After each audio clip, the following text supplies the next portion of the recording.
Welcome to another exciting edition of the Voice of the College Nation Radio Show. Welcome. Folks, we had an explosive show last night. Like I warned you. I said, when you got topics like from last night that Black poverty is a myth, you know it was going to invoke passions and spirits and anger and whatnot. Passions were raised and temperature flared and whatnot. But the thing is, I think we learn from this, right? When you raise the temperature up a little bit, right? So last night's show was very, very explosive, and everything. I hope we can all become friends again and, reach out and get to know each other a little better and understanding and find out where we have common ground. It's the main thing.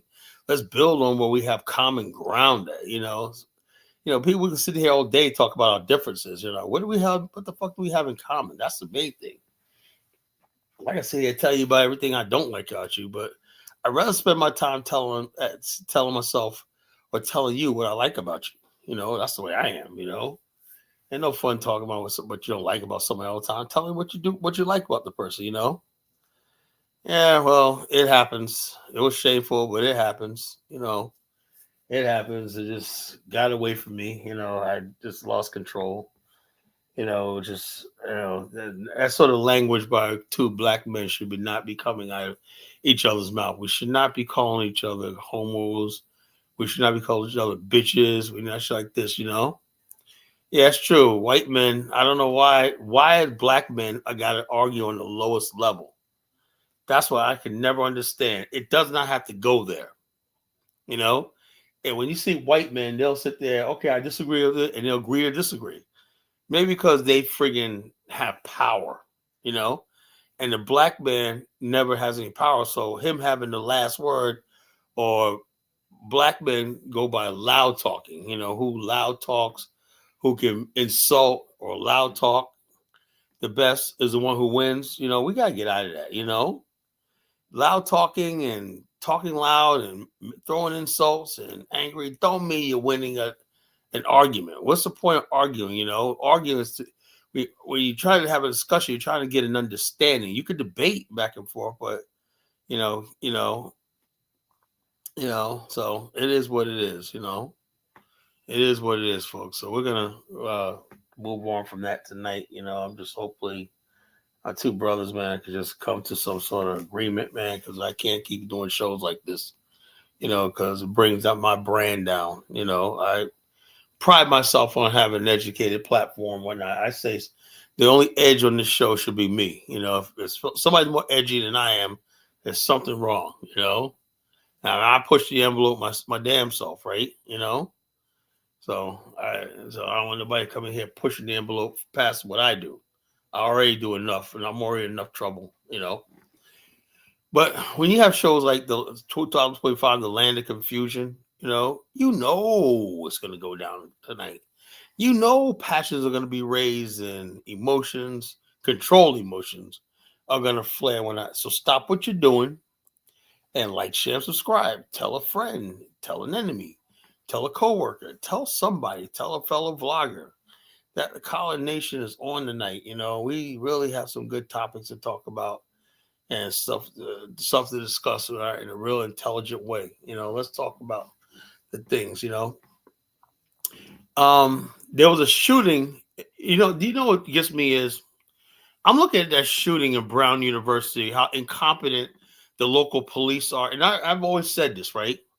It's the same thing where it reminds me of VCU happened a few years, 20 years ago, where Virginia Tech was attacked, right? The friggin' all these so-called deputies who are getting paid lots of money a year standing outside. The shooter is on the inside. The police in this case in Brown did not go in until the thing was over with. One little girl's dead, another I think is injured or whatever like that, right? And the kids were sitting there in terror, as some crazed gunman, opened fire, 40 rounds in a school, place you're supposed to feel safe. This is the land of confusion. In California, they busted a terror cell, right? A terror cell, right? Of so-called indigenous people, right? And these weren't Negro indigenous people. These were actually indigenous people. These Turtle Island people. These are people look like they were Eskimos and Native Americans and just malcontents who were just basically like, man, when it said "Death to America" from the Turtle Island defenders, whatever like that. So I would like to know, how does Dane Calloway calculate all this? When they say "Death to America," they also talk about the black man in America needs to be remembered. So how is that going to work? You got Negroes calling themselves Native Indigenous Americans, right? These real Native Americans are fed up with everybody. They want everybody going black, white, and everything, right? So it's it's gonna be funny when you got these black motherfuckers going out there to these native people who look obviously native, the long black hair. But everybody knows is native, right? Try to say we're the real natives, we're not. You sitting there with your nappy head and shit like that, your 4C nappy head, your wide nose and whatnot, your big lips and whatnot, bouncing around, your big lips and big asses, talk about you a Native American. Yo, my people, man. It gets no worse than this. This is truly the land of confusion. People are confused about what is black, what is white, where we came from, where we come from Africa, we're from Native America. People actually believe this shit, right? This is the land of confusion. Men don't know we don't know what a woman is anymore. Yeah, that buffoon Ketanji Brown Jackson, whatever her name is, right? Ma'am, can you tell me I cannot define what a woman is? And okay, you know something? You deserve to be on the Supreme Court. And people say, well, Colin, why are you always calling people like Ketanji? Because she's a buffoon. I mean, I'm sure she's a sweet lady, but Justice Ketanji Brown Jackson is a buffoon. But she couldn't answer what a woman is, right? And they still confirmed her to put him on the Supreme Court. Why? Because it was time to have a black woman up there. That was his promise to Joe Biden. I'm gonna put a black woman because he feels a black woman got him elected and whatnot. So he's ever grateful, So you're gonna put an incompetent black woman on the Supreme Court of the United States. This is the land of confusion, right? I in my lifetime, I had no idea this country, and maybe it was always like this. This country was in this much trouble. We are living in the land of confusion. All you see is confusion, chaos of the order of the day. It's normalized, Everything you see. Famous actor and director Rob Reiner stabbed to death by his son, refused treatment and everything like that. He was obviously a danger to himself and the public, whatnot. Oh, it's okay, Rob Reiner's already dead, And Mr. President, man, you gotta have a little more empathy, Mr. President. You basically call him, man, I'm dead. Glad that shithole is dead. That shit ass is dead.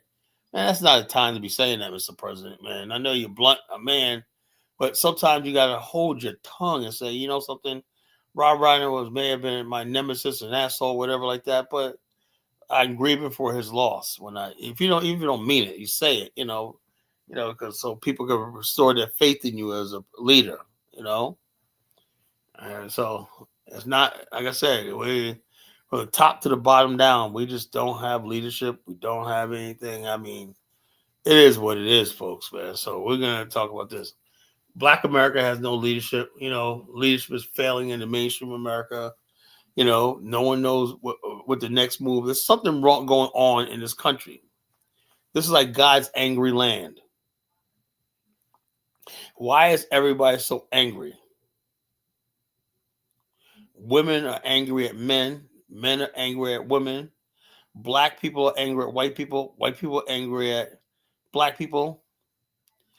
Immigrants are mad at native people, native-born people here. Native-born people hate immigrants, right? What is going on? Everybody's this. Everybody's trying to lay claim to this tired land, Everybody's fighting over this little piece of land called America. Who does America belong to? This is the land of confusion. Now you got Somalis claiming Minnesota from 3,000 years ago. Anything goes nowadays. You want to claim Minnesota, even though it doesn't fit your climate because you're a tropical jungle bunny and whatnot, from Somalia. It doesn't matter, man. What makes you feel good, because Tim Walz will friggin' go along with you. Minnesota's yours, Mr. Somalis. You've done nothing but suck the state dry with welfare and everything else. But hey, we got to make you feel better. You got to feel better about yourself. If you feel better about yourself, you can go ahead and claim Minnesota. It's okay. It's okay. Go right ahead. There's no rules nowadays. Do whatever you want to do, If you're a man, you feel like you're a woman today. I saw I played a video yesterday. A whole so-called man in a freaking woman's prison, a thug in a woman's prison, talking about he's a fucking female, and they had to extract him. It took like 4 men to extract this dude. It's a man, and a female because he decides to identify as a woman, because no one has the guts to tell. That's why I said, if you look at the Brown situation with the they didn't know what the hell they were saying. The court, these are the same people up in that university in the city, probably telling us that a boy could be a girl, and I bet you the amount of money if you ask them their pronouns and all that stuff, they get that right. They'll get all their pronouns and all that nonsense right. But when it comes down to trying to identify what happened, why was a guy identified and then released and whatnot? Oh yeah, well, and they didn't have the story together for the press. They're talking over. Oh, that's what happened. Don't say that, whatever like that. And they really don't have an idea. Even after the press conference, it was still going on. And it was just a freaking shit show. That press conference was a shit show, right? But why not? Do we expect anything different, right? Look at the way our educational systems run. In that university, men are being taught that they can be women. Women are taught that they can be men, So how do you think we're going to have any sort of sanity or structure? There's no damn structure, Anything goes. Now, the killer's still on the damn loose up there in Brown. He could be on his way to Virginia, hit a university down here. Who knows, But that's what we have right now, So we don't have any structure, anything like that, because nobody puts their foot down and say, this is the way it is. This is what it's going to be, and this is what we're going to do. If you don't like it, you can lump it, That's the sort of power we need in our society right now. We need real leadership. We need people to step up, Thank you, Marisha. Hit the like button, subscribe button, So therefore, we're going to talk about that tonight, folks. Talk about a bunch of stuff, right? But, the land of confusion, right? We're definitely living in confusion times, whatnot. And like I said, I like to broaden my show from just black politics sometimes. I want to get into the mainstream of politics. I think I got a lot to say and a lot to offer to the world. I do. I really think I have a lot to offer the world. And I believe I have a lot of insight about a lot of things, a lived experience and whatnot, a lot of wisdom on that. I think people, outside of the black community could use, So eventually I want to make that move, to the mainstream and stuff like that. Not saying just, like right away, but eventually I want to be a pundit where other people can listen to what I have to say. I have a lot of things to say about different politics and different things like that. I'm just not just a black nationalist, whatever the heck you want to call me or not. I'm many things. I'm multifaceted, So hopefully I'll get my chance to do that. Hope I get my chance to do that, folks. But in the meantime, I'm here. This is the Collar Rumble show. I'm Collar Genesis, your supreme hate monger. Teaching everyone who want to listen the best art how to hate. Well, Collar, how can you talk about hate? Let me tell you something. If you ain't willing to die for something or kill for something that you love, that'll cause you to hate, that thing that could take it from you, you're not human.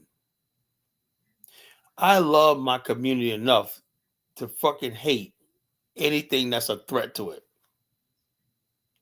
That could be anybody, whether you're inside of my community or enemy within or outside my community. Anything that threatens my community and what I vision as Black America, right? Because at one time, for a spate of a couple of decades, we produced paradise. So the worst thing they could have ever did was give me a taste of what it likes to be in a beautiful Black community.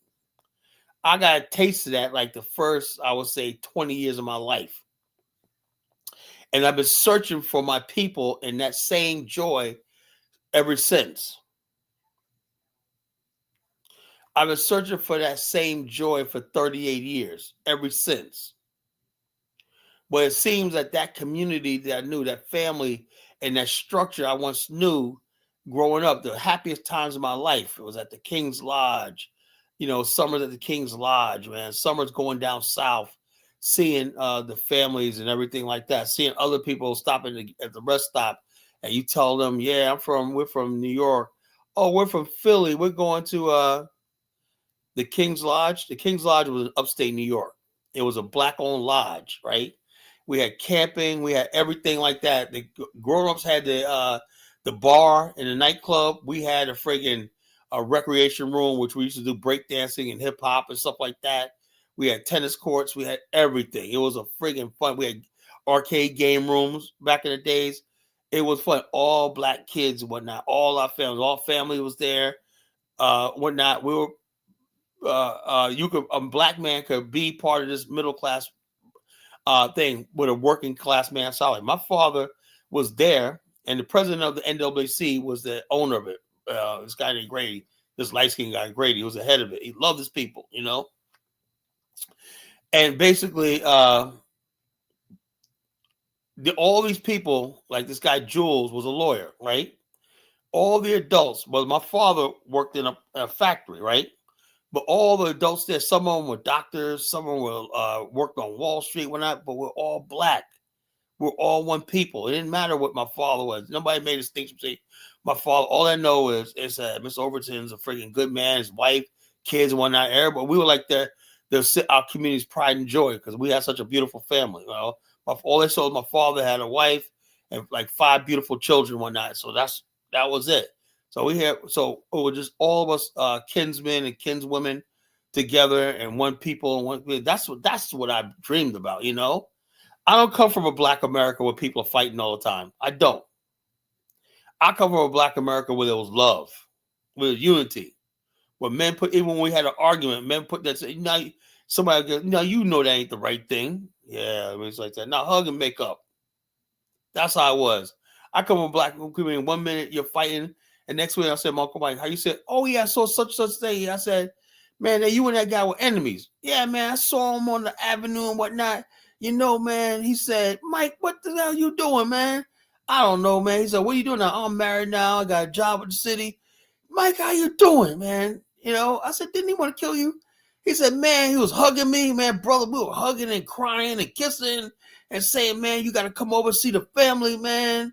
We got to come. We're going to cook you dinner, man. We're going to catch up on old time, put all that nonsense behind us, whatnot."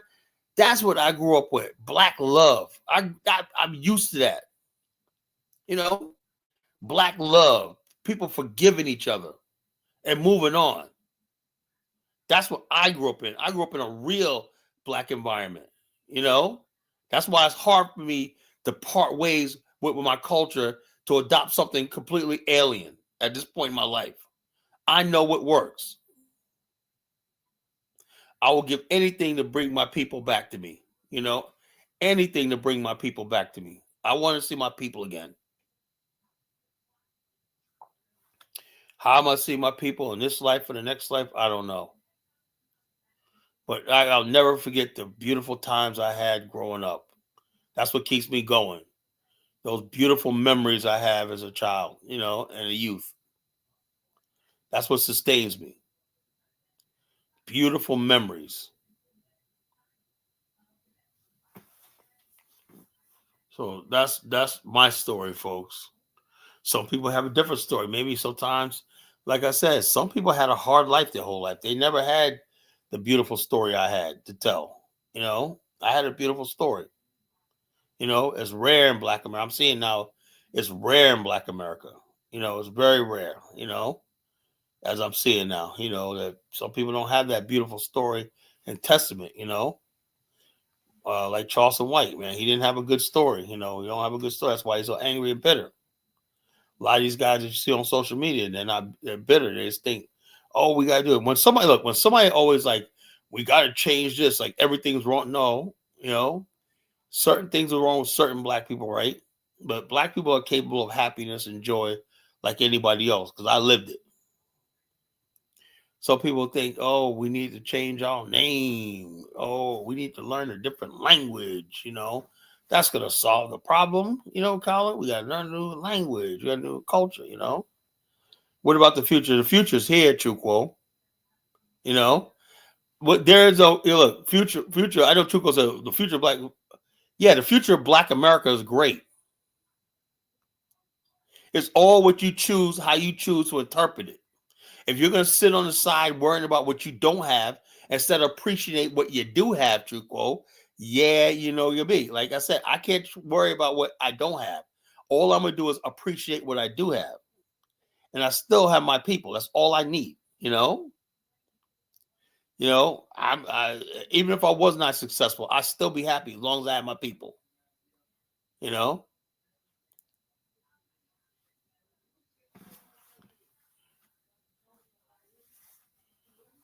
So I which we call it.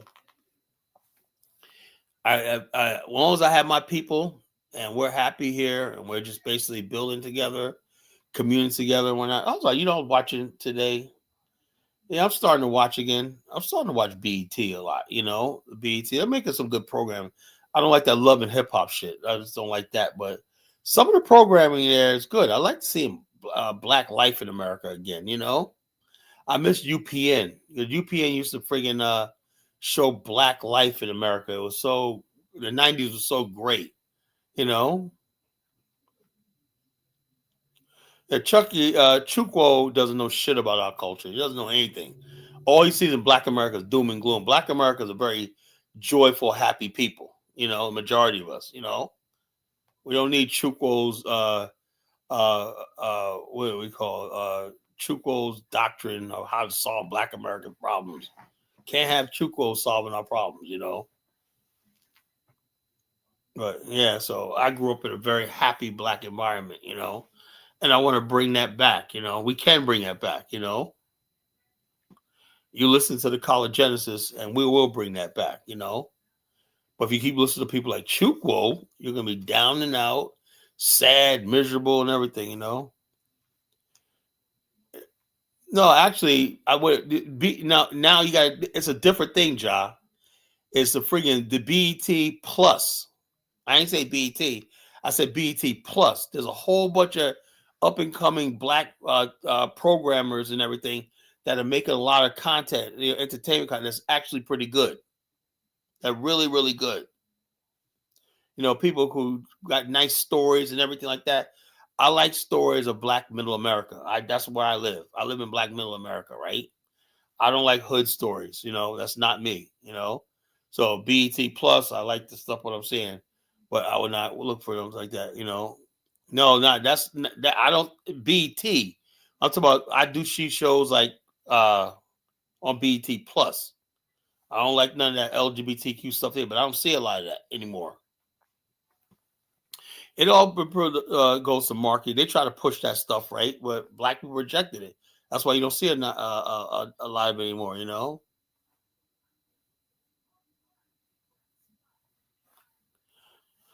So it is what it is.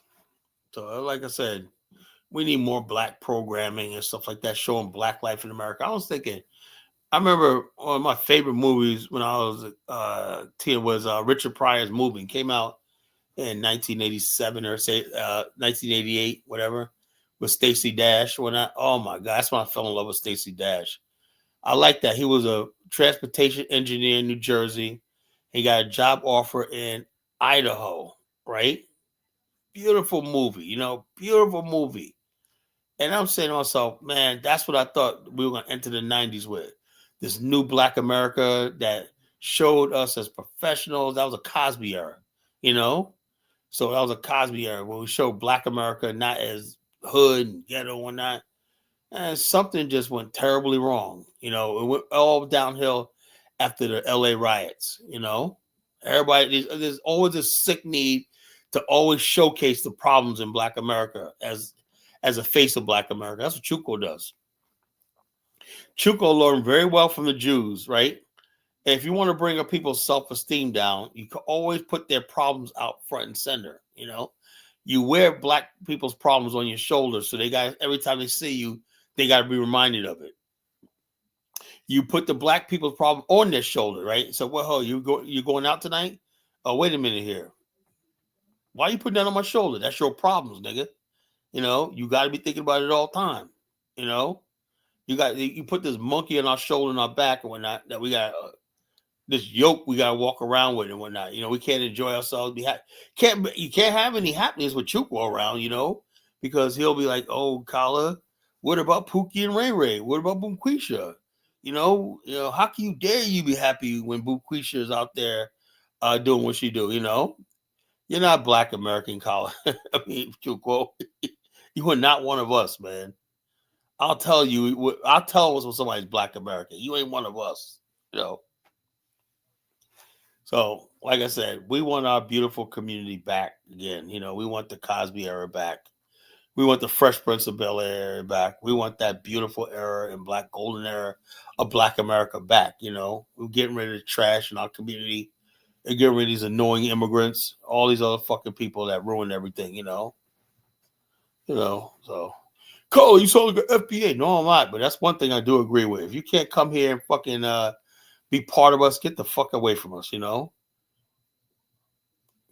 Vanessa Williams was everybody's crush. Nia Long was cute too. I like Nia Long,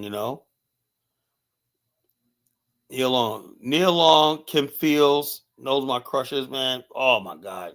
Stacey Dash, Oh man, they gave us so many freaking beautiful Black women to look at and admire. We didn't think about no damn white girls, man, We had Black girls that we loved and whatnot. We had Aaliyah. We had Brandy. We had Monica.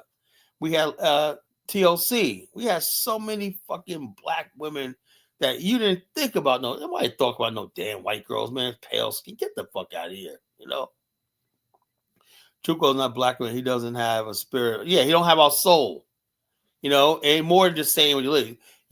I look inside of a person's soul until I can tell when I'm talking to a Black American, a Black African American. I can tell your soul, your spirit, You can't fool anybody, Chuco. You can't fool us. You're not one of us.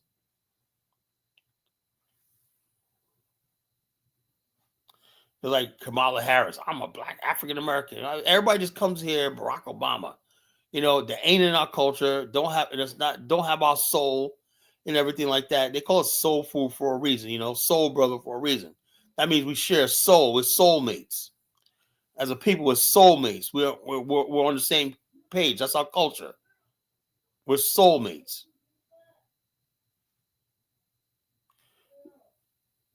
Chook fool ain't shit. He typical life. They project failures onto us. Yeah.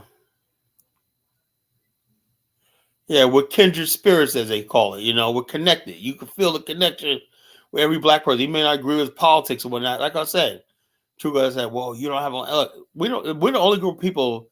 Our soul in Black America is so strong that we could probably never have a country. We could never have a physical African. African lives in us. You know. It's okay to be African. Yeah. But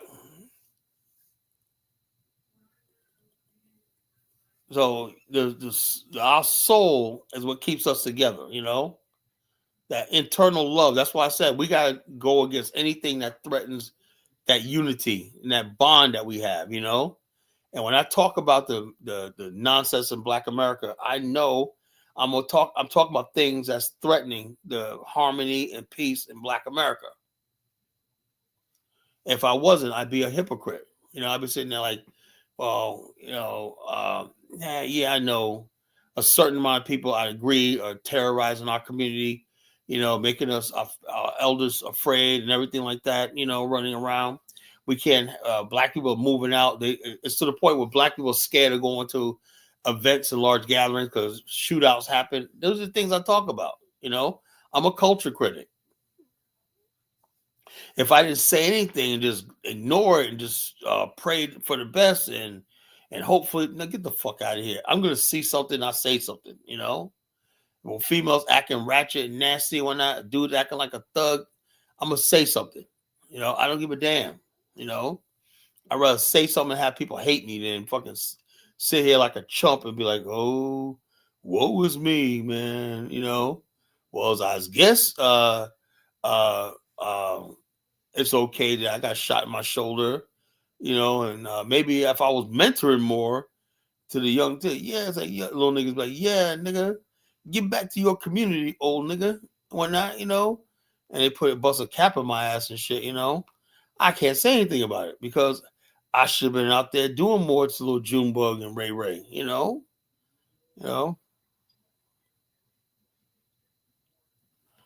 Yeah, I said everybody. We do. People are starting to understand. We do love our people.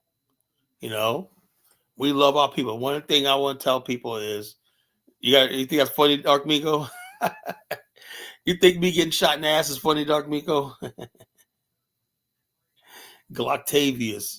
Yo, I don't know where Gloctavius. Do you know anybody named Gloctavius? Chuko. He keeps coming up with these straw man tactics. Gloctavius. Gloctavius. I don't know a nigga named Gloctavius. What the fuck is Chuko? Lord have mercy, man. Yeah, Mokoko. Yeah, he should worry about Mokoko. Are you gonna address Mokoko, Tsuko? Like Charles Smart was saying today, I would notice, right? When you're driving across the bridge, Victoria Island, and you got Mokoko right there, you can literally smell the stench of 1,000 people taking shit. When it's so bad. You can smell. I swear to God, sometimes you're in Liberia, you get a breeze across the Gulf of Guinea, and that shit from Nigeria, that stench from Nigeria, comes all the way to fucking Liberia. Nigeria was created when he was done creating Liberia, carving up Liberia with his pitchfork and carving Liberia.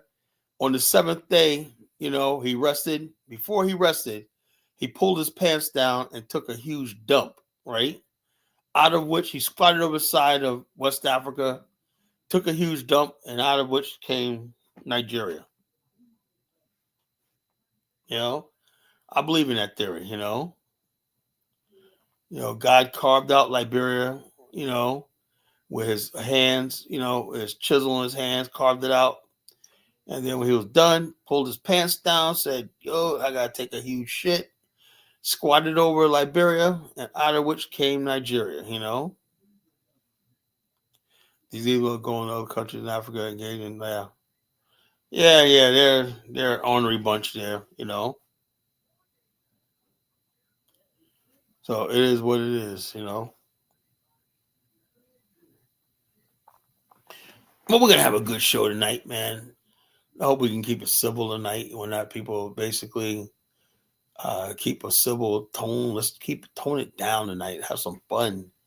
It's no fun when everybody's arguing or not. I didn't get a word in edgewise last night, man. That was the first show, man. I really hardly has nothing to say, man. I'm like, oh shit, man. It just went left. It went left and left and a half. Next woo. I'm like, what the fuck? I'm tired. I said, hey, it is what it is. People want to talk. I just let them slug it out, man. Get it out. What about the YNs in Chirac, though? I don't know. I don't live in Chirac, Chukwo. I don't live in Chicago. I don't give two shits about Chicago. I don't. I let them motherfuckers deal with the shit up there. I don't live in shit. Chicago, right? If Chicago disappeared tomorrow, I would not lose any sleep. I don't give a shit about Chicago, Chukwo. I only care about the black communities, like where I live at, and throughout America, that's doing good, and we're all together. You know what I'm saying? That's all I care about. I don't give a shit about the friggin' people, the Chirac and all this kind of stupid shit like that. That's not my problem. I didn't create Chirac, right? So I can't solve it, you know?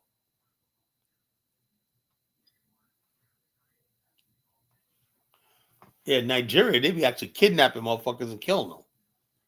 You know, we ain't, at least we not seeing that in America. I don't have you ever known anybody get kidnapped and killed in America? No, but they do that in Chuko's land.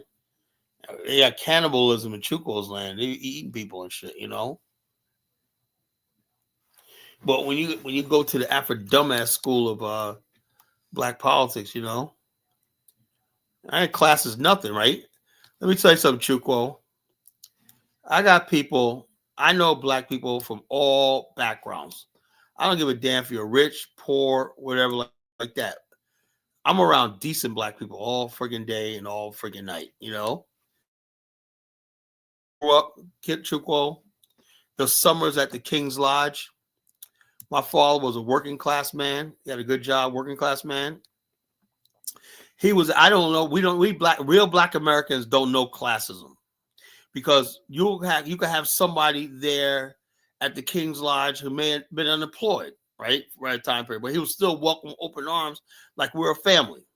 We don't have that friggin' class shit like they do in Nigeria. We don't look down on people who have less than us. That's not our culture, you know?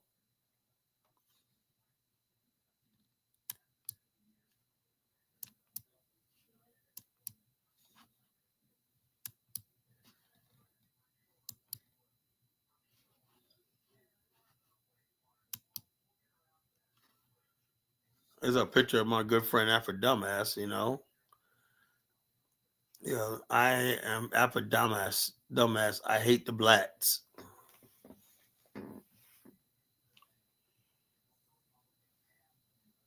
I'm Afro Dumbass. I hate the blacks.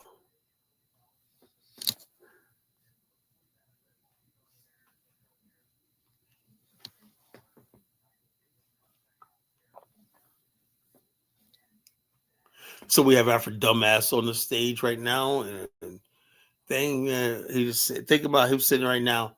Right now, he's probably having taken a nap right now. The blacks, the black, waking up in his sleep. The blacks, the blacks, the blacks, the blacks, the blacks. You know the blacks, the blacks, the blacks, the blacks. Him and Chuko, the blacks, the black, the blacks, the blacks, the blacks. You know the blacks, the blacks, the blacks, the blacks, the blacks. Woo, man. You know.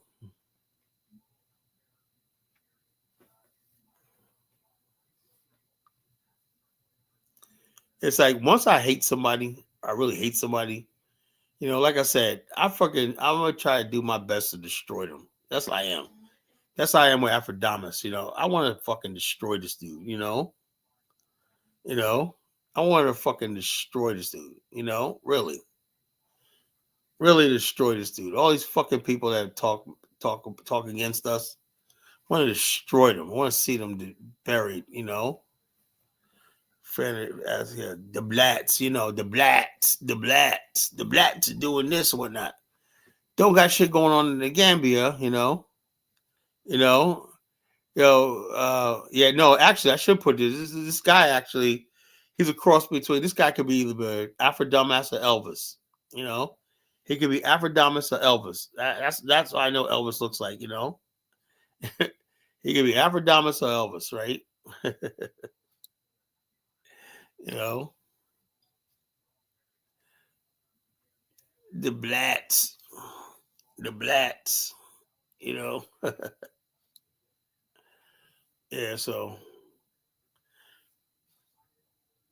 how do we get rid of these people? You know, these people always commenting on our bullshit, our shit, telling us what we need to be doing, like Chukwo and Afro Dumbass or whatnot. You know, you blacks ought to be doing this. You blacks ought to be doing that or not. Oh my God, man. Where the hell do we get these people from? I have no idea, man. You know? Yeah, so like I said, I got a million of them, you know. Like I said, you guys All you FBA people, come with collar. You don't need to be an FBA hater, But we do deal with the race traders in our community, right? They're fucking these some of these Africans that are fucking race traders and whatnot. We deal with them because America is about race, right? And a lot of Africans don't fucking get it. If you are not about race, well, you're a fucking race trader. And fortunately, man, they're protected in America. You could come here and be a fucking race trader and you're fucking rewarded. No, Chukwu, shut up. We're never gonna be brothers, Chukwu. Sorry about that, bro. Never gonna be brothers.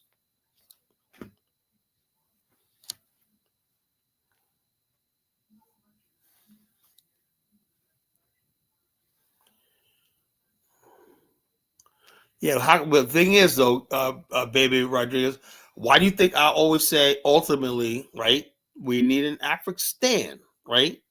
That's where we make our stand. In an African stand, we could get to regulate who comes among us, right?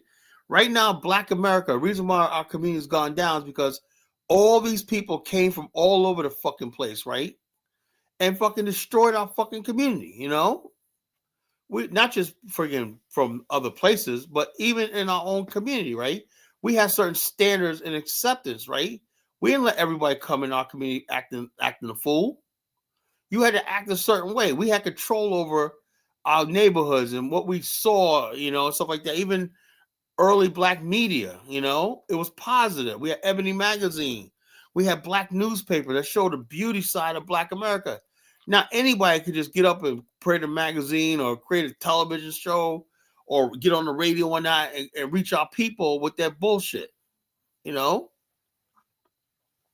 But if we had a situation where we're handing out the licensing to publish, the licensing to broadcast and all shit like that, imagine what our community, our beautiful community that I dream about, that I remember when I was a kid, we could have that all the time. And that would be like heaven on friggin' earth. Let me tell you something. Black America in our best years was literally heaven on earth. The 80s, the 70s, and the 80s, up until the late 80s was literally, matter of fact, all the way to the late 80s, was literally heaven on earth living here in America. We had the best TV shows, the best movies, whatnot. Oh my God, the women and men, everybody was dating each other. Girls were looking fine. Brothers were making moves in corporate America and stuff like that. There was no gang, really, something like LA. We was like, okay, we're concerned about that out there. But we knew that was the government, right? We didn't have gang culture taking over every fucking inner city and shit like that. We didn't have that shit, We had nice venues where we Black would get together and whatnot, and build together. People got along with each other no matter what state you came from and shit. We had things like Freaknik, Greek Fest, and stuff like that. Black America used to be a beautiful place, part of the generosity was we letting foreigners and outsiders in our culture.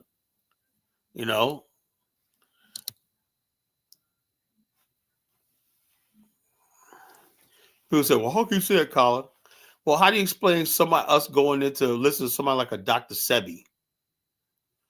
Some buffoon from fucking Honduras and whatnot, Somebody off a fucking banana boat. He's coming there giving our people bad health advice and shit like that.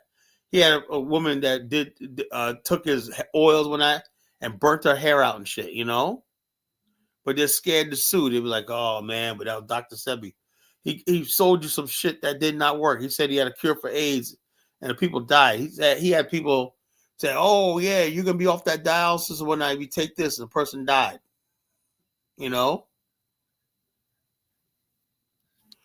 So it is what it is, But we let these people from the islands come in here, tricking us with their nonsense and whatnot, their roots and all this stupid shit they bring up here, whatnot,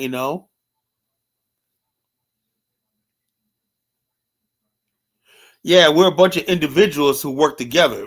That's the thing about this. People think rugged individual means people don't. It just means that we're together, but I got my interests take care, you got your interests take care, and we can get along. We all get along because we all take care of our own business. That's all rugged individual means.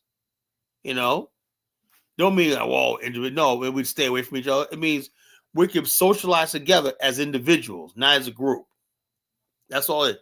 And that works well for Black America, right? I love it. I love working because my family is my family, my money is my money, and that's how we get along. People come to gatherings. You ain't have to worry about no collection, the collective. It's kind of what the hell. No, you take care of your kids. That's how the fathers were, right? I'll raise my son and daughters, whatnot. I provide for them. You provide for your sons and daughters, right? If everybody do that, we're okay. But the so-called community people, right? They want to run off doing their own thing and dump their kids on the community, to raise. No, it don't work like that. We don't believe in that. It takes a village. No, it takes a fucking mother and a father to raise a child. Chukwo. Yeah, he said he cured AIDS. I mean, like I said, we just let anybody float coming off the boat fucking with their bullshit one night, I don't want to hear what nobody from overseas got to say about Black America, Don't want their advice, don't want anything. All they do is get us in a fucking bunch of trouble,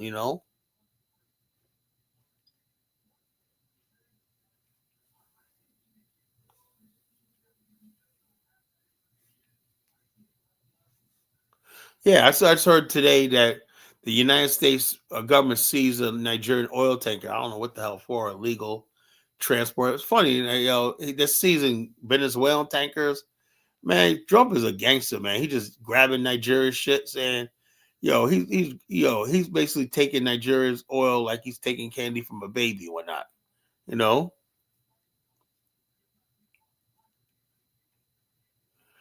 Chuko's ignorant, burning to earth. What are you talking about?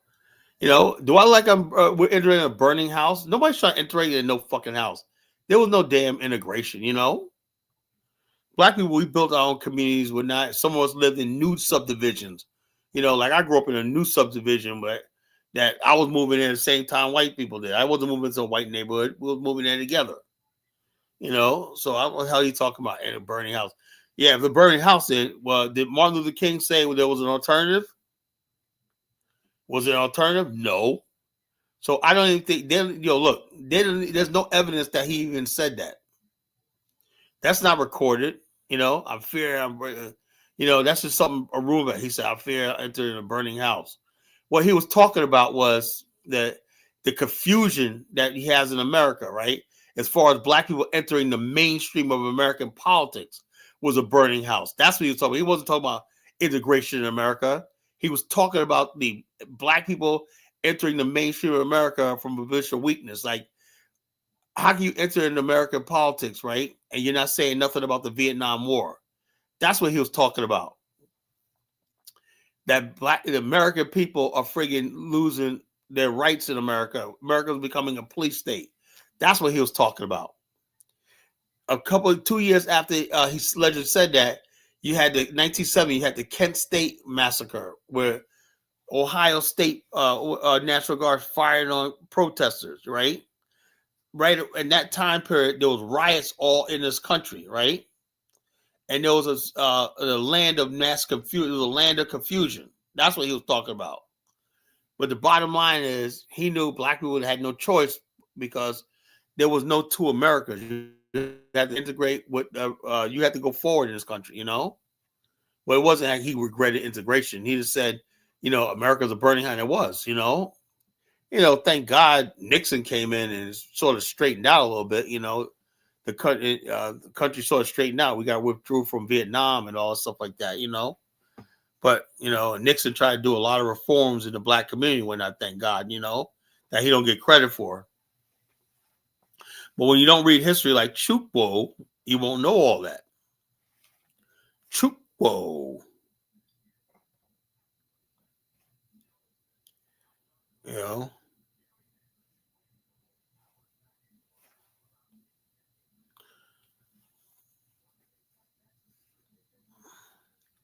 But yeah, this is the land of confusion,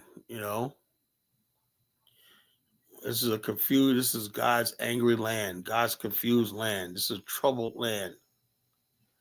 This is a hurting land, And what gets me is, I always say like this, like my wife, I don't know, she's supposed to call me later. She's supposed to call me right now, She hasn't called me, so good. I hope she goes to sleep, She'll call me tomorrow. They're supposed to argue about something. I know it's again about her coming to America. Look, I told her, look, I'm coming to Liberia, right? That's my plan. If you want to come to America, you go right to friggin' ahead. I'll be in Liberia by myself then. You know?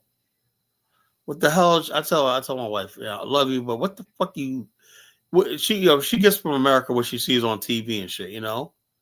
Oh, America's so perfect when that's all they do in Africa. As I said, it's starting, look, my whole belief system in Pan-Africanism and black nationalism and all shit like that, believing in African nationalism and that, it's starting to weaken because of the fucking Africans, the average person African, they dream about being you know, you know, they dream about fucking coming to America, and that freaking annoys me.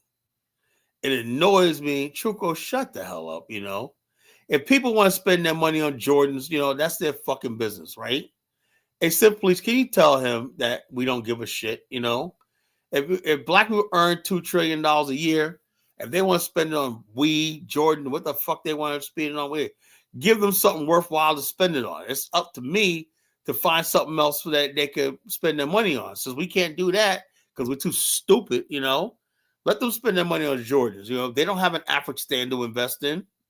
That's the way I see it. There's no Afghanistan. There's no infrastructure. There's no black African infrastructure, Trupo.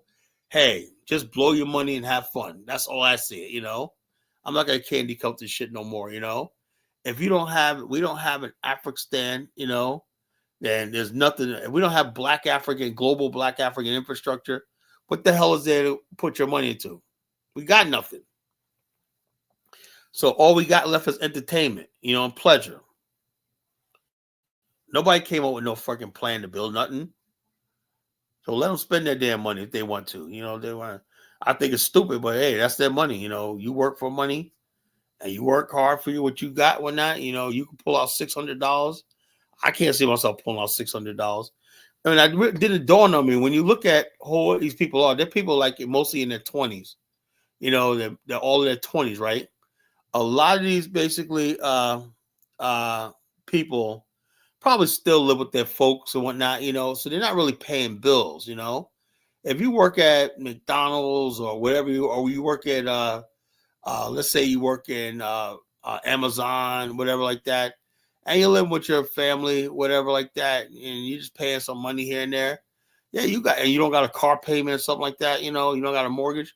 You can afford that shit, look, Truco, it is what it is. I can't tell people what to do with their fucking money, I can't tell young people what to do with their damn money, I don't have nothing for them to buy. I don't have a product to sell them. So if they want to trick off their money, hey, it is what it is. What can you do?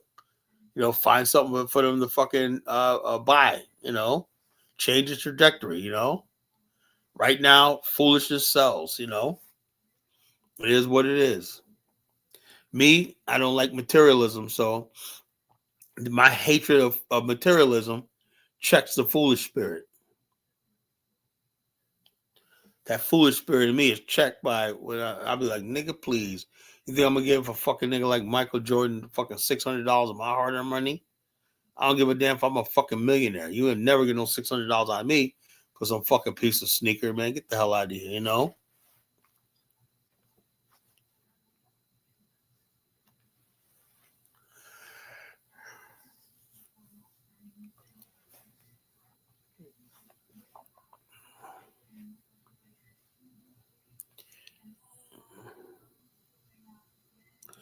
Yeah, they're 20-year-olds. They save money. Those kids got money. You'd be surprised how much money these young kids have. They know how to make money online, everything like that. You'd be surprised. Kids living in their parents' basement. Matter of fact, in Japan, you know what they found out? That the biggest consumer market in Japan, right, when they did their study, was young teenage between the 16 and 25-year-old, 23-year-old young women. That was marketers figured that was the biggest demographics for everything. Why? Because they lived at home with their parents, they had disposable income and stuff like that. And they like things like jewelry, fashion, everything. So that's why in Japan, went from in the 80s, they went from electronics and automotives to jewelry and fashion and stuff like that, and design, because there was young women in Japan like that. They like, just like in America, the women's mothers and housewives are the biggest one, because they basically buy most of the brands. They follow the trends on TV and whatnot. They make the decisions about purchases in the house, right? So if you want to sell a laundry detergent, you're not trying to appeal to the man, whatever like that. You're trying to appeal to the woman, These young kids out here got expendable money, a lot of expendable income, And so since they got that income on that's who the Jordan thing is geared toward. It ain't geared towards somebody like me, Chukwo, who got sense. It's geared to young people who got nothing but time and money on their hand to spend, I would $100 shit. The most I ever spent on a fucking pair of kicks is like $60, That's it. And I better be able to work in them too. I better be able to have, it better be a no slip or whatever like that, or they got a steel toe or something like that I can use. I can get dirty and shit, if I have to.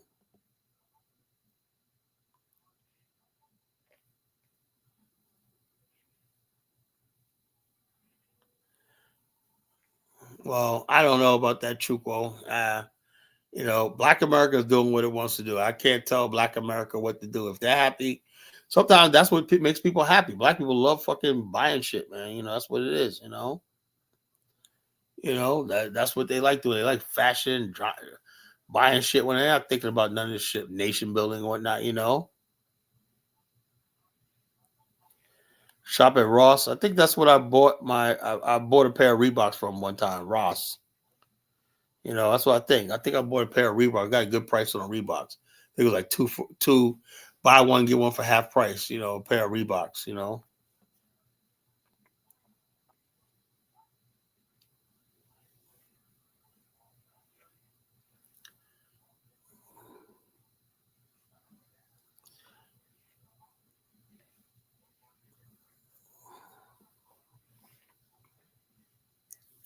Yeah, unfortunately, I think a lot of people basically try to shame Black America for having this sort of wealth to be able to blow like this. What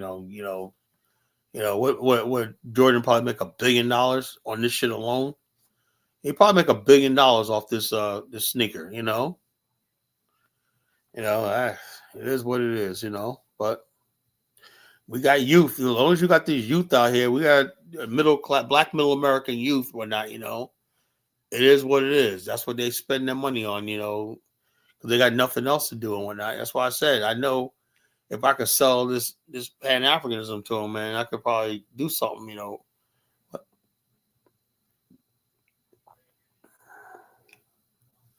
Yeah, Mari. The older you get, the more you get like that,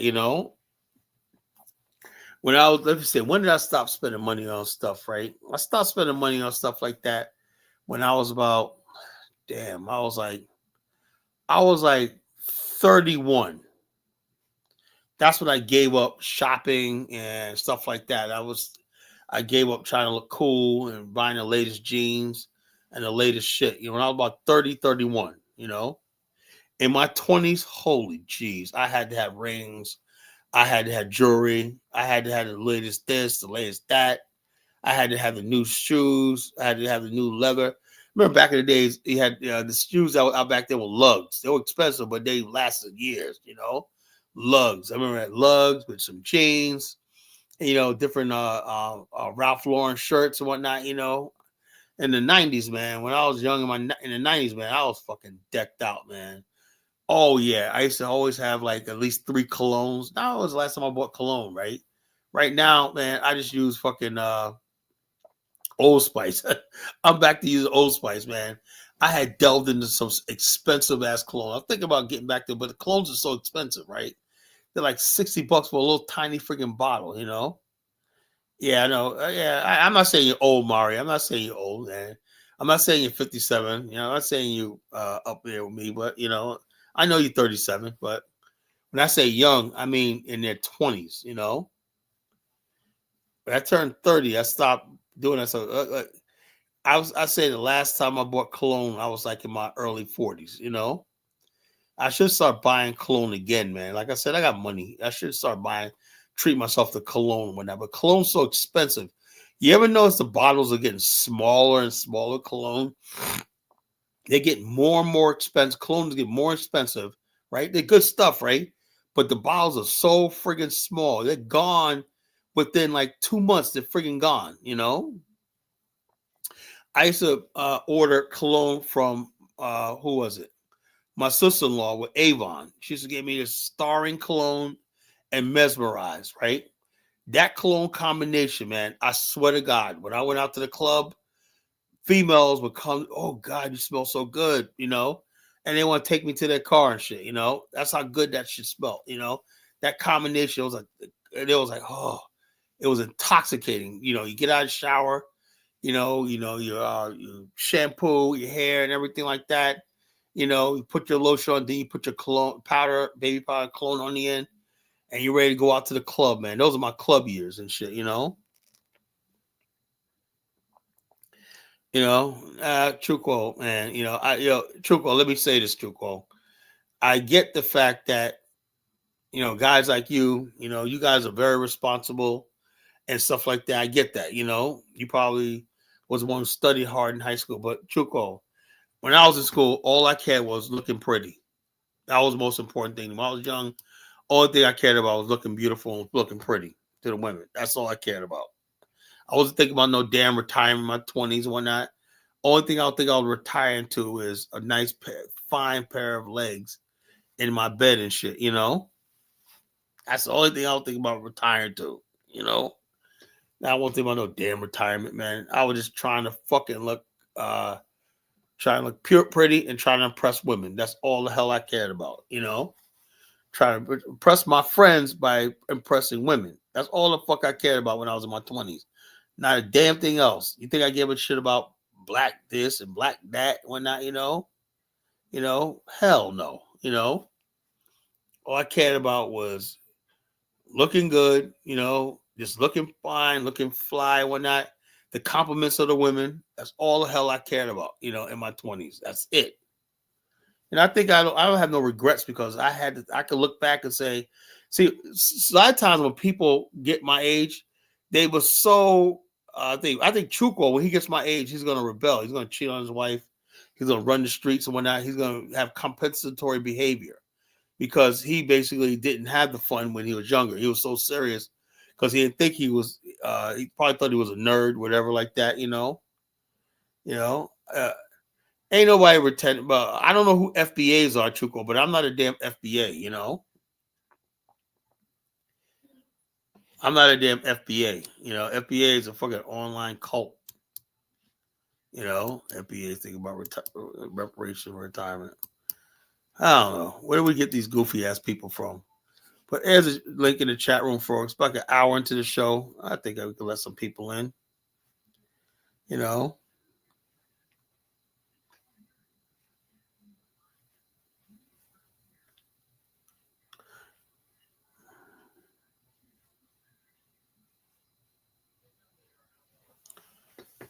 Well, y'all going in on Chuko, man. Jeez. I feel sorry for Chuko, actually. Y'all really hitting below the belt tonight, man. Jeez, Step right up, folks. Step right up, step right up. We have the link in the chat room. Step right up, step right up.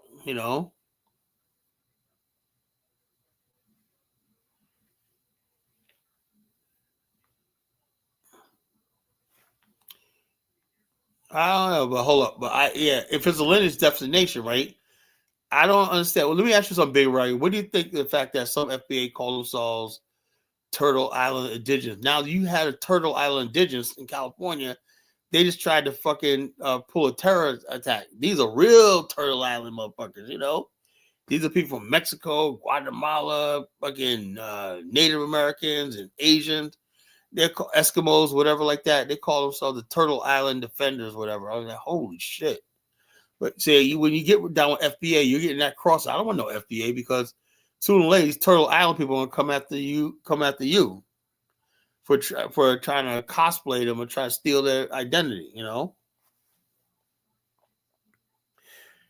Yeah, it says that we get compared to these people, irrespective of us.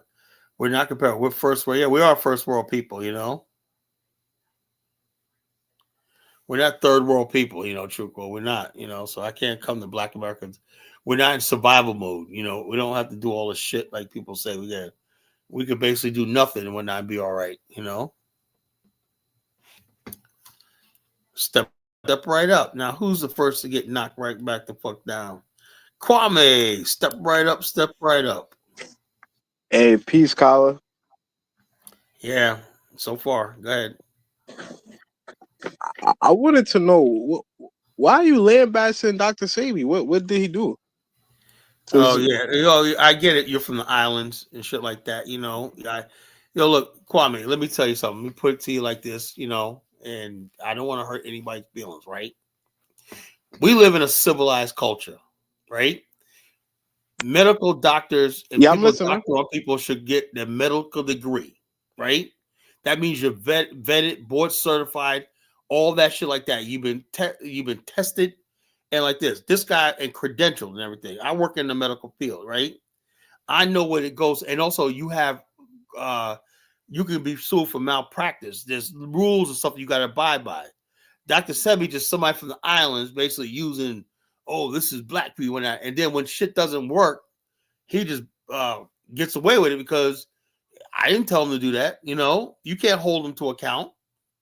And I'm sick and tired of people coming around us under the name of Pan-Africanism, introduce us to stupid ideology, stupid things and whatnot. And like I said, I didn't have a problem before. Now I'm looking at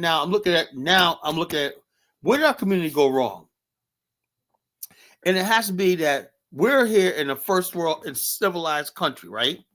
And we got too many people coming here with their nonsense from these islands and other places, trying to make us like we're third world people and shit living in America. We're not, But Kala, he was prosecuted in the federal court in New York, the Eastern District, for false advertisement.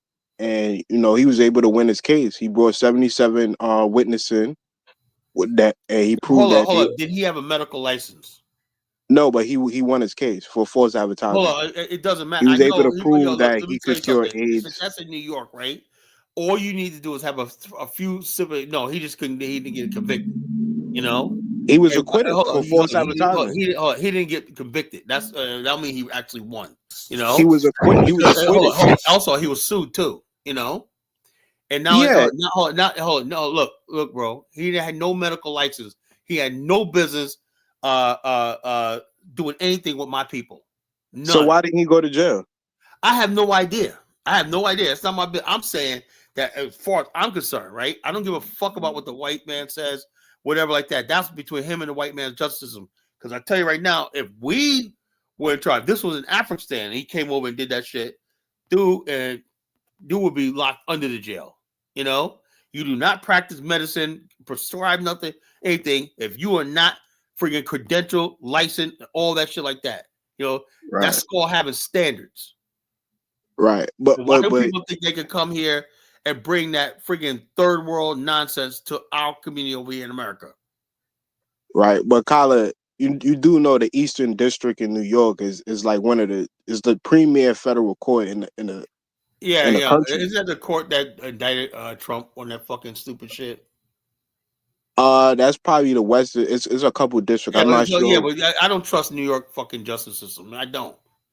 That's a elite. Yeah, but Kwame. The main thing is this. Okay, he was prosecuted, right? He was acquitted. Oh no, well, he was charged and prosecuted, right? Was he? No, he wasn't prosecuted. He was acquitted. Well, hold on. How could you be acquitted if you weren't charged?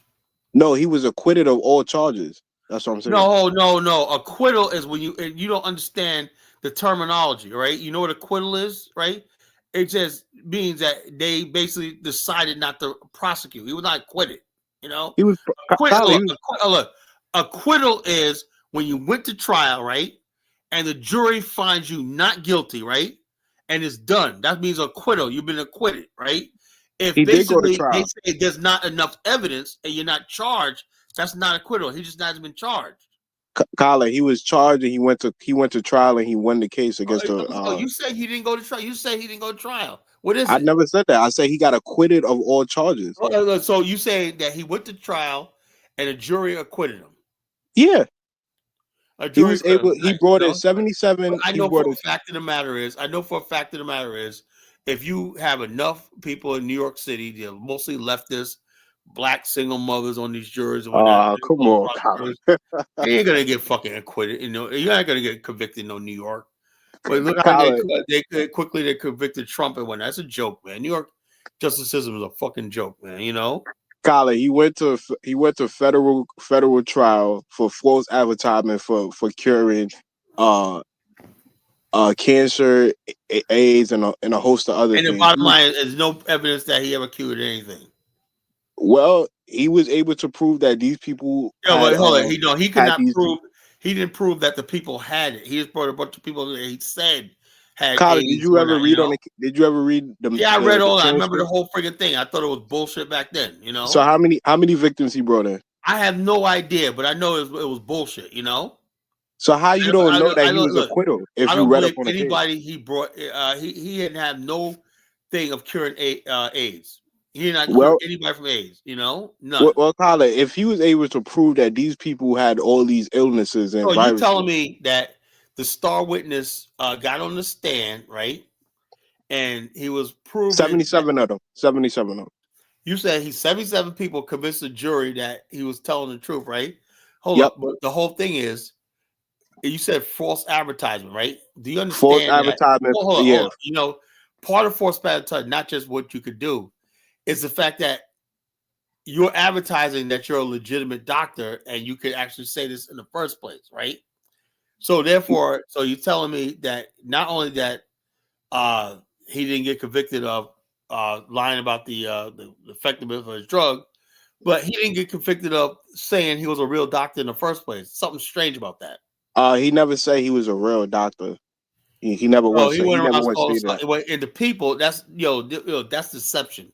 So he goes around calling himself Dr. Sebi.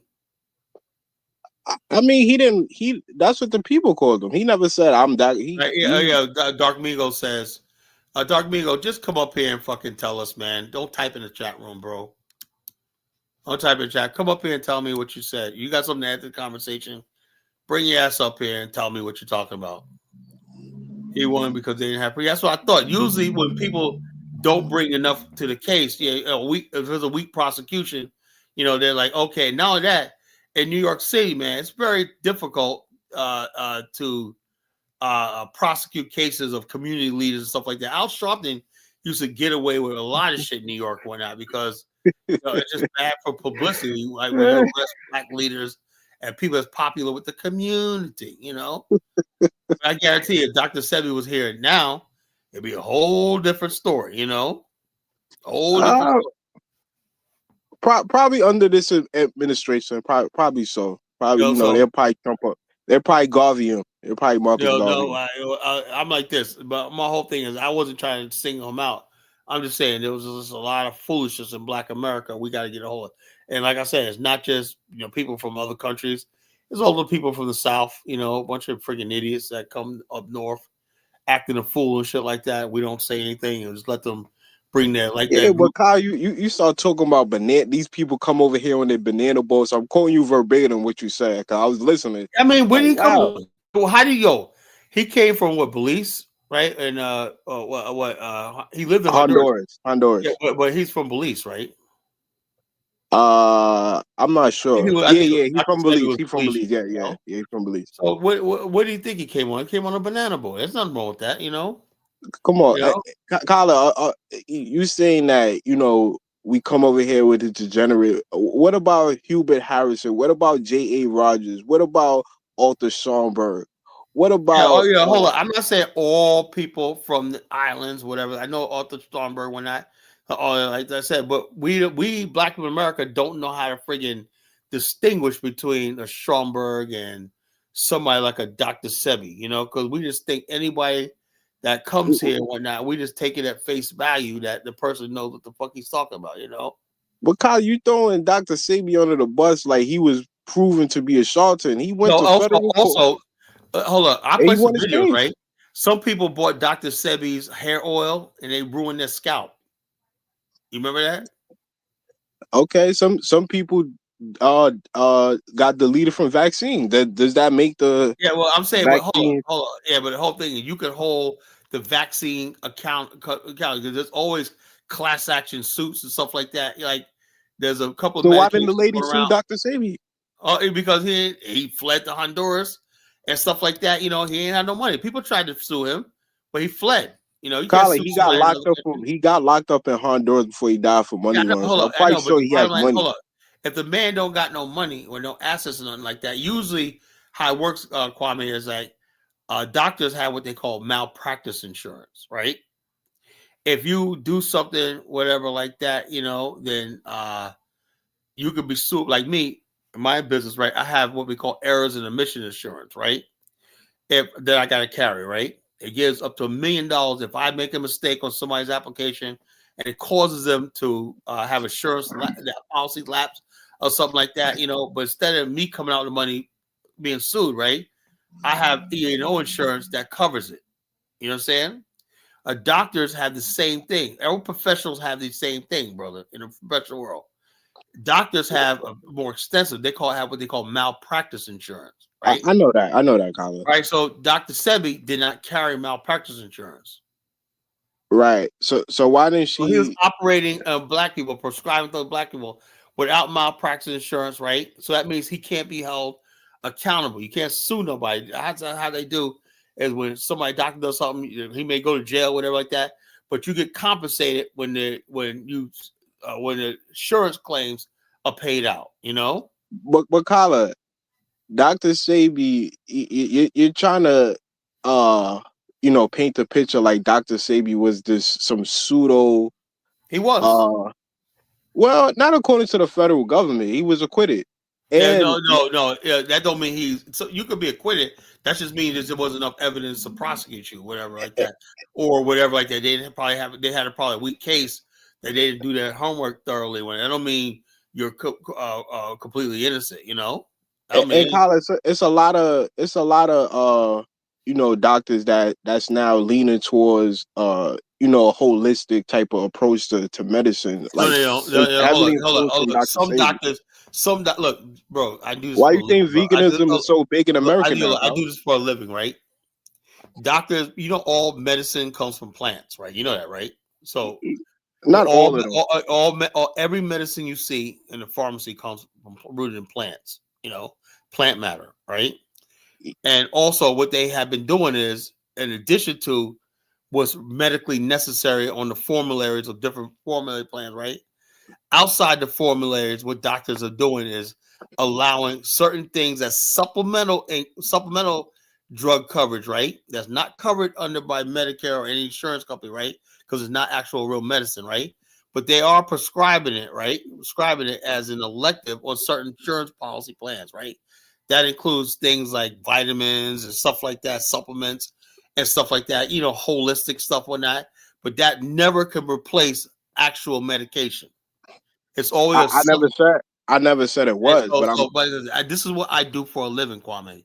I I'm know not all about. saying it replace. I'm just saying more and more doctors are coming to a more holistic approach. They're doing that because in many ways, a lot of stuff like that is actually cheaper, than a lot of medication because the medication is very expensive, So stuff that basically could be treated with herbs and stuff like that, supplements and whatnot, they'll do it, right? But Yeah. So something. what's it? Well, so if a medical doctor is doing that, what's the difference between Dr. Sebi? Hold up. The difference between that is he did not prescribe anybody real medication, first. That's the difference, So let me see. Dr. Sebi, let me see. Like I said, I'm just looking here, man. Kwame, Oh, yeah, man. I got some good stuff for you, Kwame, And I want to ask you. You said the best time of Black America was the 70s and the 80s during the drug Oh, epidemic. yeah. Colin, When you serious? guys weren't here. We We was already here, Colin. I don't remember. I just named. I didn't grow up with nobody. Nobody I hear had an accent. Nobody I remember growing up had an accent. Okay, Colin. Say we wasn't here. That was when the highest murder rate in New York was around. I don't remember that because I used to go all the way friggin' all throughout New York when I never had no problems. I didn't know anybody murdered. That's you. That's anecdotal. I didn't know What about anybody the murdered. crack? You know, What yeah. about Hold, the you drug talk about epidemic from the a few. 70s and the You 80s? talk about the South Bronx and a few parts of Brooklyn, whatnot. But Queens, we were all right. Rhode No, I'm Island talking was all about right. Harlem. I'm You talking know? about Harlem. Yeah. Harlem got bad in the '60s because of drugs. But for the most part, we had Mount Vernon, we had Islip, Long Island, we had Hempstead, we had all these people, Springfield, Sunrise, and Queens, whatnot. We had Green Acres. We had all these fucking places black people moving to and whatnot. You know, that I grew up around, whatnot. We didn't see none of that shit you're talking about. You know. Right. But Kyle, those areas you name it now, they mainly dominated by Caribbeans now, Kyle. I don't know. I don't think so. You know. Kyle, you ain't been in New York in 30 years. I don't think people dominate. You guys are there, but you ain't dominating shit. My family's still there, you know. Yeah, my family's still in New York, you know. All my Kyle, family's still in New York, you Kyle, know. St. Albans, Springfield Gardens. I don't know what you're talking about. Look, those black people that moved there for generations ago, where they sold all the houses of Caribbeans. Are you kidding me? Yeah, they moved down south, Kyle. No, they didn't move outside. I know what they do. A lot of them are renting to you guys. You guys are renting. Nah, Kyle, nah. I know for a fact. My cousin Debbie got 4 houses in Queens, and she does rent the Caribbeans. You know. You guys are renting. You ain't fucking owning that house. They bought those houses back in the 50s, right? And now those houses are so fucking expensive. You gonna tell me you come off a boat and you ever afford $1 million fucking property? Kyle, my mom and my father own 2 separate houses. Hold on. You coming one off in the Springfield boat, Garden and one in Rosedale. You coming off the boat, right? How in the hell are you gonna fucking afford a fucking property worth $500,000?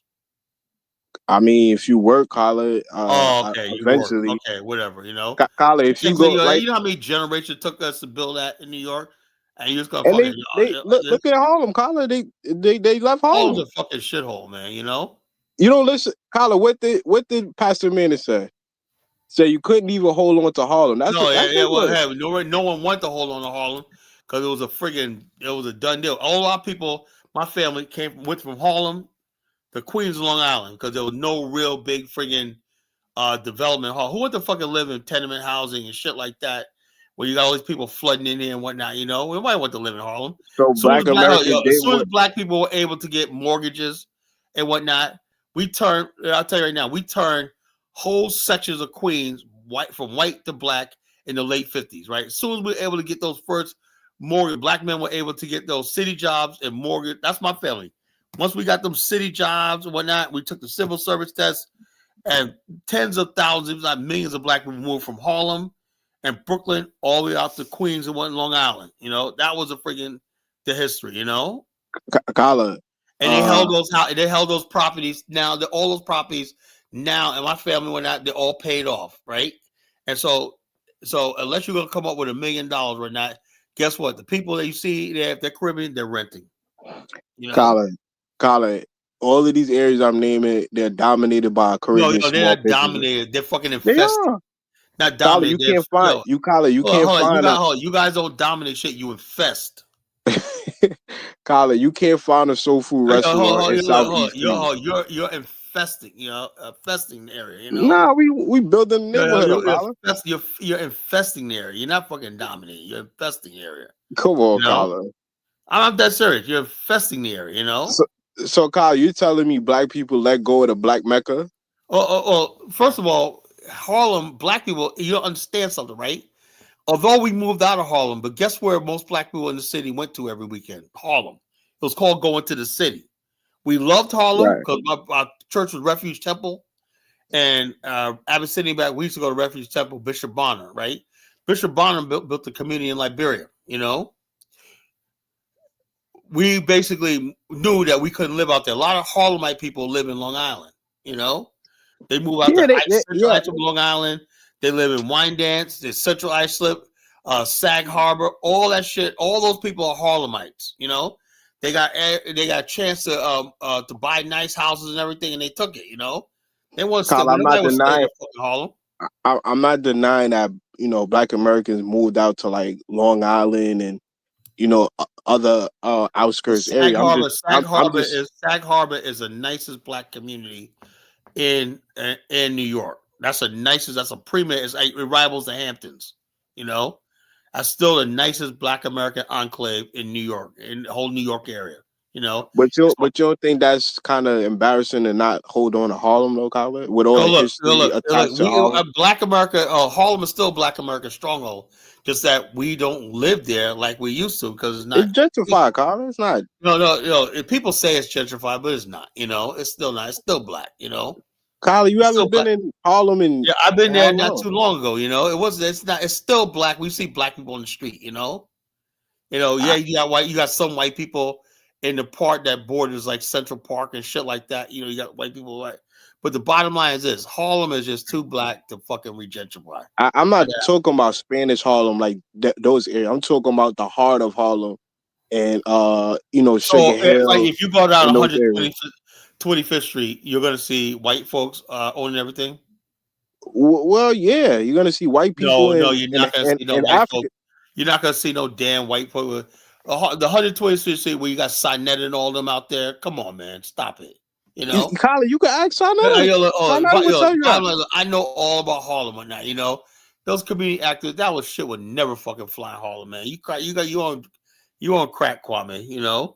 Nah, Colin. I'm telling. I go to Harlem at least once a week. You know. You got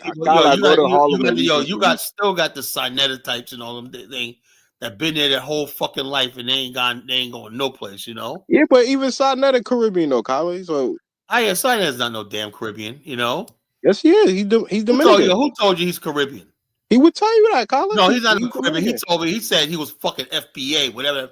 He joined that Yvette Carnell FBA bullshit. No, he said that Tariq told him he's a FBA. That's what he told. But what you call? He said that his father is Dominican, Colin. Hold on, what? His father is Dominican. Well, it doesn't matter. What culture does he come from? Does he represent? I mean, he's black, Colin. He's black, so that's all you need to know, right? He's black. You know, he don't represent the island. He represents the black. Colin, are the people from the islands not black too? Well, you guys are from the islands. You know, that's what you represent. You know. Now we represent the black community. No, you can't just be part of the black community. Man, you're from the islands. You gotta rep your own shit, man. You guys gotta rep. You gotta be proud of your own shit, man. You know. So wait, Colin. So now Stokely Carmichael don't represent, even though he coined the term. Those were different. Those were different times. Stokely Carmichael didn't call himself a Caribbean. You know. So what about Hubert Harrison? I don't know who that is. If you call yourself a Caribbean, you call yourself a Caribbean, right? If you call yourself a Caribbean, or you call yourself West Indian, stuff like that, that's what you're at. Or you call yourself a Haitian, Jamaican, you're not part of the community. Well, as simple as that. When you see Stokely Carmichael, Marcus Garvey, man, they just they said they were black. They identified black. That's why we embraced them, you know? When you come here talking about how you're this, you're that, you're different, we say, hey, look, stay the fuck over there, you know? But Colin, I mean, we all have our, just like if you're German, Italian, but they all consider themselves white, Colin. Well, that was good when you have power. There's power in whiteness, right? People people only want to be black when it benefits them, you know? That's okay. What's the benefit of being black in America, Colin? Well, when we talk about the success of Black America, like 2.5 million black men are in the upper middle class, right? First of all, you guys want to include yourself in that, right? I mean, we already included. No. We don't. You're not included in that. Colin, when you're not black. How am I black? When it's calculated, they're going by black people in America who are African American, right? No, they don't, Colin. They don't separate those. No. So this is what we're talking about. You want to ride in on black people. Oh, you want to ride in on black people's success. But what if I talk about the crime in America, right? It's on us too. Are you going to friggin' take some responsibility for the crime? Yes. No, you guys don't take responsibility. Caribbeans have done some horrible things in America. You guys all talk about how hardworking you niggas are and whatnot. Nah, Carlo. We got values and whatnot. You got values and everything like that. Nah, get out of here with that shit, man. nah, You Kyler, know? we gotta we take blame for the crime in America. No. You can take all the blame because who brought the drugs here? Kyler, we didn't sell crack in America. That was y'all. Who brought cocaine here? Where'd it come from? It came from your government, not us. No, it came from the islands, bro.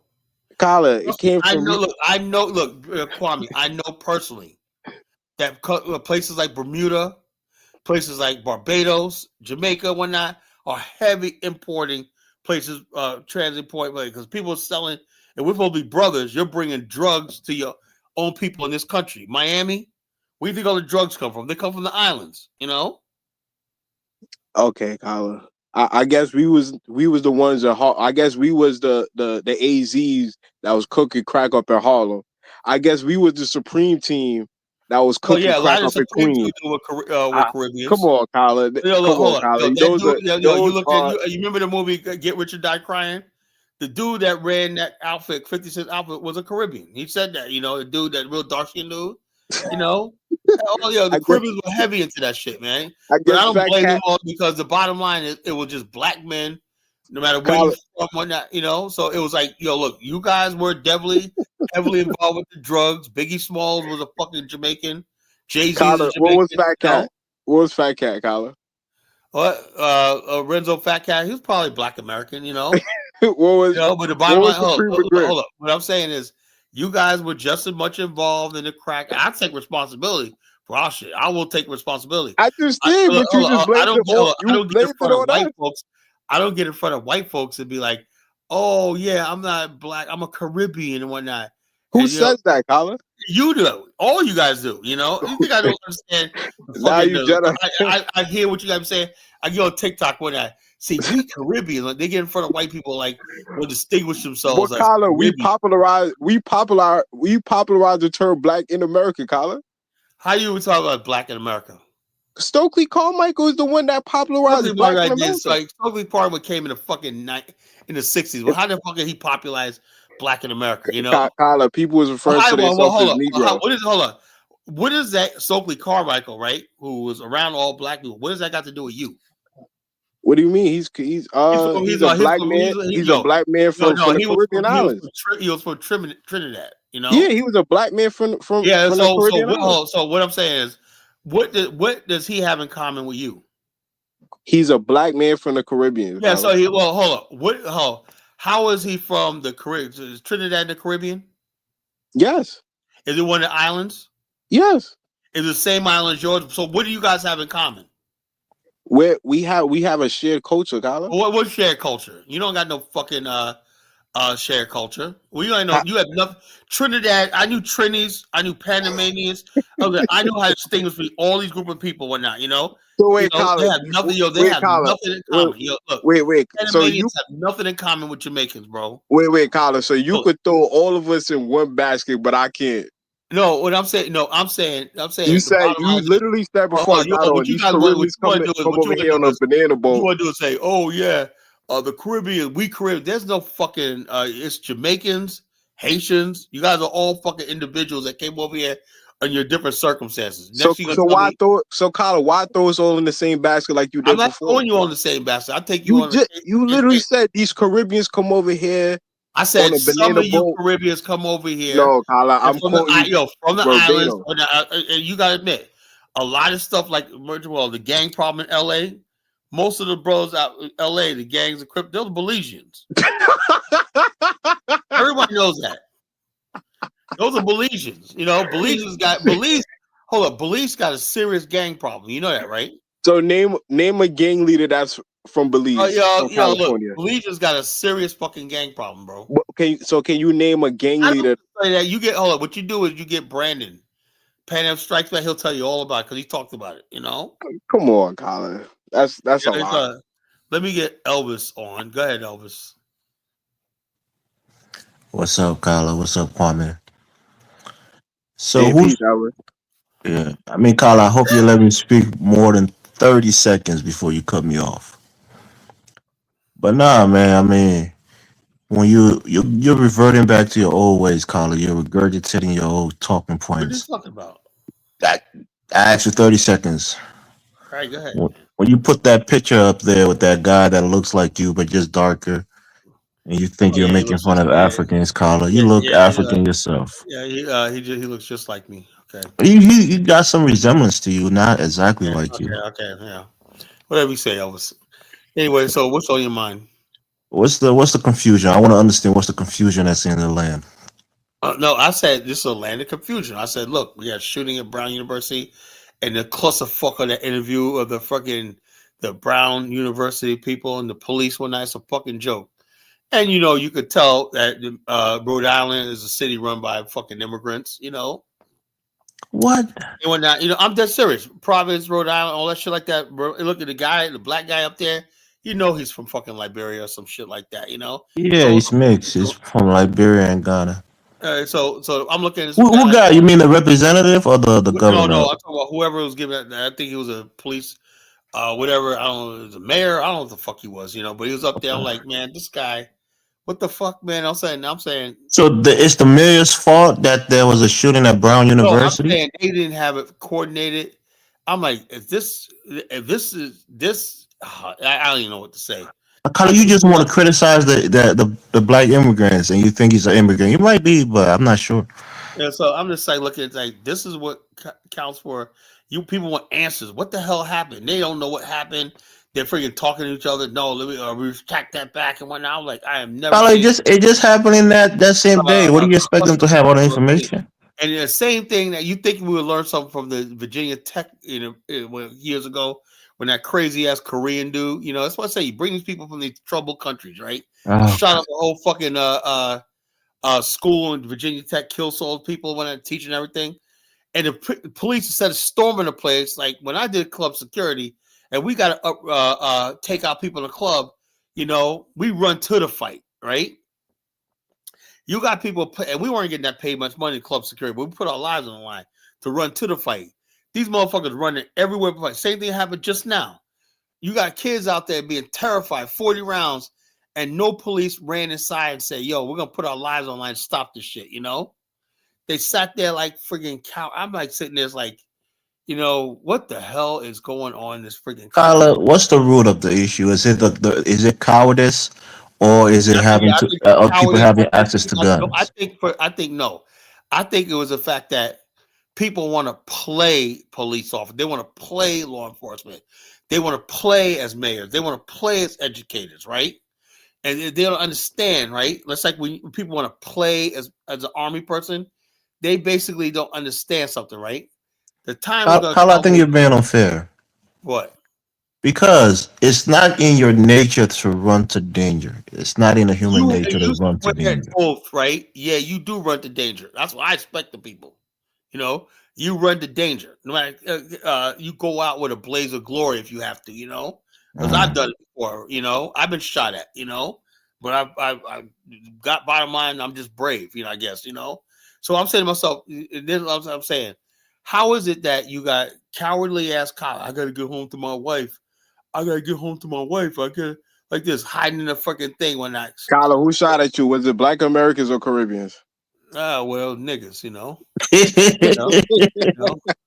That's what y'all So anyway, the bottom line is this: you too scared to run. I get it. You got a baby at home, whatever, like that, right? But at some point in time, man, you got to run to the danger and get shit done. You got. Okay, Carla. Speaking of danger, did you see that guy 100% who disarmed the shooter in Australia? Hey, check this out, man. That guy, he should be on the fucking police department. That's my point. He should be on the. He got shot twice, and he was an Arab. I think he might be a Muslim. Yeah, and he attacked another Muslim who was killing Jewish people. That is a stand-up guy. Yeah, and whatnot. I could basically respect people like that that get involved and whatnot. Yeah. Saying man, shit. I fast track his citizenship, man. Yeah, he was real brave. I'll fast track his citizenship, dude. Man, what we're looking for, man. Well, what's going on, Carla? There's been like 4 different shootings. Like Bob Reiner, his son allegedly killed him. He and his wife. You know who Bob Reiner is, right? Sad, and I'm really disappointed. Elvis, it wasn't a shooting; it was a stabbing. Oh, he stabbed him. I said his son. His son killed him and his wife. I mean, this whole weekend has been a weekend full of violence, man. Hold up. I got a white devil into my chat, my thing trying to come on. Look, white man, devil, you cannot get on my show. Yeah, fuck you. Get your white devil ass out of here. You're not getting on my show. You know, I'm glad you just wasted your fucking time coming up here. You know, you're getting the fuck out of here. Get the fuck out of here, ban. Get the entire fuck out of here. You know, some white devil wants to come on my fucking show, man. Is it Bang? He said Bang. What? No, he showed his picture. You know, his video. White guy. You know. Oh, okay, I thought I was Ahmed because Ahmed comes as Bang. Motherfucker. You know, like I said, we tried our best. You guys, this is white people. Let me say this. You say you don't like us, right? You say you hate our fucking guts. Why the fuck you always got to come in our fucking spaces? I create this space to deal with black people I can't stand, you know, so I can berate other black people and we could just talk and have discussion and fellowship and diss other black people if we can, you know. But why does a white man feel that he has to come up in space? There's nothing we need to talk about. Nothing. We have nothing to discuss. Absolutely nothing, you know. If you want to talk to some black folks, you go on Afro Dumbasses show or Chaotic Live show. You know, they're more than happy to bring you up there. But on this show, you over my dead body, will you ever see a white man on this show? That's just the way it is. You know, what's on your mind, Steve?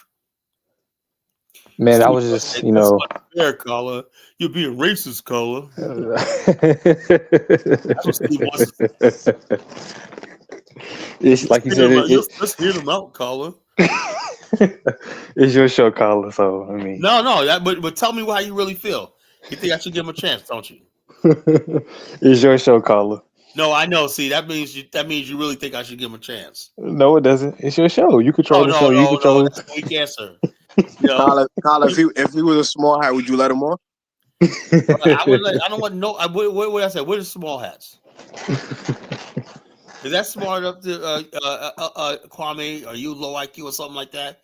What did I say? I say white. I don't give a fuck what it is. What you small hat, big hat, fucking. If you're white, I'm saying no. You know, that's all. I don't give a fuck about your religion. What the fuck you? That's that stupid corny shit y'all get caught up with. Farrakhan, a Jew and a fucking white man is the same damn thing to me. You know, I don't give a fuck about. What their religion is. Kyle, like you want to know the crazy thing? I was actually coming out here to agree with you about the whole, police officer thing. Oh yeah, yeah. What do you agree about? I mean, when you put that badge on, that uniform, your job is to protect people. Yeah, you know, your job is to protect people no matter what. In Virginia Tech, that was unusual back then. But you would think that people over the years will have enough training. Okay, when this happens again, this is what we're gonna do. And people nationwide like this, I feel sorry for you. Brian, you pay all this money for a college education. You want to be safe, right? They said they didn't have a camera in the front of the building seeing who comes in. What the entire fuck, man, And they said that girl that was targeted was a Republican. Oh, my God, man. So, and the good thing about it, the person wasn't black, That was black, all hell will break loose right now, But you know something? They're going to find a way how to blame us, They're going to say he's a liberal, whatnot, and tie that to Black Lives Matter. And they're going to find a way how to tie this back to black people, and we're going to get the blame, Even though it's clearly a white guy who probably did this, they're going to tie this back to us somehow, blame shootings, crime, everything like that, These blacks are out of control, These blacks are out of control. We got to do something about the blacks, So it is what it is. Maybe it wasn't loud, but I was definitely upset. I'm settle now. Keep I should have. I don't know what Mari's talking about, but see, read some more of these comments. Oh no, Principe. Can you see him? You can't say Negroes.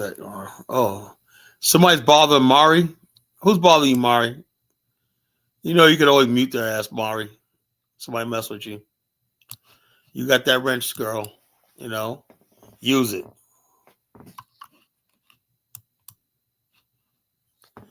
But yeah, so about last night's show, man. I had a chance to talk to both Dollar Bill and Hustle Smart today. I don't know. Hopefully they get it, man, because last night's show was a fucking mess. I was really upset over that shit,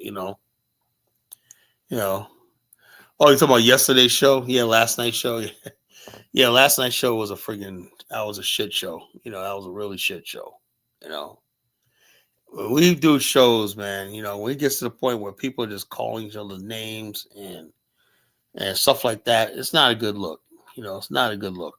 Not a good look. We got to call each other name, call each other out our name and everything like that. We should be able to agree to disagree. I think, look, there's some people have strong feelings about something. Some people say, I disagree. Why can't we be like white people? I want to do a girl white people, and they can have a strong opinion on something, but they agree or disagree. And next thing you know, they're still friends, they're still friends. They talk, whatnot, like they're civilized, Black people, we're just not civilized, because if the same brothers were in the same room, man, knives and guns will come out, Kyle, you just said Black Americans are civilized. I'm always civilized. You got women in your chat. Look, this is what I'll say, Kwame, right? To say Black America is civilized is a fucking lie, But I say like this: we had at least a semblance of what civilization and what culture civilization, because I lived that, So we have something to build on, right? Doesn't mean the majority of Black people are following that, Well, at least we have something to build. We know what right from wrong. Like, let me give you an example.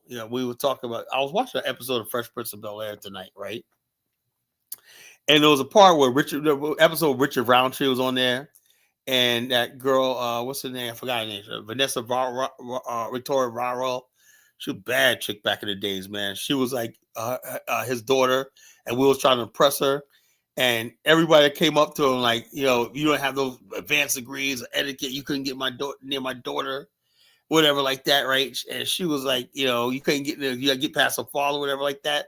That's reminded me of the old patriarch days, right? Where if you want to date a girl, you got to talk to her dad. That's where I grew up, You had to get with him with her father. That's the community I grew up in, the Black America I grew up in. So anyway, the one part where Will was like, Carl had to teach Will, fresher Will on proper etiquette. And they had to test him like, okay, what fork do you pick up for the shrimp? And all of a sudden Will will go, this one. Him and Uncle Phil was like, oh, damn, man, you failed, man. He's going to know you faking it when not, But that's what I'm saying. When I said Black people in culture, etiquette is a really good part of Black American civilization, having etiquette.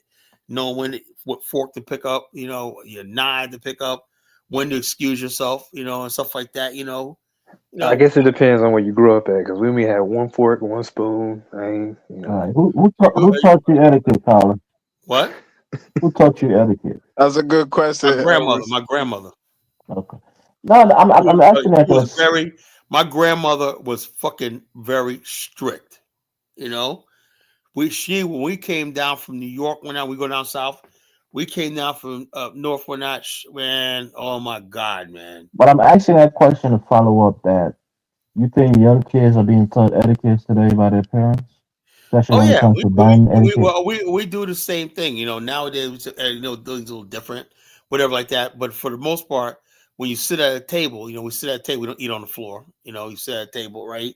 You say your grace before you eat, No, but we're talking about the spoons and the different forks. You eat with a spoon, right? You eat with a fork, a knife, whatever like that. Food, for the most part, a fork and a knife, whatever like that, And you basically, Kyle, ain't nobody saying no grace in 2025, man. Come on. I still say my grace. People say grace. I'm not talking about that. I'm talking about knowing what spoon to use, knowing what butter knife.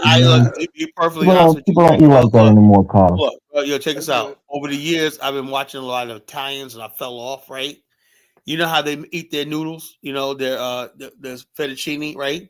Where they scoop it up. You learn your etiquette from white people? No, fool. Listen what I'm fucking saying. I'm gonna kick you out of here. I said over the years, right? When before I started watching Italians do it, right? I learned how they do their thing. It's actually easier, right? I just adapted. You take a big spoon, right? And you shovel the linguine, right? And then you take the fork, right? And you twist it, right?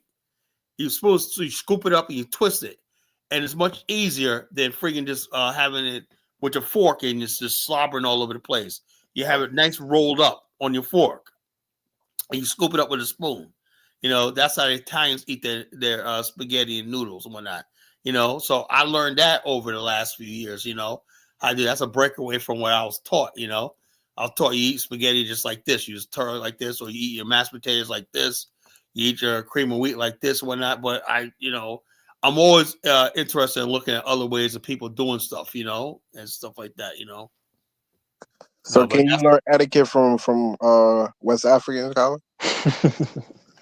I don't know. You know, I don't know. I'm not gonna eat my feet, you know. You want me to eat my toes? No, I'm not Zongo. I can't peel a banana. I don't gotta be like Aphrodite sitting there. So Colin, the white men taught your ancestors not to eat with their feet, and they passed that down to you. I don't know, man. We went through a large transformation here, Elvis. I don't know. But why does he have to be in a tree eating a banana? Like, what's? Hey, I keep having these dreams of Aphrodite sitting in a tree talking to his dad. That's kind. I mean, okay. You know. Colin, don't go back to that again, because that's when Africans will come up here and start calling you guys, you know, all kinds of names. Yeah, man. I get it, man. You're beyond that, man. Anyway, so. Yeah, Colin, that's wild to say that. Colin, can I ask you a question? Colin, like, wouldn't that be something like a white supremacist would say? I don't know. It's something I would say, you know, and maybe white supremacists are learning from. Colin might be a black supremacist. Yeah. Well, I'm definitely a black neck, you know. Foodie said, Colin, what foods do you usually eat with your hands? Chicken. A sandwich. You know, your hands were actually made for eating, Colin. Now, the more complicated foods, you know, then you probably needed more utensils to grab on and secure them. I agree with that. So Africans eating with their hands is not unnatural. With your hand, you can eat with a fruit with your hand, or get with that like that. But if you're sitting at a table, right, and for God's sake, if you got rice or noodle, and don't go digging with your hands, you know. No, noodles you're not supposed to eat with your hands because it's that way. Man. But you can eat rice with your hands, Colin. I ain't gonna lie, I haven't ate rice with my hands. That's because I didn't have a fork, but not. Yeah, if you're desperate, you don't even eat rice with a fork. If you eat rice, eat it with a spoon. I mean, spoon with spoon. Yeah, hold on. How's anyone saying I eat with my feet, man? Come on, man. Well, you said that ridiculous. That you ever seen African eat with their feet before, Colin? Yeah, I did. You know. Where did you see that at, Colin? You know, it was the lady. It was the lady that was carrying that monkey. Was it her? No, just be making shit up, man. Why you remind me of that, man? Remind me of that, man. I was like, yo, that was Elvis's people, man. Okay, Colin. A woman from Grand Julius, all the way in Bone County. Okay, Colin. I don't know. So Elvis, who was that? What ethnic group was that? Colin just be making shit up. He's in a whole nother county where the Crown people are not predominant, and he's talking about that was my. So what people are predominant over there, Elvis? The pellet people are predominant in that. Oh, okay, the pellet people. I was like, that's what I said. Yo, man, I'm in Africa, yo.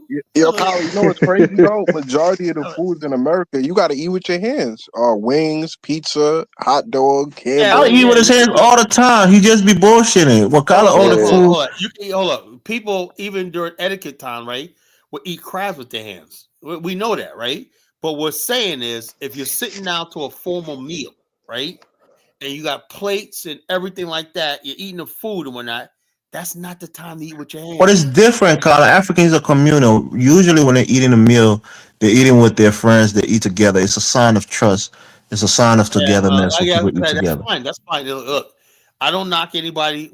And most people wash their hands before they eat, Colin. I don't knock anybody what they do, Elvis, right? But just don't ask me to do it. You know, that's all I say. But you do it all the time. You eat with your hands all the time, Colin. Yeah, hold on. Like I said, there's a time and place for everything. I eat my ice cream with my hands. You know, ice cream cold with my hands, right? You eat pizza with your hands. You eat wings with your hands. You eat breadsticks with your hands. Hold up, but I'm not gonna stick my hand in a plate of noodles. I'm not gonna eat my mac. Most Africans don't eat noodles with their hands. That's what I keep saying. They eat rice with their hands. I seen an African guy on a fucking TikTok video. Right, he was out on a date with a girl at a cuisine restaurant. That's why I did that show. Talk about that show. She goes, "Aren't you gonna use a fork?" Oh, this is how we do in Africa. Dug his black fingers in a fucking noodle in a fucking. She said, "I am so embarrassed, man."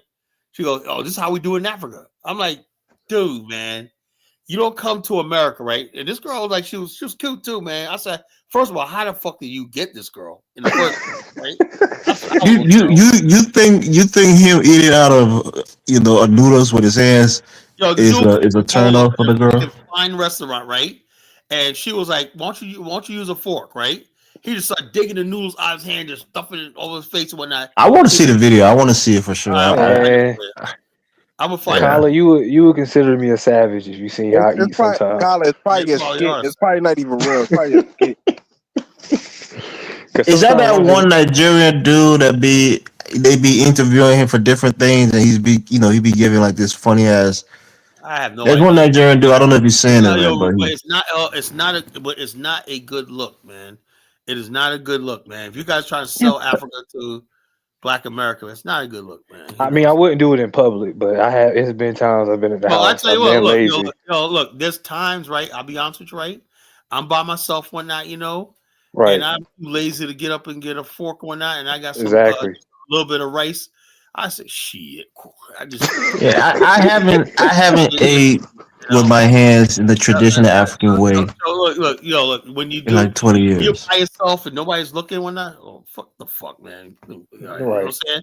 But if you're out in public, at least can you Africans understand one thing, right? Okay, if you're in your home and you're in your village and your hut, how many Africans you see out in public eating with their hands? I don't think you see a lot like that. They tend to, Yeah. What about people eating like fireflies and shit? What, Kyler? You just be going to their shrink. What? Eating fireflies? We was on fireflies, Elvis, you don't believe I got a video of Africans eating fireflies. Kaizo talked about I want to see it. I mean, right. And I think from the Wenga people in East Africa, Kenya. Yeah, those are specific people who might eat it for whatever reason, but it's not an African thing. This is like at a gas station, Kyler, French people eat frog legs, escargot. That's another thing. Hold on, Kwame. Why is it that every time we talk about something like that, y'all always give white people like there's some standard? White people. Oh no, I eat frog legs too, though. You just said you watch Italians. Italians eating noodles, right? I'm not gonna eat what the French eat. I'm not gonna eat what everything they eat.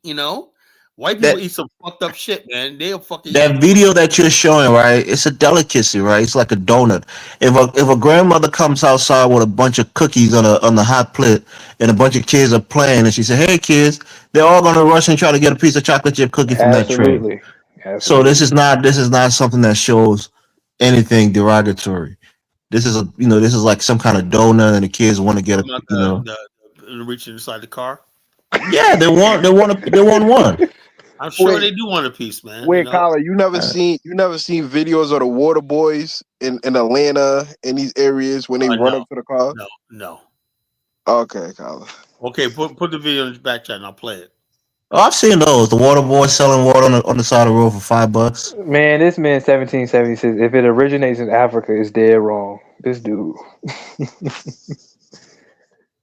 This man 1776. Well, he originated in Africa. So what that say about him?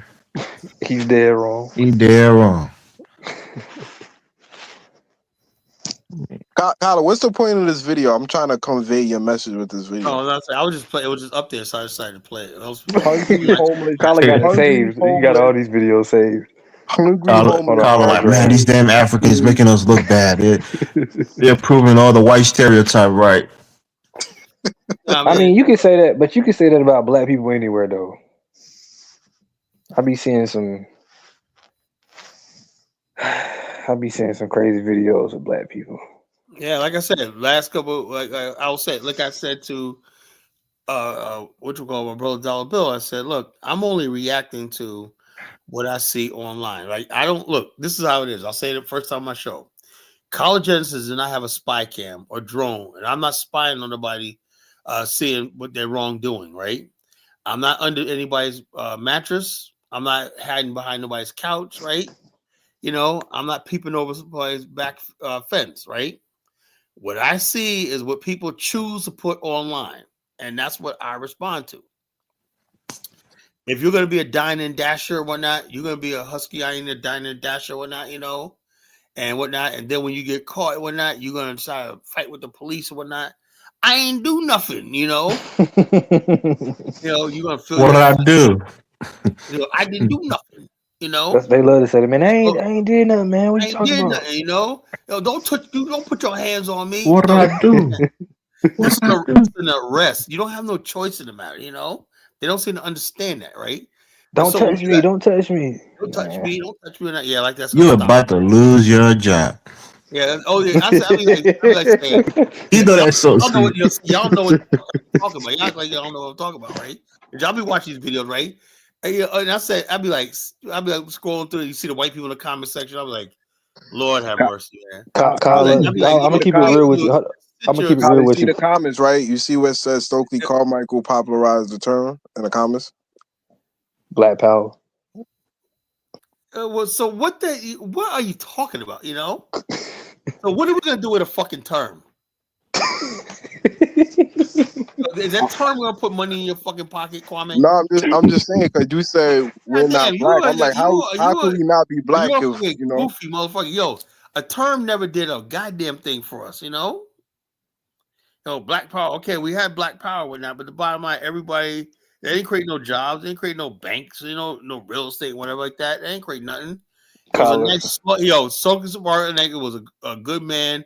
I like him. He was a sloganeer, man. So good. Maybe we should bring more Caribbeans here to give us slogans. No. I'm just saying, Colin. In other words, basically, we should give participation trophies, right? So he's a sloganeer. Right, we should honor a sloganeer, right? Nah, Colin, we made contributions to the Harlem Renaissance. We made contributions. Like what? Give me a writer. Arthur Schomburg, J.A. Rogers. Oh, hold on. Hubert Harrison. Schomburg, okay, talked about African American history, right? Okay, so what I'm saying, the Harlem Renaissance basically has so many authors, thinkers, poets that not only contribute, right, that usually transform the world. Richard Wright. The stuff he wrote, right, and James Baldwin, who came afterwards, whatever like that, and Langston Hughes, they changed the whole entire world view of black people altogether. That's transformative, right? It's not enough just to be part of the Renaissance, right? They're writing, but before the Harlem Renaissance, people didn't even know we were really human. They didn't know we had thoughts and feelings and everything like that because the way we were portrayed as just happy, whatever like that. But we had a lot to say about the world. The Harlem Renaissance, for the first time, showed the world that we were here. And that was a path to integration into America and the civil rights movement. When white people finally said, okay, these people, they may look different, but they're every much as equal as we are. Yeah, Colin, we played a pivotal role in the Harlem Renaissance, Colin. Oh, wow. Why? Let me ask you a question. Why do you freaking always got to include yourself? Why can't you enjoy it? Right? Why is it necessary? Colin, you trying to exclude? I'm not trying to exclude nothing. Why do I need to hear about it? You asked me. What have they done? I'm just pointing out some facts. I'm just pointing. You can go to the Schomburg Institute. If you feel like you contributed, more power to you, man. Kwame, I wish you a lot of luck. Good luck to you. Hey, Mr. Cat, I was just about to say that, talking about introducing weed to save African Americans from harsh drugs. Really, Principe? Yeah, wow, man. That's a shot, Kwame. That's a shot. He said introduce weed. Yeah, well, Jamaicans, man, that's one thing that they gave us our weed, man. We didn't know anything about weed until Jamaicans got here. Which is, I believe that's false, but no, it did. That's where it came from, the islands in Jamaica. I don't know because I know some elders. I know some elders that say they were smoking back in the day. And they ain't want no Jamaicans. Look, dude. According to Colin, we introduced crack. We introduced dope. We introduced cocaine. You said what, Colin? We even introduced. What do you think was grown at? Jamaica was grown at. I'm pretty sure it was grown in the Caribbean, but yeah, it was grown in the Caribbean, distributed in the Caribbean. But it's all good, man. I don't hold it against all Jamaica. Everybody, they got to make some money. Jamaica didn't have a lot of money, so our brethren over there had to make some money somehow. So we Hold on, going back to what you were saying earlier. You watch some of them police videos, interactions with some black people, and they just be acting a fool, man. Yeah, it's so embarrassing. Why you ever notice how are these black women? I think some of these black women, they're on some sort of, they're putting something in the world. They act strong. They be strong as hell.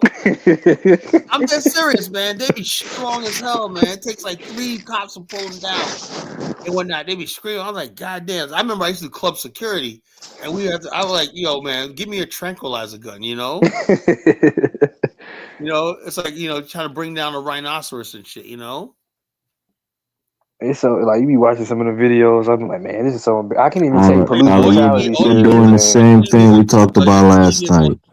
All you need is those tranquilizer guns. You're perpetuating that same talking point, Kyler.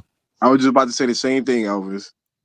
What? Kyler, you're a man. You should be a man of renown, in other words, if integrity. Look, this is what Elvis is. This right. When I was coming up in my day, black women weren't like this. They were soft, they were beautiful, and I want those black women back.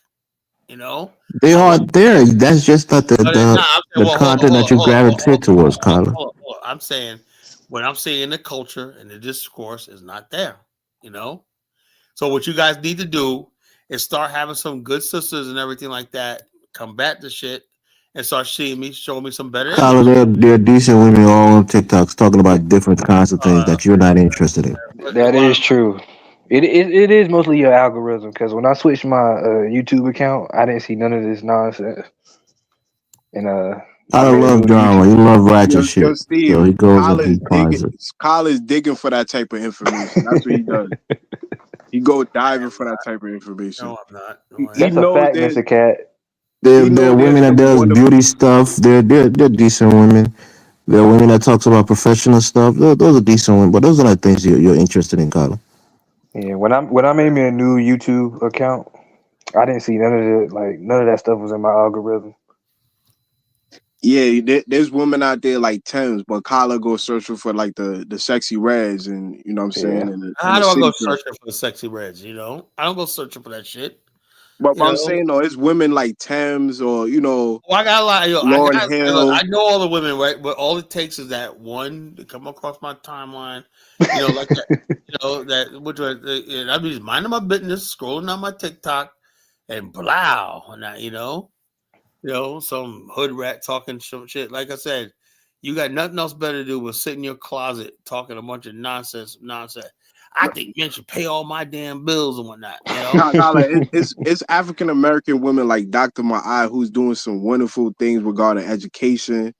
It's another sister in California. I forgot her name, slipped my mind right now. I know all about them, right? I know all about them. But she's getting black people they land back. I know all about the Crimson Cure. I know all about Six Cigars. I know all about the good, and they give me hope, right? It does not matter that when you got a stupid, ignorant chick out there doing that, and she gets like 1 million views, and your so-called Dr. Mayette may get 5. It does. That's what disheartens me. I understand both sides of it, but I will say that stuff I used to see on the internet used to really bother me until I started looking out in real life. I'm like, I don't really see these women in real life, and these women. I know. I don't see them in real life either, right? Because I'm not around them when right. And all I'm saying is this: I don't want to know. This is my thing, right? Tell me if I'm wrong or fucked up, right? Hood rats, 305. What's it called? 304 girls. 30. What is it called? 302 girls. If you guys did not post yourself online, I'll leave you alone. Right? Out of sight, out of mind. I don't give a fuck, right? But these people, like I said, misery loves company, and they know when they put that miserable life with their big eyelashes, their friggin' stupid ass lipstick they put on that don't even match their skin tone, that stupid ass cake on their face trying to lighten their skin, and the blonde wig. Collar, you can say the same thing for the men who are sagging their pants, tattoo everywhere, looking dirty and unkempt. Same thing with the damn men, No, but I'm saying this is society and it's a reflection. Look, if you're a fucker, what did I call him, Elvis? Deadly clown. Pookies and Rares. No, what was that again? Who said that? Deadly clowns. Thank you. I got it covered, Elvis. I've been warning people about deadly clowns for years. I said, beware of the deadly clown, you know? So therefore, I have a defense mechanism against the deadly clown, you know? But Colin, you know ignorance sells. For instance, Dane Calloway can have 500,000 views versus Dr. Obadiah Campbell who will have like 10,000 views. Colin, it's just how the algorithm works. They promote the ignorance and the what's the thing that people like about Dean Calloway that they gravitate towards him? That you were Indians? I'll tell you that you were black never people love enslaved? conspiracies. I'll tell you, look, I broke it down last night, right? There's a large segment of black people in America, right, that didn't grow up with copies of Ebony magazine laying around on a magazine stack, right? They didn't have an encyclopedia, and I'm below black encyclopedia in the house, right? They didn't have books laying around, right? They didn't have the autobiography of Malcolm X laying around. They didn't have pictures of Fred Hampton on the wall, pictures of Martin Luther King, Malcolm X on the wall. These are things I grew up around, right? That piqued my curiosity, right? And when I opened a book of autobiography of Malcolm X, and also Alex Haley Roots, that was in a lot of black homes, you know? So therefore, these are people who grew up not knowing anything about black history, their culture, who they were from, and everything. So it's the only thing they know about black people is getting arrested, hood shit. They think black people is ghetto. I heard people talk about that. You know, what's black folks? You know, we're about, you know, it's about selling. I had ignorant motherfuckers. That's what I knew back in the 90s, right? I said, I can't hang around these niggas, right? They said, you know, what's black people? The first thing we know how to do is sell drugs. But not. I said, are you serious? Yeah, the people motherfuckers, you go in their house, not one magazine, no nothing. I said, I can't hang this motherfucker. The motherfucker be like, yo, where you been at, man? Where you been at? Away from you, nigga. You know? We can't hang, you know? I grew up around being educated. You know, I read books. I go to the library on my free time. You know? I read, you know? And so therefore, if you got people that never, Mr. Cat know what I'm talking about. If you got people who don't have any books, they're easily susceptible to a Dane Calloway or Tariq Nasheed. And Colin, I really joke about Africans and stuff like that, Caribbeans and whatnot.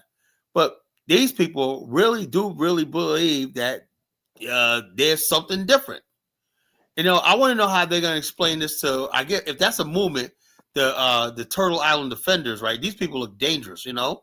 The people that just busted in California. This is a land of confusion, right? They said they're like, fuck America. They want to basically take this continent back from everybody else, like including black and white people, you know? They call it Turtle Island Defenders, the indigenous people of America. So I wonder how Dane Calloway gonna Colin, I was watching like a reparation board with like some of these people that you know, that pushing like Freeman and stuff like that. And the what's going on in California? California is just a weird place. I swear. They ain't getting a dime out of California. These niggas need to just get a job, man. You know. And you know, look, every time you look at the reparations thing, they all have, like right now in New York, they have this. They got these boards and whatnot. I would like to message Mayor, Governor Holcomb. They do their nice speeches and whatnot, you know. And they always sound on edgy, cocky, threatening, and intimidating. Like if you even question, I'm gonna come over there and whoop your ass and whatnot. Look, I learned a long time ago. I'll call these niggas bluff. I said, niggas, sit posture. This is a bunch of posturing. That's all. How you didn't have a posture like, yeah, see, like it's a done deal. Reparations coming.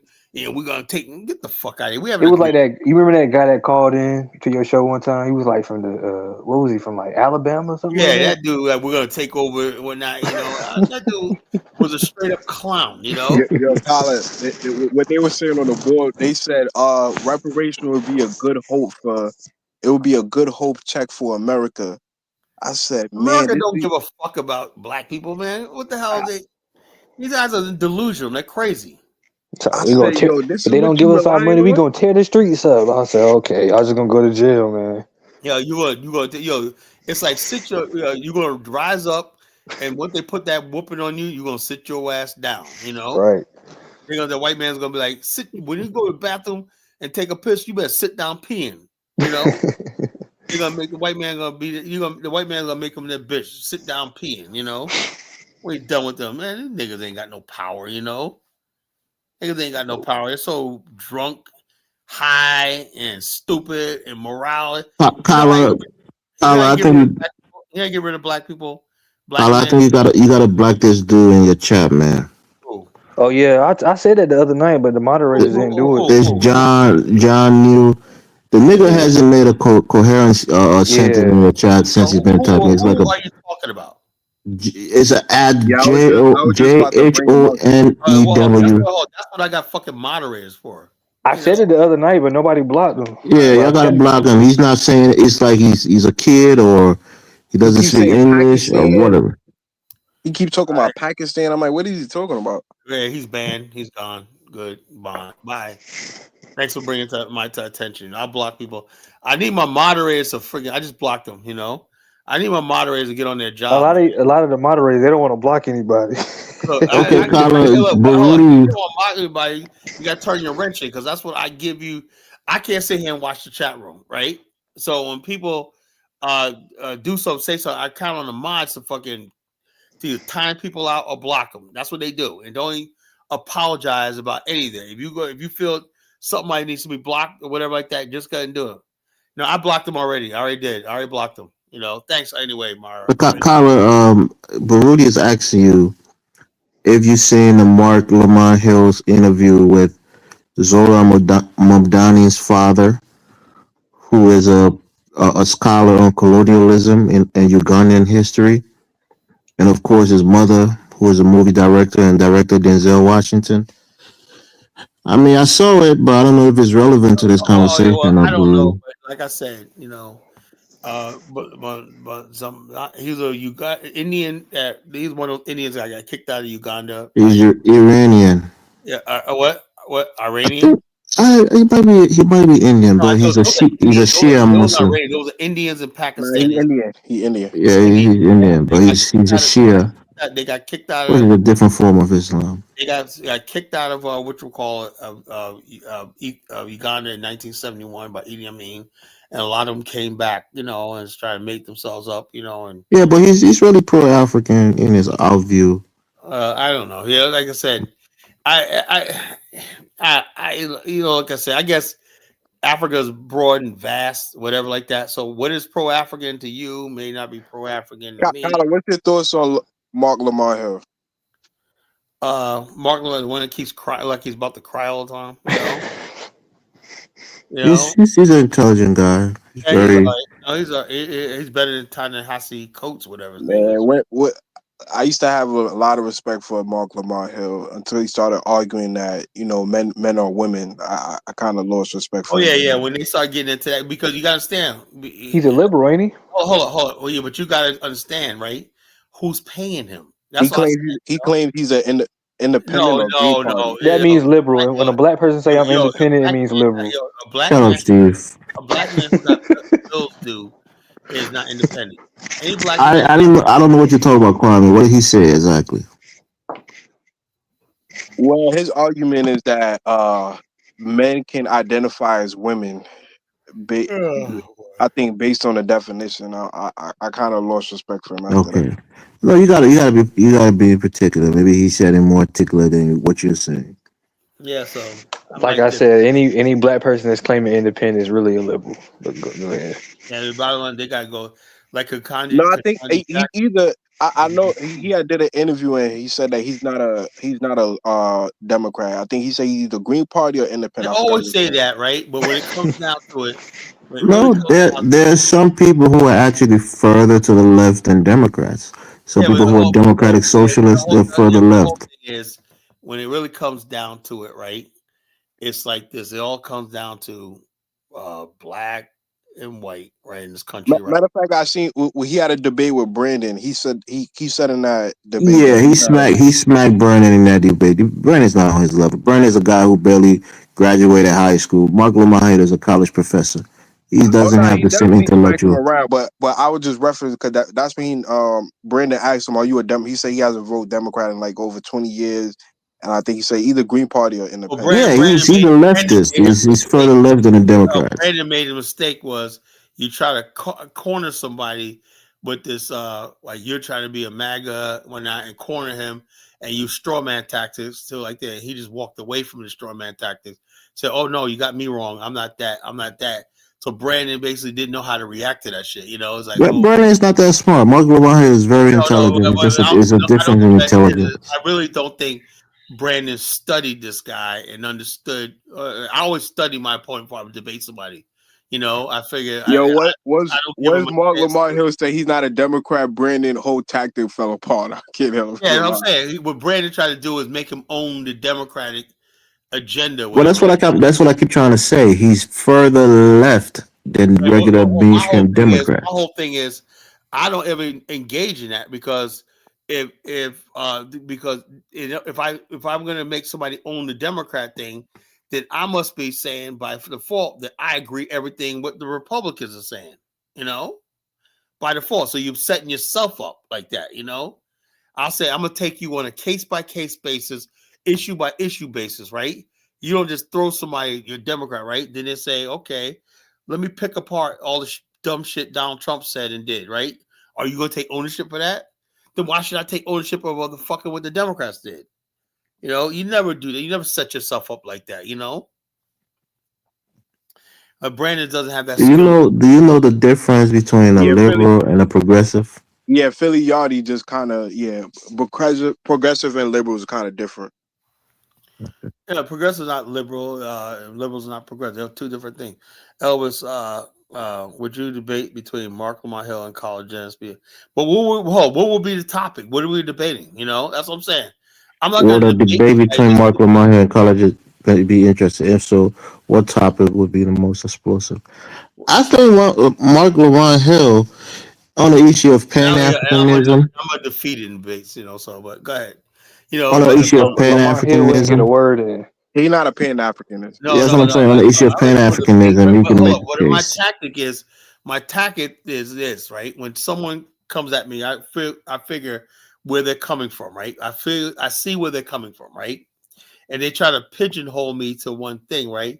And that's why I forgot who else debated. I think it was 1776. He just got frustrated. Well, answer the question. Why you moving 1776 is not Mark Lamar Hill. I know, but I'm saying that's why he's been an intellectual midget compared to Mark Lamar Hill. Hold up. Chupo thought he had me pigeon, right? I said all of these people, Chupo, I think he might be educated. Elvis, right? Let me tell you something, right? When it comes to debating, because if you're not prepared, you know, a Chupo can be a Mark Lamar Hill, you know. But Kyler. I think I won't disrespect you, but I think he's kind of educated. But what I'm telling you is, but I have the same. I know. Even though I didn't finish my degree, but I read thousands of books in my life, and I know a lot. I'm not stupid, you know. I'm not saying you're stupid, but there's certain things. Right? I know the same thing he does and stuff like that. Maybe I'll give him his credit because he has his college, and I always respect people's degrees. You know, I always respect people's degrees and whatnot. But that doesn't mean nothing. I used to see Rush Limbaugh. Not. No, that's what I'm trying to say. He's not just a guy who. Hold on, Elvis, right? Tyler, you can't even let me say anything. Hold on, Elvis. I used to see Rush Limbaugh, a college dropout, destroy people with PhDs and master's degrees in debates. You know? That's what you think. No, I'm dead. I've seen him. No, that's what you think. Because usually Rush Limbaugh was wrong, and he just strong arm and straw man his arguments. He's so big, you know. I've seen him literally have people stumbling on their words like. Colin, that's what you don't understand. These people are not really smart. They have a whole team of researchers. Colin, let me get a word in, man. They have a whole team of researchers behind them, smarter people who are behind them and giving them information, giving them talking points. That's what you don't understand. There's a whole show. These people not bring these things out of their own minds. The point that I'm trying to make with Mark Lamar Hill. A live debate, him eat people. I used to Rush Limbaugh for years, right? That's what I'm telling you. And a lot of my debate tactics come from him, right?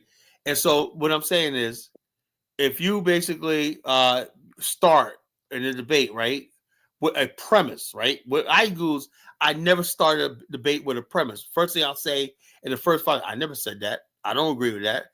I take ownership of nothing, right? And so therefore, what they try to do is give you and define you first. And then they could tear you down. That's a straw man tactic, right? I'm the king of being straw manning people. I'm the king of that shit, you know? I learned that shit a long time ago, how to straw man people and make like this. When people don't when it comes to debate, you're a filibuster. And that wouldn't work in a fair debate where you have a moderator, where you are not the moderator. It wouldn't work. If somebody's gonna friggin' debate me, right? first of all, it's like, what's the topic, right? Like back, like Nakmeezy, he tried to bait me on panel. I said, look, Mac. I saw that debate with you and Nakmeezy, and Nakmeezy, he handled you in that debate. I said, look, nigga, this was like a year ago. I said, Nakmeezy, I'm not a Pan-Africanist. Well, I said, look, my name is Carl Genesis, culture critic, geopolitical pundit. You call me a Pan-Africanist, you know?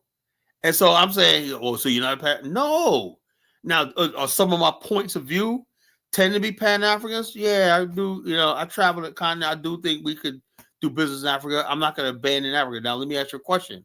I said, if you say that I do anything in Africa and it makes me a Pan-African, it's a bad thing. You're against it, right? Okay, yeah, right. So, in other words, I asked him, I said, should I do anything outside the borders of America?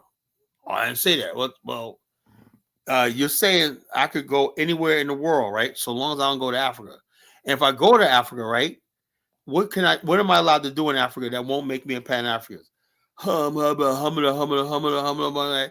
That's how I trap people, right? Because he tried to corner me with trying to say I'm a Pan-Africanist. And I know at the time, you know, I could not defend Pan-Africanism. You was a Pan-Africanist, but you switched your position in hopes that he wouldn't catch you in your position. My definition of Pan-Africanism, right, was not popular. I'm a Black African infrastructure type of guy, you know? My definition of Pan-Africanism was not Dynas Amir's Pan-Africanism. He's going by Dynas Amir's Afro think tank's Pan-Africanism, right? Which has become a tribal chief and which is real Pan-Africanism. You're just on the fringes of it.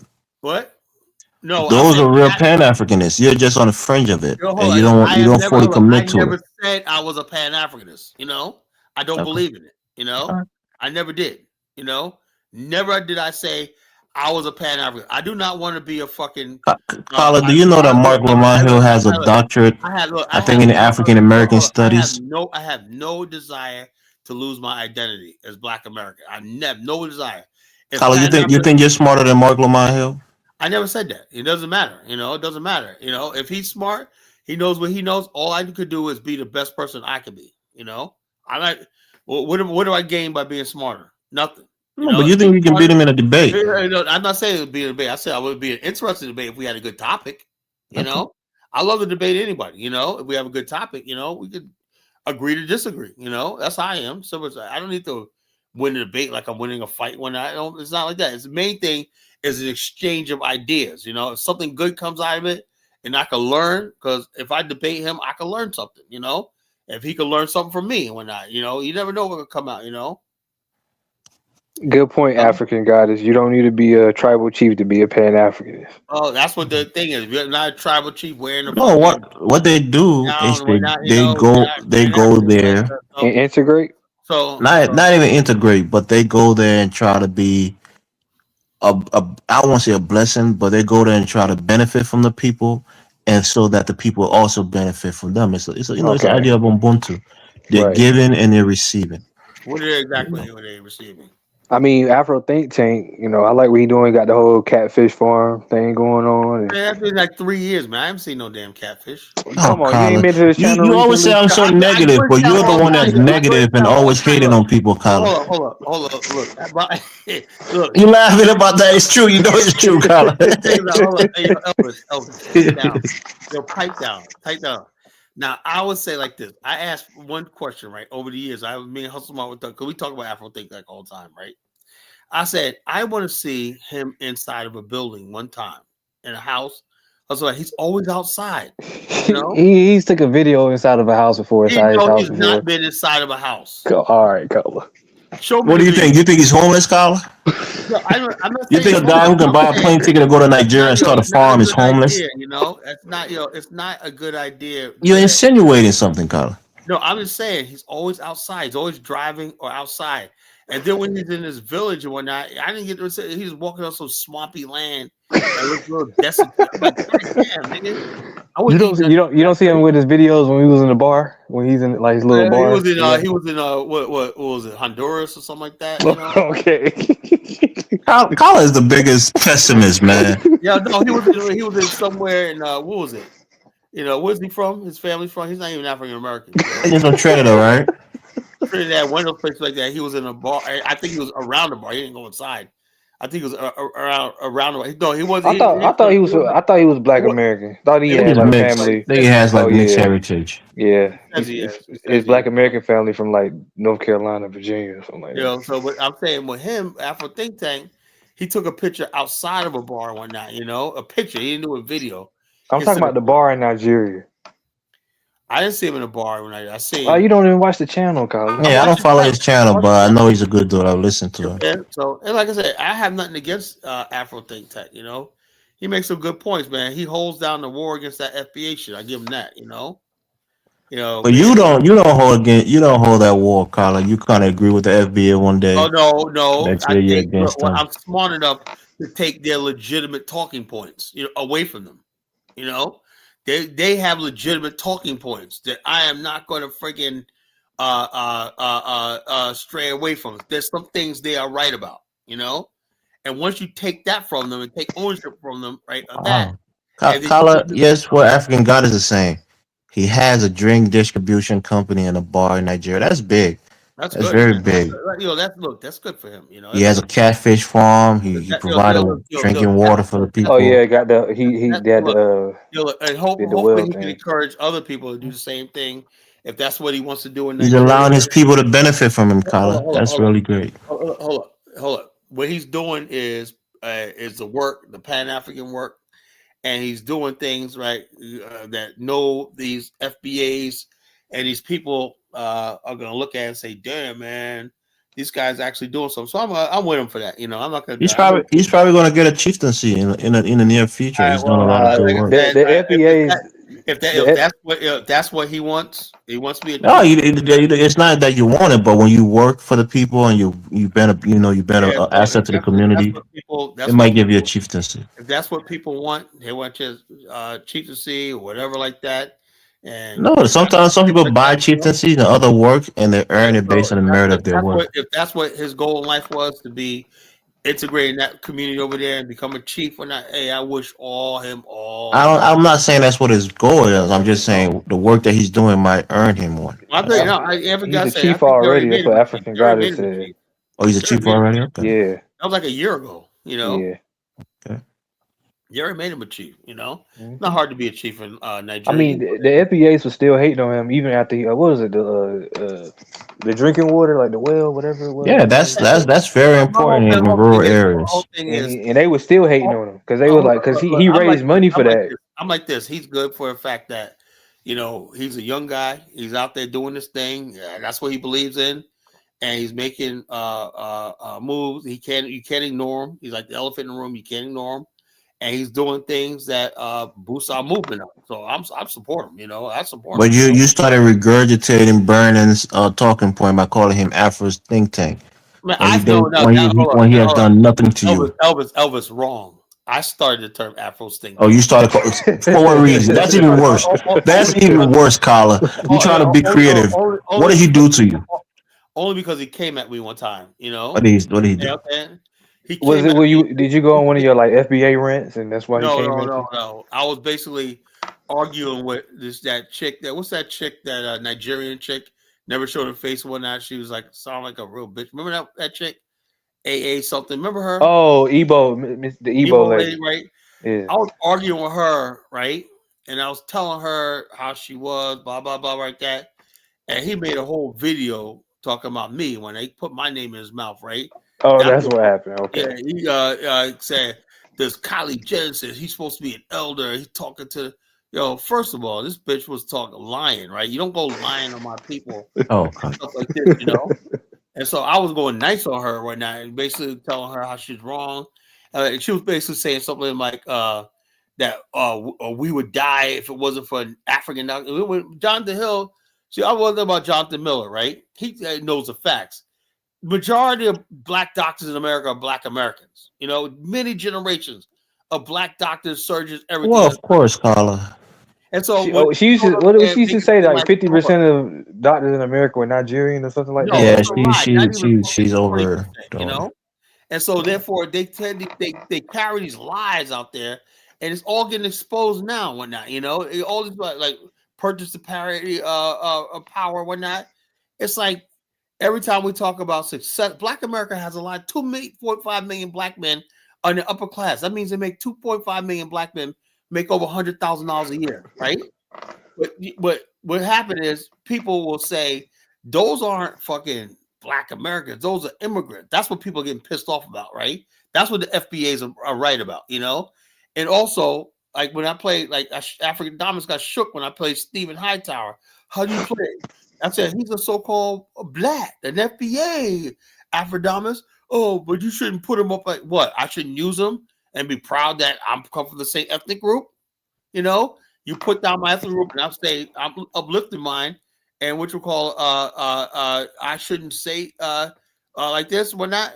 So this is what we're talking about. You know, I said I wouldn't have to do this if people weren't this idea that yeah, we got many examples of Black American greatness, excellence, and success. Absolutely, you know? And you will know that on this watching this show. You know, I will talk about the 20 top black businesses in America. They were all, these are black businesses that have been here for 100 years or more, you know, building in Black America. You know, each generation getting better and better. And now they look what they achieved. They didn't happen overnight, you know. They didn't happen in the last 20 years. They make it seem like in the last 20 years, when the Africans come in here, everything just exploded. Like we did nothing, you know, for 400 years. That's what the FBA, and that's a legitimate thing they're talking about. This legacy stealing and the erasure of history. That's something legitimate that they talk about, you know. I stand by that, you know. You cannot come to a country and erase somebody's history and whatnot. And what has Black immigrants been trying to erase from African American history? I'm saying there's not just them. It's just the media. The media has this idea that that not just Black immigrants, right? They're basically talking about immigrants in general, right? Even some white people are saying, wait a minute here. We're not a fucking country of immigrants, right? The immigrants didn't come here until the 20th century. America was already a highly developed country by the time the friggin' Italians and Poles and all these other people came here. So this idea that they got off the boat, start building America from scratch is a lie. People don't like that, you know. You gotta post the link. I think maybe more people want to join the panel.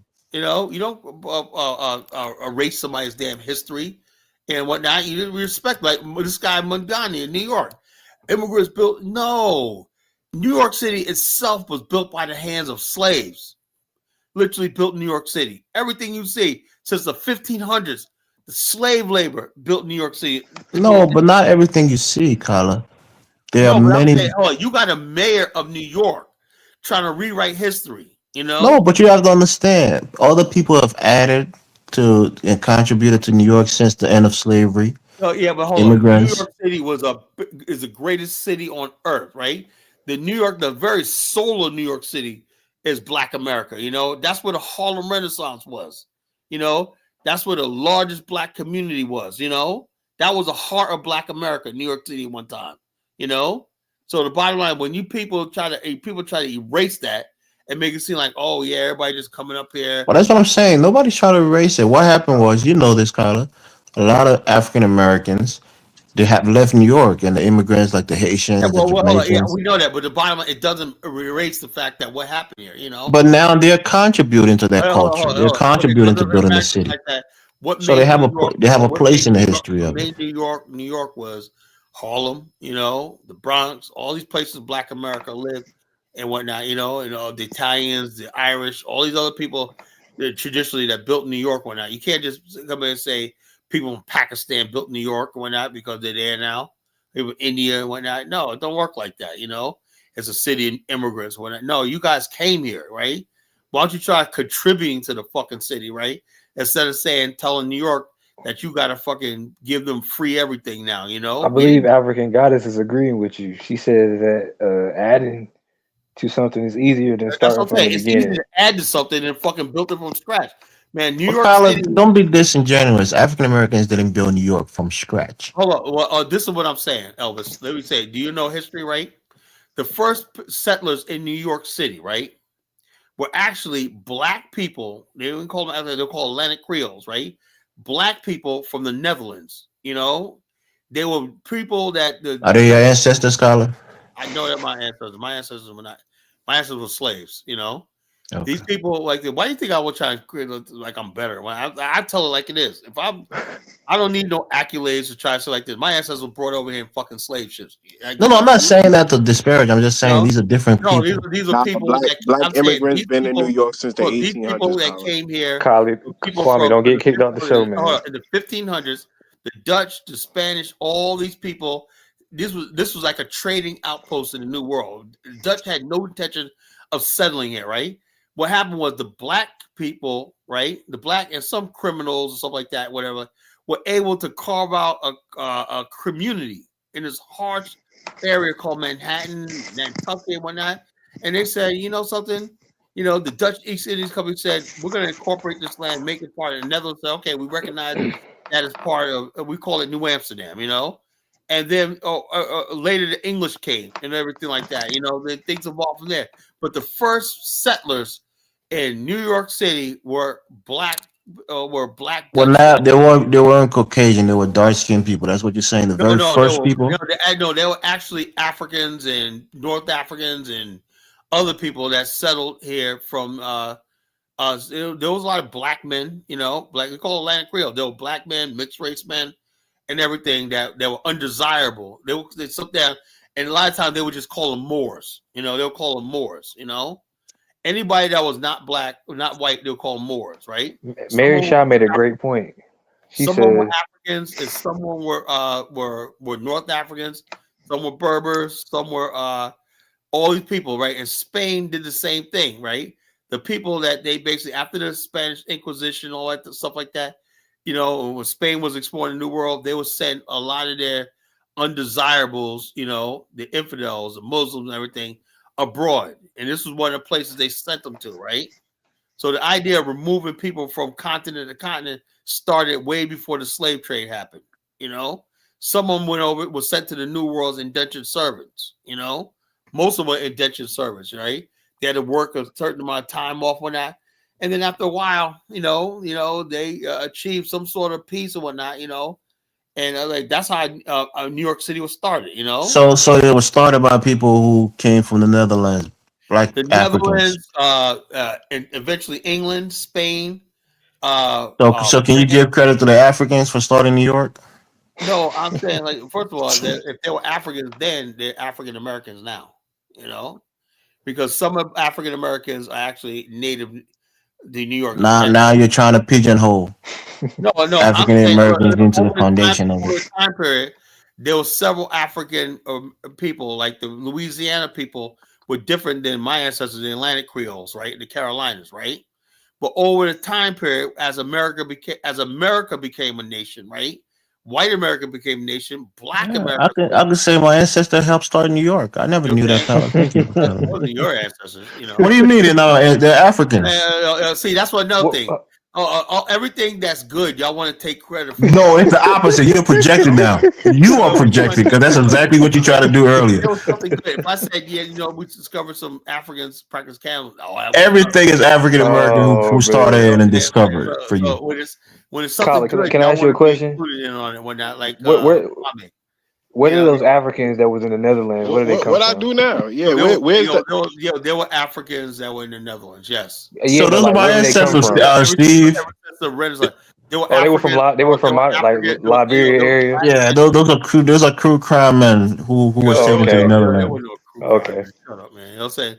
And there were Africans also in Venice, Italy. You know, Venice, Italy. You know, they were crew as well in crime. There was crew, pellet crew, crime. They're crewmen. Yeah, okay. Yeah, you know the crewmen travel all around the world, kind of doing expert navigators and. Yeah, they had ships, man. Look at their boats, man. I seen them.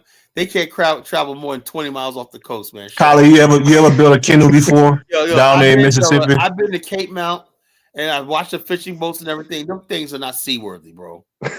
At least they got boats that can go on the river, Carla. You ever built a speedboat? Yeah, like I said, but the bottom line, you try crossing that damn ocean, you know. So how did those Africans get over there, Carla? Well, a lot of them basically migrated from North Africa, and there was a lot of things, like the Trans-Sahara routes and whatnot. Could they be the remnants of the Moors from Spain? First of all, a lot of Africans were traders, you know. A lot of Africans from Timbuktu and stuff like that traveled to Northern Africa and then to Europe. You know. Yeah, there was some Africans in Europe though. I mean, we got statues. And... Those are probably the remnants from the Moors from Siberia, from Iberia. You know, in so Spain. there was a lot of black men and whatnot in Europe at the time, you know. Wait, Kyler, am I getting this right? Are you saying that black people from the Netherlands built New York? That's what Kyler's saying. I don't believe it. I'm saying they first settled New York. Now I'm not saying now what they settled, right? Well, I mean, it wasn't nothing spectacular. It was homes, right? It wasn't like mud huts or nothing like that. But it was all right, you know. It was enough that people could say they had a comfortable life, you know. It wasn't nothing spectacular, nothing like that. You know, but it was comfortable, you know. So it was enough to build a settlement. I mean, you had a settled community, you know. Did they build any infrastructure or skyscrapers in New York? No, they didn't build no infrastructure. So who built the infrastructure in the skyscraper, Colin? Eventually the English, you know. White people. Yeah, they built the. I give it to them. That's what they did, you know. Now I'm confused. Yeah, because don't say Steve. Don't even say it. Colin, because I'm kind of confused, like Steve, because I thought you was insinuating that Black Americans. You guys just shut the hell up and don't antagonize Colin. What? I mean, are you stupid or just? Knew what's coming. Yeah, are you stupid or what? Look, I never said that we came to New York and started building the Empire State Building, fool. You know, I'm saying the first people, right? Hold up. Those people that came there were not my ancestors. They came from Europe, you know, in the 1500s, right? They were called North Atlantic Creoles, right? They settled in places like Boston, Nantucket, you know, Fort Lee, New Jersey, the Manhattan Island, Brooklyn, Long Island, places like that, right? They settled around the New York area and whatnot in small, tiny, isolated communities, right? They were called North Atlantic Creoles, right? The Mid-Atlantic Creoles were my ancestors who came in the 1600s, right? From Angola, the Congo, and places like that. We were called Mid-Atlantic Creoles. What made us Creoles was after one generation, our ancestors were either mixed or we did not speak our native language anymore. You know, that's what made us Creoles. You know, my ancestors came here in the 1700s. My ancestors came here from Amsterdam and born in New York City. So we all got somebody here. Yeah, right. Well, why is that so hard to believe, Colin? Because look, Elvis, I know because you're people, you know. No, God, you see, now you want to disparage my people. No, it's not. Don't let me say it, man. Well, no, when I say your ancestor didn't fall like bro, you get mad. When I say my ancestor born in New York, you don't want to believe it. I'm saying the fact of the matter is, let's not legacy still. Those people basically that came over here were people that may have been living in Europe since the early Renaissance, you know, and basically, not some of them forced, but some of them, you know. If you search anything on the crew people, that number one fame to glory is that they're expert navigators. They travel across the sea lines of Africa. These people existed in Europe long before there was a so-called crew tribe. Crew tribe is something the British named, you know. But they still existed, though. They just named. I know, but these people basically, some of these black people that live in Europe probably go back all the way back to Roman times. Okay. Crew too? What? What do you think? You think the crew started existing in the 1800s, Colin? What type of weed you smoking tonight? Your crew people exist, but you have no written history. Oh, Colin. Hold on. Elvis, do you have a written history? I mean, we have oral history. I don't believe your fucking orals. You know what I mean about African orals. Evans, can you tell us your oral history? Yeah, we came down from Sudan. Oh yeah. Okay. Yeah. We settled in Guinea. Colin, that's actually correct though. That's it's not. You know. Yes, it is. I don't trust nothing that don't have a reference because I'm smarter than you are. You know. Oh, we got genetic evidence. We got genetic evidence now. Look. Bottom line is this. You know, there's a reason why I'm here, right? Because people listen to what the fuck I gotta say when I know when people tell me bullshit. I said Black Americans talking shit about history. Africans are the biggest bullshit artists when it comes to history. But Kyler, there's genetic Kyler don't want to hear anything that is great about other Africans. He always try to poo-poo it. I only want to hear what can be proven. Genetic evidence proves. Genetic evidence, nothing. You know. Okay. You know what the hell is genetic evidence? Black people are black people, right? You see one nigga, you seen them all. You know. Okay.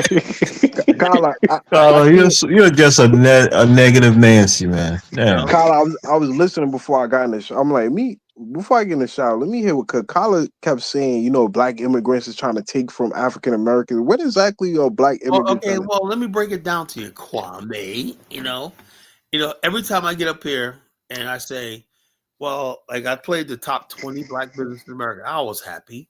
I think everybody should be happy. These black men like me, whatnot, come from America. Their ancestors picked cotton like my ancestors picked cotton. We came a long ways. Came up with after 400 years. Now we're starting to see the fruits of our hard work, suffering, and labor come to pass. But along comes Chukwu, Michael, Awale. Those could possibly be your people, Carla. They must be Nigerians. They must be Jamaicans. They must be Caribbean. They must be from Haiti. There's no possible way. Then I got Kwame saying, Carla, all the black millionaires are Haitian or Caribbean, I never said that, Carla. I specifically said it. And two people in the chat. Kwame said there's 1,700 black Jamaican millionaires in Jamaica. No, I said Afro-Caribbean was the first 2 black millionaires in American history. That's a fact. That guy was a mulatto. He wasn't even black. He was like a. Okay, so Carla, we gonna take away.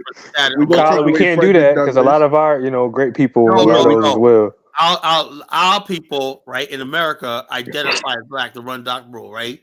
These people actually saw themselves as white men. You're lying, Carla. Yo, William Alexander was a black. He considered himself a black man. Most of these Caribbean mulattoes called themselves. There was no. They called themselves white men. They were white. They didn't. Carla, yes, they did, I can't speak on it because I don't know about the Caribbean. Marcus Garvey, read your Marcus Garvey. He told down in Korea. That's why when he came to America, right, and he saw all these people like Du Bois and whatnot, he rejected them because he said, "Well, it's not the same thing here, Mr. Garvey." He thought the colored thing in America was like the Caribbean. It wasn't. I agree with Carla on that. But Carla, William Alexander considered himself a black man. Oh, they didn't consider themselves a black man. Yes, he did, Carla. You don't even know who the people in the Caribbeans did not consider light-skinned dude men did not because they consider themselves white men. They married white women. They went to London, whatnot. Right. Carla, what do you know about William Alexander? I don't know, but he was a white man. Exactly. You don't know nothing about the man. He was a white. No, but I saw his picture. He was a white man. No, he wasn't. Carla, he was a black man. From the islands and he was mixed race. He was a white man. Okay, Carla. So is that what a white man is? Not Carla, mixed race. If he was born in this culture, in our culture, he would be considered a black because America was remind him. Carla, if he's a white man, why would he take black men from New Orleans to go to because San Francisco? Because he used the people like slaves. He didn't think of the. He used them like slavery, abused them like white people. No, he didn't. He put prominent black men in position. He used them like a slave. So Carla, you said you don't know nothing about the man, and now I'm supposed to be freaking happy that some freaking mutt freaking used my ancestors as slave labor and whatnot, like a white man. He's a fucking. Carla, he never owned a slave in his life. He's a fucking. Well, he viewed. Carla, African Goddess is giving you some history here. She said black people who were brought. She said Africans were brought to New Amsterdam, later New York, by Dutch settlers as enslaved laborers. I know. Hold on. They were indentured. It wasn't the same thing. Slavery didn't start until the 1600s. Those were indentured, So they didn't found New York. So they were underneath the Dutch. No, I did not say they founded New York. I said the first community settlers were those black enslaved. No, it was the Dutch who came with their servants. Yeah, it was the Dutch who said, but the Dutch did not. What the Dutch did not do was settle there, right? They left and went back and said, "We're settling this fucking place. Why would settle this place when I can go back to beautiful Amsterdam, right?" Why they didn't settle here when half of New York is named after Dutch? Hold on. Eventually, right when they saw trade going and whatnot, oh boy. It was trade coming from the Caribbean, right? When they start opening up trade routes from South America, Caribbean, the Dutch saw opportunity. Then they start coming over here settling. Carla, about 3/4 of New York is named after Dutch names, Carla. Because they're the ones who first explored the place. Yeah, so how they didn't settle in New York? Yeah, like I said, you can explore a place, but that don't mean settle there. They were living there. Most of the administrators were Dutch. Oh, you didn't listen 1 second, right? they start settling here when opportunity and commerce start opening up. That's when they start bringing their people over to settle. Initially, they were just Dutch bringing enslaved and indentured people, black and white, from the Netherlands. You know, Kala, everything about New York is Dutch. Kala, everything about New York. Oh, I know that. So what are you trying to say? Are you just argue? No, you're okay, saying I agree with you. Everything's Dutch. So now, what's your point? Why Kala, who bought Manhattan from the Indians? Yo, look, let's move on for something else because you guys are starting to get on my nerve. It was a guy who was representing the Dutch West India Company. How about this? Just change the topic, right? Change the topic. All right, let's change the topic, right? Because you guys are getting on my last nerve, right? I made my point. You know, I said this, and I keep going back and forth one night. This is what I said when you talk about debate. That's how I end debates, right? If I made my point, I don't go further than that, right? I said, did not say the black people built New York City. I did not say that. I said the Dutch brought the initial people over here, right? They were indentured servants that were mostly of African descent, right? The Dutch people did not settle here initially. The black people stayed here and settled and made this place work. The Dutch say, you know something? This place it has potential. So they start coming over here, colonizing and taking the whole place over. And so wait, Kala, are you trying to say that black people was the first to settle in New York City? No, they didn't settle. New York? The Dutch brought them here, right? And the Dutch created a settlement here for the people. It was like a prison colony almost, you know? And so therefore, it wasn't like the black people built it or not.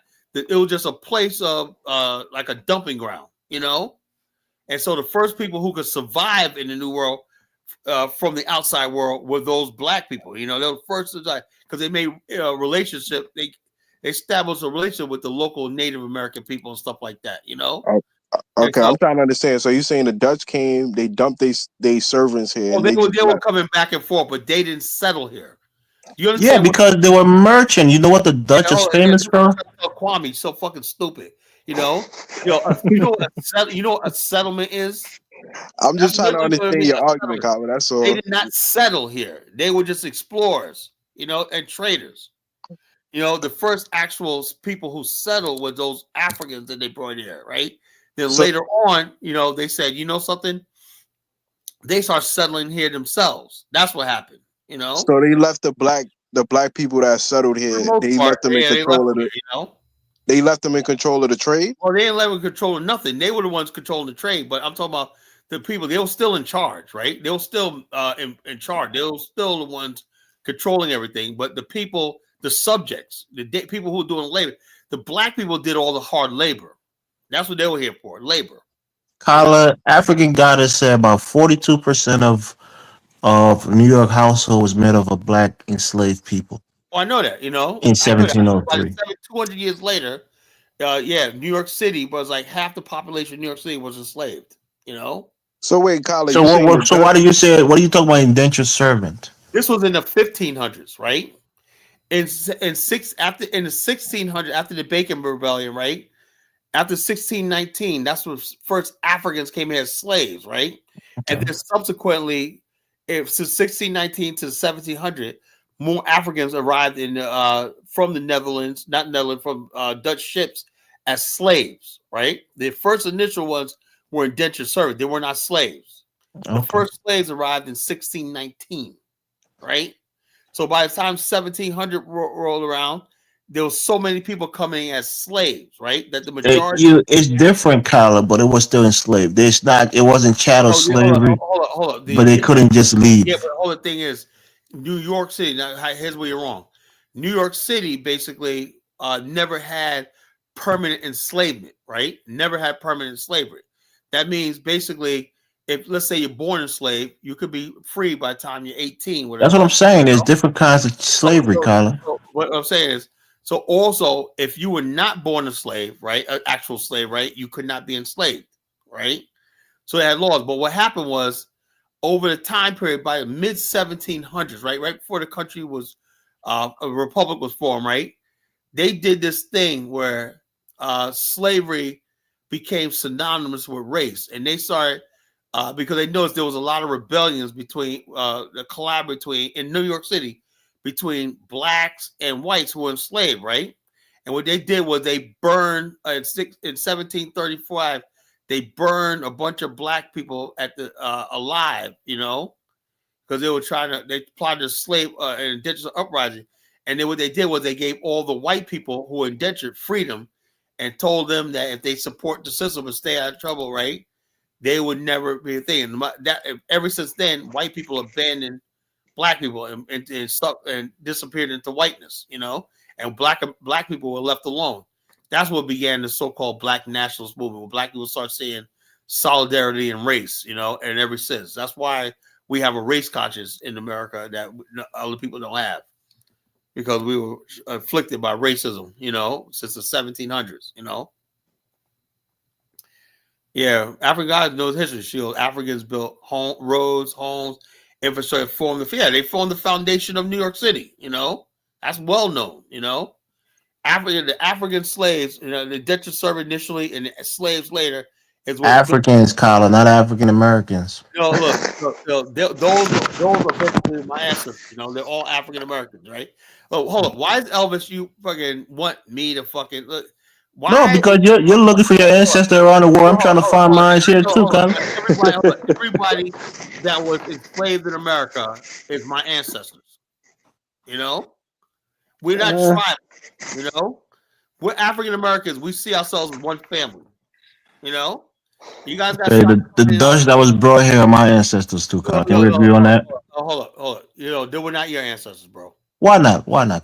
Because the bottom line, they were in Europe for hundreds of years. They were not your ancestors, right? What you want to do is lay claim to claim to America somehow. So you are saying like the Africans that came with the Dutch came from the Netherlands. Crew built America. Okay, Elvis. Now I guess you're gonna sell like your crew people were here thousands of years ago. Now, no, that's not what I'm saying. I'm saying they were in the Netherlands and then they were brought here. Do you have any evidence of so-called crew in the Netherlands? The first one. Where do those people come from, Colin? The black people in the Netherlands may have been there ever since Roman times, since the Middle Ages. Where did they come from? Black people been living in you Rome. Can't prove they're not my people, Colin. What part of Africa? Rome had black people in Rome for thousands of years. What are you talking about? You can't prove they didn't come from my people, Colin. Hold on. How do you know they came from West Africa? How do you know they didn't come from West Africa? Hold on. A lot of them, they could have came from Egypt. Yeah, they could have came from West Africa too. They could have came from Egypt. How did they come from all the way from the fucking coast, the bottom of fucking Africa, all the way to fucking Rome? That's not the bottom of Africa. It's the west. I'm gonna just look it up real quick. You're talking about near the equator. How are they gonna come from all the way to the fucking equator to Rome? That don't make any sense. We're not talking about Rome. We're talking about We're talking about Amsterdam. The black person that was living in Europe came from East Africa. They came from North Africa, or they came from Egypt or Sudan. That's the truth. That's what you're assuming, Colin. You don't know the facts. This pseudo history. I'm sorry that I hurt your feelings. It says modern day Angola. What? The people like the slaves that went to New Amsterdam. Yeah, the Dutch brought the friggin' people from Angola. Yeah. Yeah. You didn't mention Angola. You said Sudan, Egypt. I said the Dutch had a monopoly on the slave trade. They took the. So Steve, they wasn't free blacks. They wasn't slave. They were indentured servants at first, and then later slaves. But they were from Angola. Steve, you're smarter than Elvis and this guy, man. What are you talking about, Carla? Those are my ancestors. I said it 10 times. You're still going on. I said, don't you understand? Are you thick? There were initial people that were brought here were black Europeans called Creoles. That means they didn't speak no African language. They were black Dutchmen. They were black Frenchmen, black Italians. So that's what I'm saying. So we Africans can claim to form New York City because Africans was brought there. It don't work like that. Why don't it work like that, Carla? No, it don't work like that. Why? Oh, you guys, all you Africans do is do nothing but go around claiming somebody else could. You claim Liberia and you ain't do nothing. You just claiming what people else built. Always can't accomplish a goddamn thing, but always going around claiming something. Now you want to claim America. I'm not claiming America. I'm just claiming New York City because Africans was there to build it. You didn't build no damn New York City, My African ancestors did. African ancestors didn't build no fucking New York City, My African ancestors did, Kyle. You can't take that history away from us, Kyle. That's our history. Hold up, fucking fool. We just told you a million times.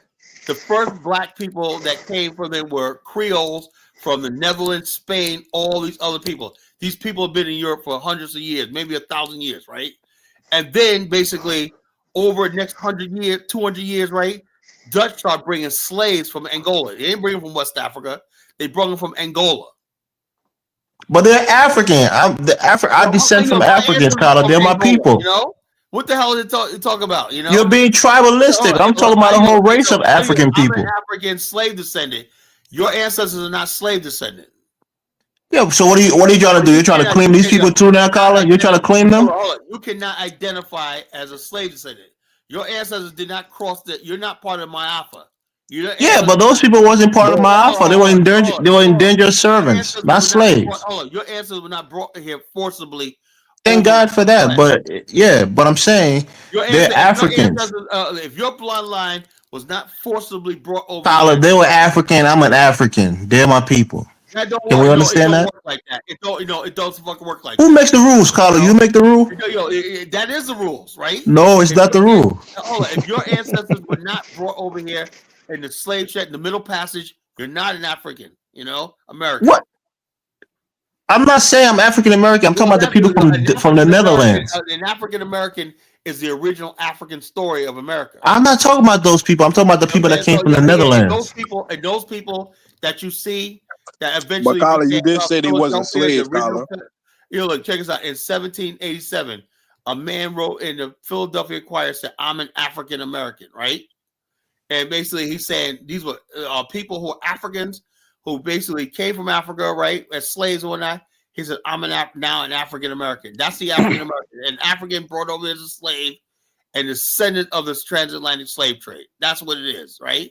But Colin, they wasn't heritage. Colin, the people you just said, you said they wasn't slaves. They were, I think he's saying they were indentured servants at first. Steve, tell him what the fuck. I'm going to tell him one more time so I don't fucking kick him off for good. They were indentured servants at first, and then later on slaves, is what he was saying. That's like the fifth time we said it, right? I hear that, and I agree with that, right? One more time, and you guys are gonna be able to spend it for a week. But I'm not disputing that point of it, Colin. We get mad. Try me. I said I'm not disputing it. I agree with it. This is how you shut down nonsense.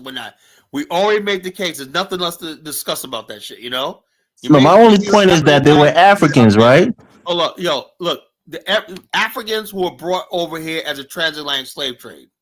You said those people from Netherlands wasn't brought. Africans. They're African Americans. They're slave descendants. They're Moffins. They're slave descendants. No, hold on. Let me understand what you're saying. The people from the Netherlands who were indentured servants were not brought here through the Ma'afa, right? Yeah, those were the initial. That's what I'm saying. Yeah. So those were the Africans. So what about that?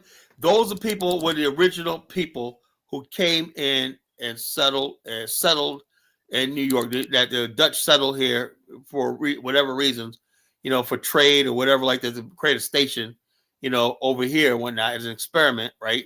Those are the initial people, and they bottom line because America was just too harsh of a place, right? Once they survived, they basically understood that, you know something?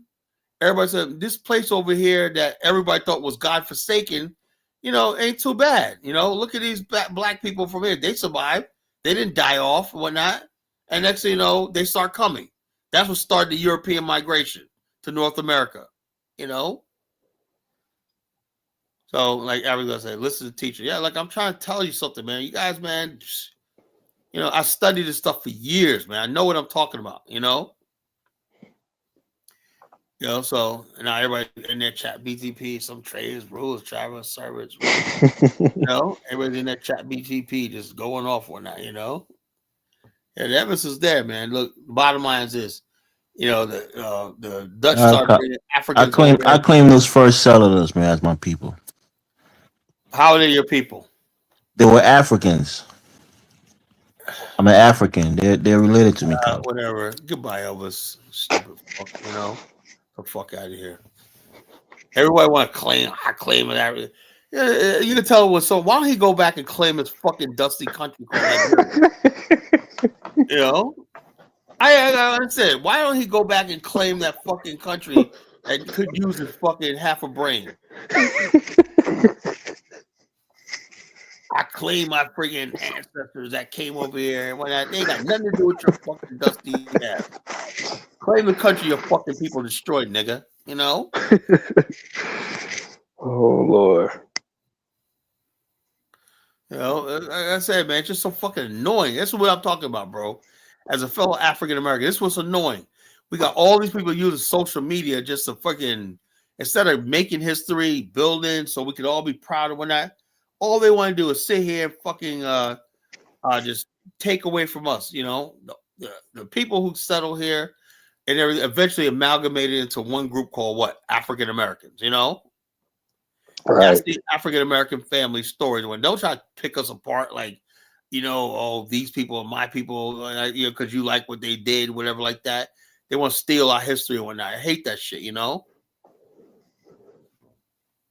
Yeah, I know I'm right, Principal. You know, you don't come in and stealing somebody's history because you don't like your own. Everybody was talking about, oh man, and like I said, that's the legitimate shit the FBA be talking about, you know. And that's why the Pan-African movement is so weak right now, right? They let people like Elvis get away with that shit. History says, well, I'm not going to give up 1 inch of my fucking history. Not one, you know? Not one bit of my ancestors I'm going to be deprived from, you know? The fool is actually trying to claim the fucking people who came from Angola and whatnot, you know? They'll try to claim the people from Angola that went to New York City. You know, what the hell they got to do with you coming from fucking Liberia, you know? The fuck? What's up, Dave? Yo, good evening, College. Did you hear that exchange I just had? What's going on, Collar, he he just relax, Collar. You know, he just trying to troll you, man. He just trying to get you riled up, man. He goes, I'm claiming the fucking. Steve? How you gonna claim? Yeah, he shouldn't do that. He shouldn't do that. He know better. Yeah, check this out. What kills me is, why don't he go ahead and claim his fucking dusty land in Grand Jita and whatnot? You know? Come on, Collar. Come on, Collar. He knows better. He's just trying to troll you and get you. I think he's trying to troll you and get you riled up. That's all. Yeah, well, he did. You gotta be pissed the fuck off, you know. You know, he know better. You know he know what it is. So. He's about the crewman was in the Netherlands, and I said, "Where's the written history of that?" We got an oral. So oral history, I know with these oral history Negroes, man, they just make shit up and whatnot. You know, you got 3 people saying an oral history. You got 3 different versions. You know, him. None of them according. That's why we have books. That's where the apples get it from. Yeah, we have books. We're not doing oral history. I remember in 2010, I was in Liberia. I was in Grand Bassa, and I was with my uncle. So I was like, I was going through my stage, like Carla said, of trying to re-identify myself. I want to learn Bassa. I want to learn Bassa. And I tried that shit for a week. I said, man, this shit obsolete, man. It's an obsolete language, man. I'm better off learning Spanish or French. Yeah. Word up. Word. After a week, bro. I like, when you're there and they speaking. I want to learn Bassa, Collar. You young. I want to learn Bassa, man. I'm a pro black, man. Yeah, but unfortunately, there's never been a written language really in West Africa. Yo, Collar, I was in Bassa for about a week. I was like, yo, man, this is some bullshit. The New York came out. The Bronx came out. I'm like, man, this is bullshit. You're taking books or the building blocks of civilization, right? Word, yo, you know what I asked for, Collar? Collar, it's crazy you said books. So I asked for the Bassa library. I said, oh, ain't no library. Then I started asking for the book. Yo, guess what book they had in Bassa? You told me the only book I found in Bassa, Steve. The Bible. The Bible. The Bible.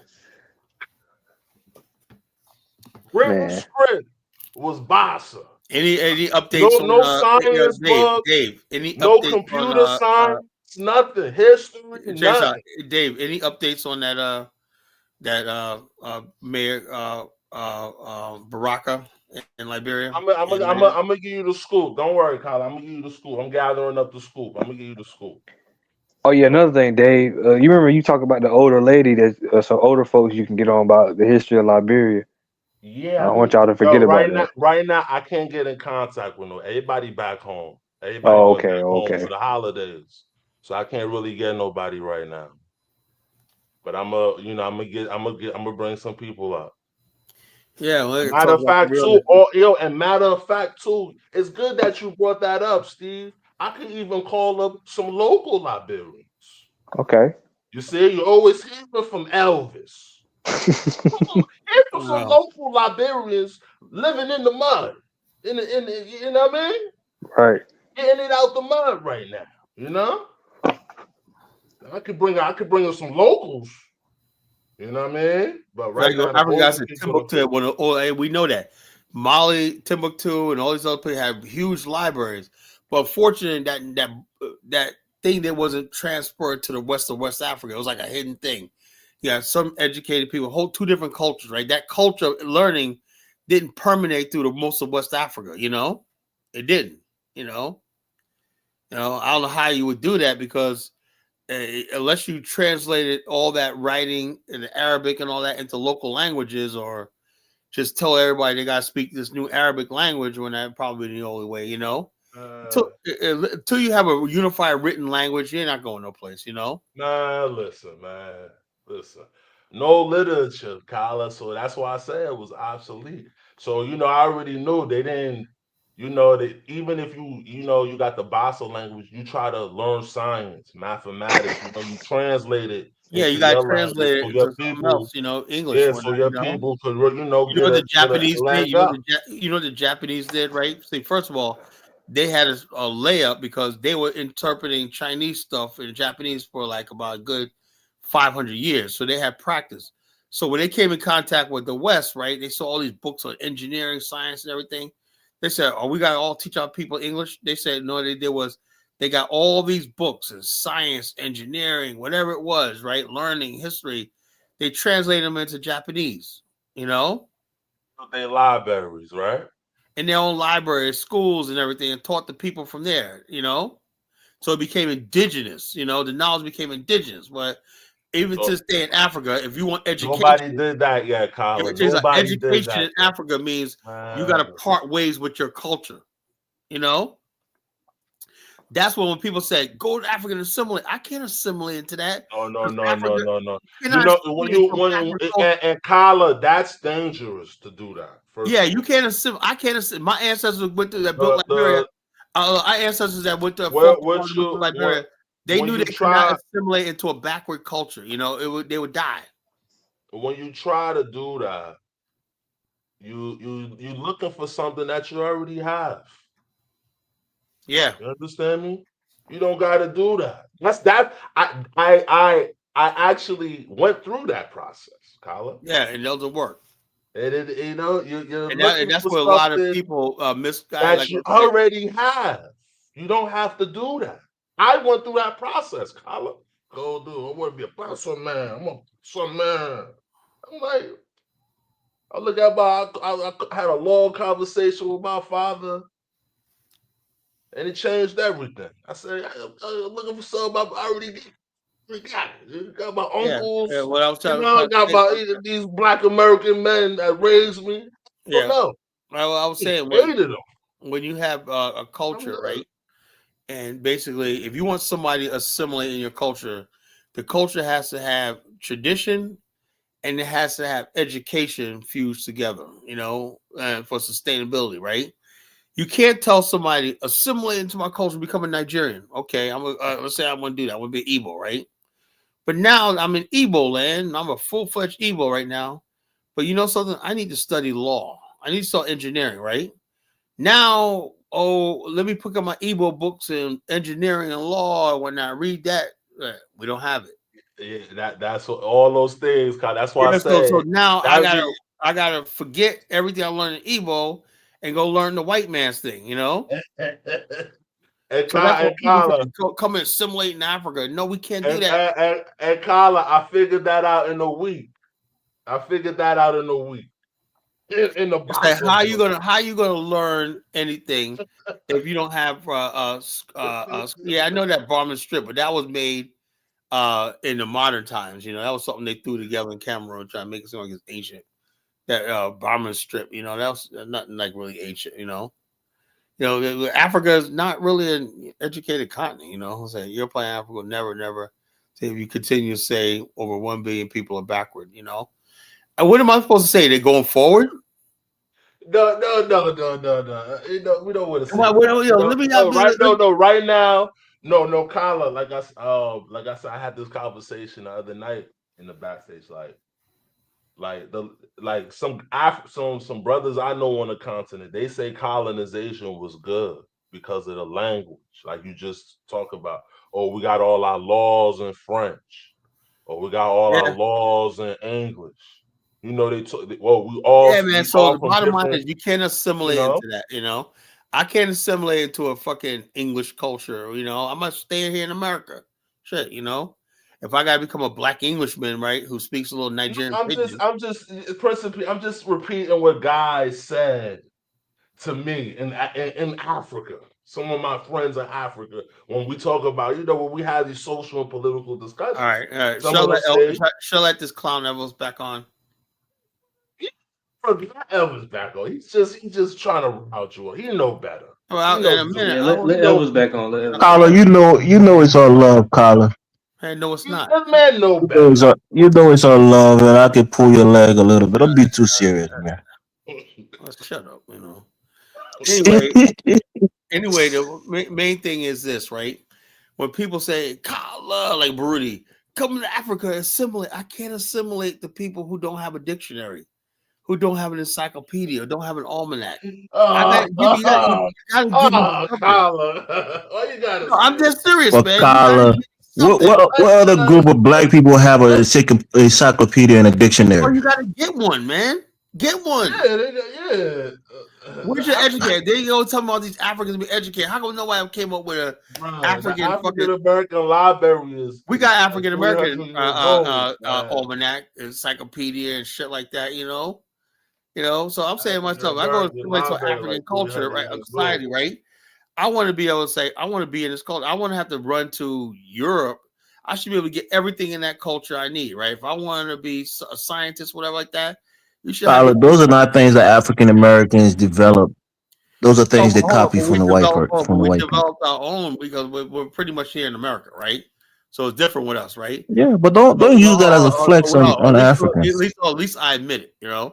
We're in America, right? We're in America. Of course, we don't control the sciences and whatnot, But when you tell somebody, forget America, come over here with us and be part of our civilization, right? We want you to assimilate into our society, right? Yeah, I'm proud of both. Which we call. David's not proud of both. He always talk down to Africans. School, bro. About Bassa side. But I realized something, you know what I mean? I've just realized, bro. I'm not going to hold up. African guys is checking me. She's saying, Kyle, your references are all European. You have a US in mind. No. Let me ask you a question, right? I live in the West, right? I live in the West. Shoot me, right? I know that, right is wrong, up is down and whatnot, I do know that when I turn on my refrigerator, turn on my TV, it's supposed to turn on, right? When I turn on my car, it's supposed to turn on, right? When I go across a bridge, it's not supposed to fall apart, right? It's supposed to actually work, right? Kyle, all of those things you're describing are built by people other than your people. African guy said, I'm a Westerner, right? I live here in the West, I live here in the West. What am I supposed to do? I like things. I'm used to things a certain way. Elvis right now can't go back to Grand Gina and live for a month. No, he would die. Come on, man. Come on, Elvis. I wouldn't say Elvis there. You can't go back to Grand Gina and live. Can you go to Riverside and live there, Dave, for a year? Hell Okay, so stop saying things you're not willing to do either. But don't stop. I'm not. Don't front. Hell no. Riverside. Hell no. Yo, I wouldn't go there on my worst day, man. Carla, we didn't invite you in our during conversation, Carla. Don't come and add flame to the fire. The only way I can go to Riverside, the only way I can go to Riverside on my day off, man. If I got a 40-foot container, I could do it.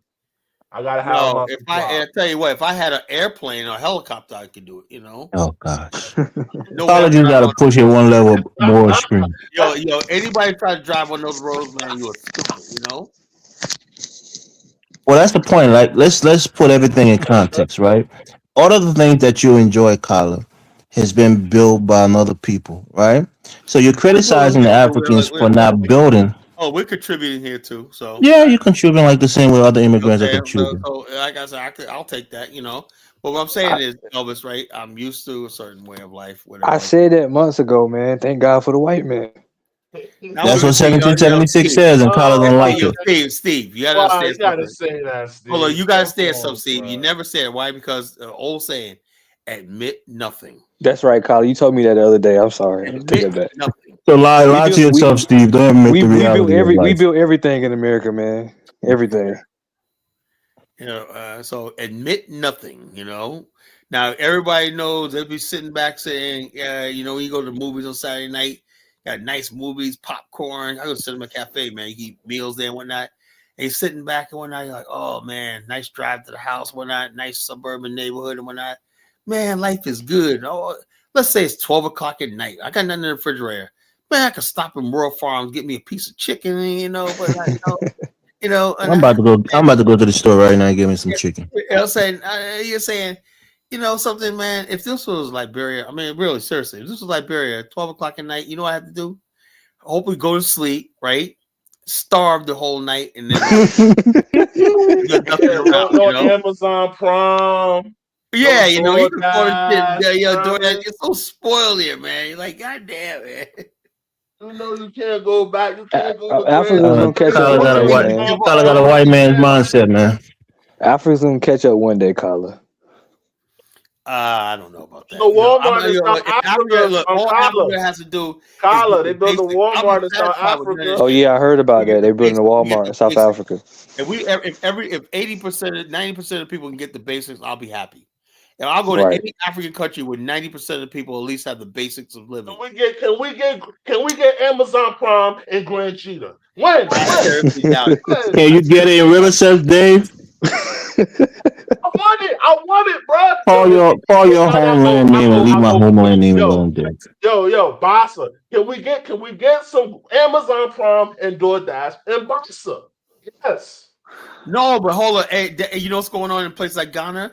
They tried DoorDash, shit like that. The drivers, they hire. The driver eating the food. we gotta get people fed first, man. You know. I think that was a skit, Carl. I don't believe that shit. I think it was a skit. No, it was actually real, man. Dude said, you know, man. Dude ran off with he ended up abandoning the bike, whatever, like that. He wasn't hungry, man. That was full of bullshit. Don't listen to. Can't blame him. No, that happened in Ghana. You know, like, bro. Life is real in Africa, man. It's real, bro. Yo, Steve, it's real, bro. Africa's real, man. It's a real thing, man. You know? Oh man, it's real, man. It's real in the field, man. Those are peeps over there. DoorDash man stole the food because he hungry. Okay, yo, Africa guys said I can get Uber Eats in Africa. All right, okay. No, yeah, there's Uber Eats there. There's DoorDash. Well, it's not DoorDash, but it's like. Oh, do they send in a steel box? No. Oh, Carla, I mean, you're regurgitating 1776 talking points. No. And you like to block them. About to change all of that. AI about to change all of that. Why you laughing, Steve? You agree with those sentiments, Steve?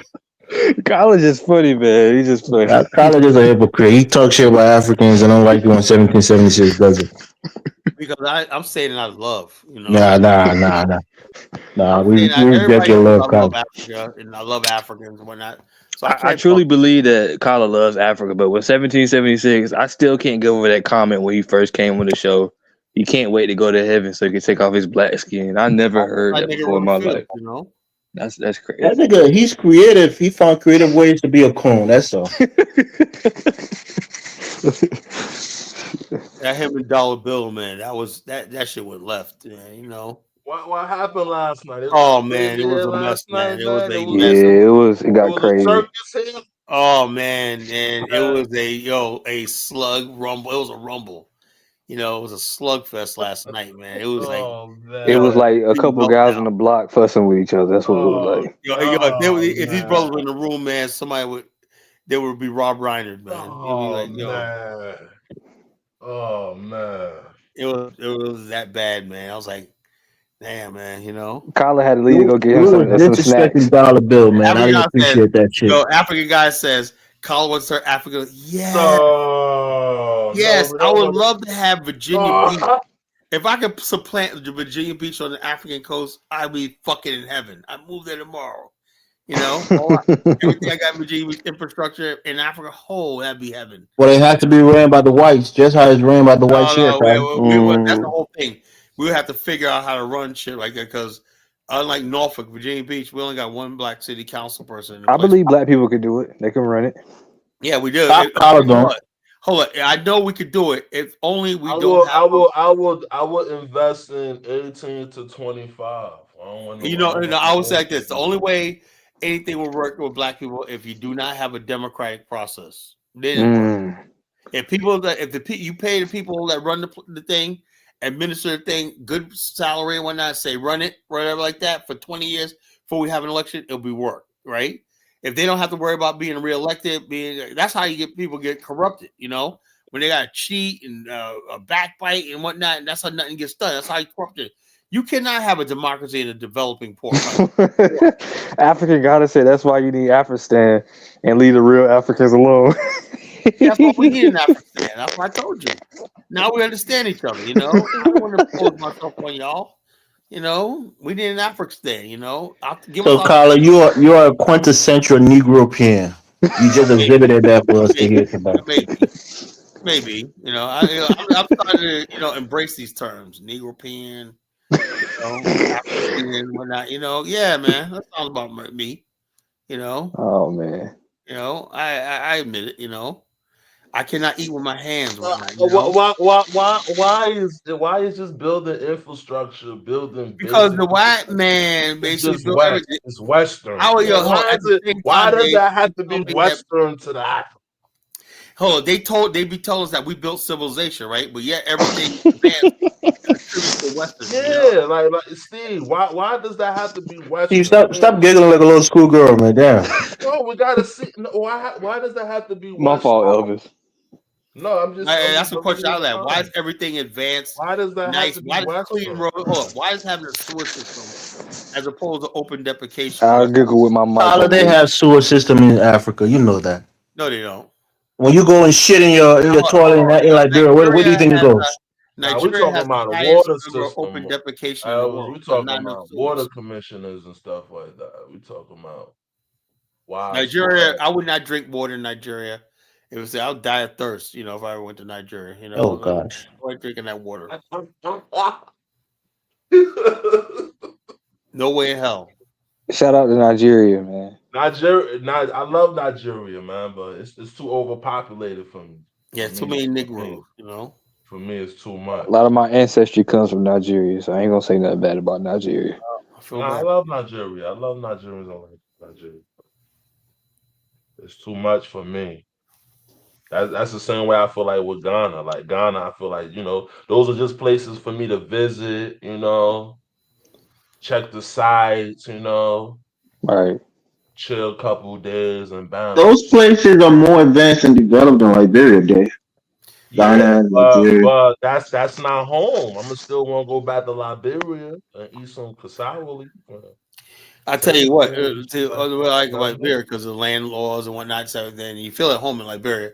But I tell you what, when I start breaking out of West Africa, and I'll be happy when I make my first trip down under to Angola and Zambia. I was just about to say that Angola. That's my ultimate goal, really. Angola, But Liberia's gonna get me there. That's the police to Angola. So it is what it is. 2,000 rural people from Angola. How do you stop rural people from coming to the city? You have to build new cities and build up the rural areas. Yeah, that's what I'm saying. That's what you have to do. You have to do it. Angola is the most beautiful country in Africa, man. Most developed. To me, black country in the world, man. Luanda, that's the most beautiful city in the world. I saw some videos as far as West Africa. Senegal looks pretty cool. Yeah, Senegal's all right, it's everything like that. All these countries are good, but I'm not speaking French, Right. Are you speaking Portuguese? More Angolans speaking English, Yeah, they speak Portuguese in Angola, More Angolans are speaking English. They're trying to ditch Portuguese. Okay. I didn't know that. Angolans they can't stand Portuguese and they can't stand Brazilians. They hate Brazilians and Portuguese, Actually, they hate white Brazilians more than they hate Portuguese, Okay. I know that for a fact. All my Angolan people are like, man, we hope they want black Americans there. I say, man, you guys gotta come here, man. We hate these Lebanese. Do they want West Africans? I don't think so. They don't like Nigeria. Oh, okay, there you go. Solid sense of supremacy, man. That's why I always set them up for these easy. No. I'm just saying. That's what they say. They want, it's not much of West Africa. They say they don't want these people that's tied to the colonial system. They know we're freaking colonial system. They really do hate the West in Angola. They do. They like ground zero. I'm surprised the United States has any relationship with Angola at all because they really can't stand the United States. They can't stand the British. They can't stand all these countries and whatnot that fucking put them through 30 years of hell. They ain't forgot that shit. The United States government funding the war in Angola and whatnot. In South Africa, they don't even come up there if you're South African. Don't even come to Angola. They hate South Africans too, man. So Angola's gonna be a powerhouse one day, man. It's gonna be a powerhouse one day because they got a lot of anger. And Angola got a lot of oil, second largest oil producer. They got diamonds. They got everything, and they got only like 25 million people. They're like Angola's like 3 times the size of Nigeria, right? They got so much open space and land. Like I said, it's a perfect place for an Afghanistan if we ever got one,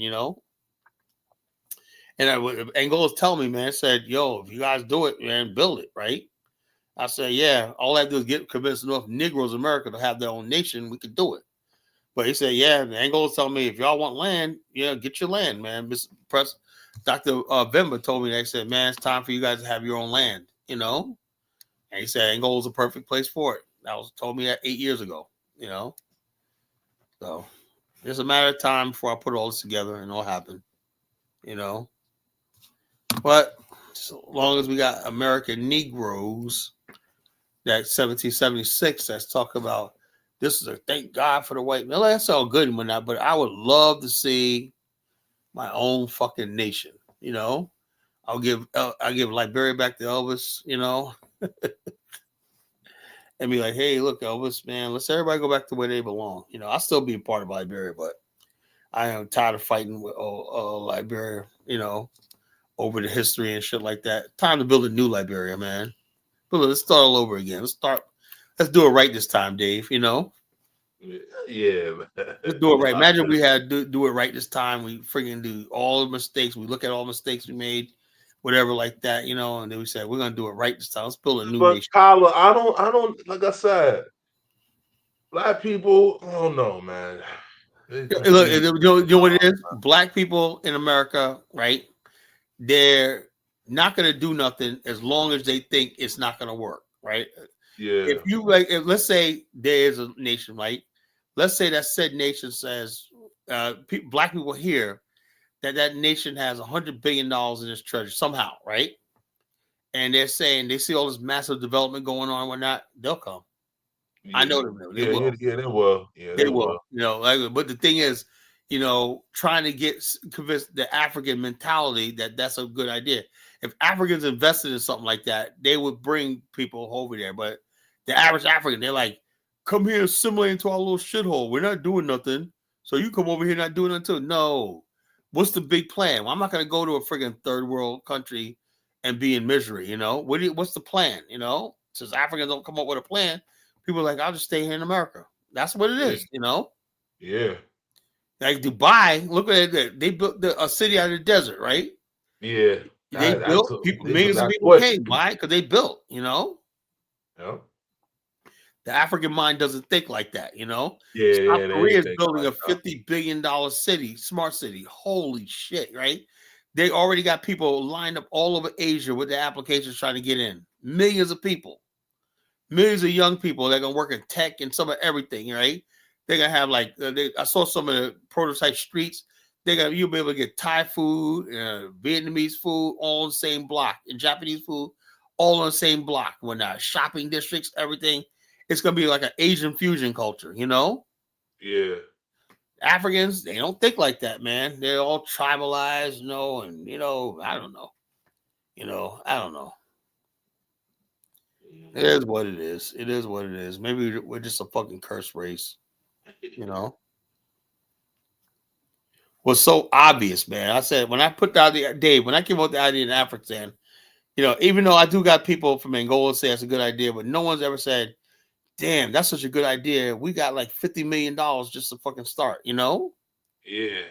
I want to say, look, Dave, I have a lot of Africans on the continent that say that's a good idea. They're looking into it. That's where you think Dr. Arakana got the idea from, you know? Yeah. But the thing is, though, what I don't have is, right? Every time I go to Africans, they always come to act like they always act like they're broke, you know? Yeah. There's no money, you know? There's no money. What are you gonna do? Everything in Africa costs money. It's like, damn, there's not one country in Africa that got money. No country in Africa that could put up $1 billion investment, you know, or something like that. You know, every African country's cash. There's something wrong. A whole giant continent, Dave, and every whole entire continent seems like it's cash strapped. I was just talking this the other day. Like, it's just, I don't see them spending that kind of. I don't see. Like you just said, the African mind. I don't see them spending that kind of money on a large scale project. But they don't think sounds like 1776. You understand me? Like, I don't see like a skyscraper in New York. Cost $1 billion to build. I don't see an African spending that to try to make their skyline, you know, make their city look, you know, good, Gucci. You know what I mean? Like, I don't. Because Africans only care about existing, not living. Yeah, they don't. You know what I mean? I see them. Oh, that billion. No, I ain't gonna spend that. Let me be the billionaire. You know what I mean? Or let me. You know what I mean? Let me. Or when they basically, this is what I'm getting is. I don't see them spending that. How, right? Granted, they had to do back what they do in the 60s. I get that, right? But you're gonna tell me the last 60 years you guys didn't learn how to mine gold, mine uranium, all that shit. Like you guys didn't learn all that shit yourself, so you can't take it over mine and stuff like that. You know, you just basically gave a segment of your country, you know, to a friggin' foreign interest. When now you want to take it back and whatnot. It's about it don't work like that. You know, you got to pay back that investment they got. You know, or they're gonna come for that money sooner or later. You know, like remember Vietnam. You know, Vietcong trying to take over the United States. Said, "Wait a minute here, we got a little problem with a lot of money we loaned out in Southeast Asia." You know, America, 1776 says you sound like him, Kala. I don't sound like that fool. You know, African gotta say, don't be silly. Large scale projects go up every day. Well, I hope so. You know, I hope so. Yeah, I don't see no large scale infrastructure project. Yeah. Maybe she talking about buildings, structural, but not no infrastructure project. We talking about. I'm talking about running. Okay, I'm talking about running fiber optic through a country where everybody got high speed internet. Or increasing the African. You understand me? I'm talking about that costs billions of dollars to do. You know, I'm talking about data centers. Right now, we're getting into the AI age. We need data centers. You know, I'm talking about large scale. I forgot what I would like. millions of people having electricity. Yeah, what I would like to see is Black African consortiums doing this shit, not foreign companies. I'm so over seeing foreign investors, and I would like to see value added. You want to see large scale project? I want to see not only, this is my proposal, right? I'm going to propose to any government listener that got lithium, right? We mine the lithium, right? And then we know that the country cannot manufacture the battery just yet, right? But so let's say we manufacture batteries right here in the United States, right? Over a 10-year period of time, we start moving some of the operation logistics to the continent, So in 10 years' time, the whole entire operation will be made on the continent, That's doable, That's doable, right? Because you got a forecast, and you can say, yeah, 10 years, all the stuff will be made in one place and whatnot. We'll make all the money and whatnot. But Africans don't do that. They're just basically like, these people come in there and they suck in minerals. They don't add value to it or nothing. You got to, if you make aluminum, right? Which was bauxite makes aluminum, right? And Guinea, right? Between Guinea and Liberia, they should be manufacturing engine blocks, aluminum engine blocks, You seen, Dave, you know about aluminum engine blocks, right? They're the best, right? The engine blocks, yeah. Yeah, aluminum engine blocks are the best because it tastes better than the thing, right? Yeah. Imagine if basically Africa starts getting into car building and engine making and stuff like that. Right, man, they not thinking about, Kyla, they only thinking about extraction and money. You cannot friggin' get rich or develop a country. That's all. They're not thinking about extraction, right? They're not thinking extraction, make a derivative, and production. They're not right. And not only that, not only there's no extraction, they're not even extracting it themselves. They're letting foreign companies do it. They're not even producing it themselves. If you're not producing it yourself or not, then you're not making no money. The first thing to do is you produce it yourself, right? If you're going to derivative. Peace and blessing to the entire panel. Options and derivatives, yeah.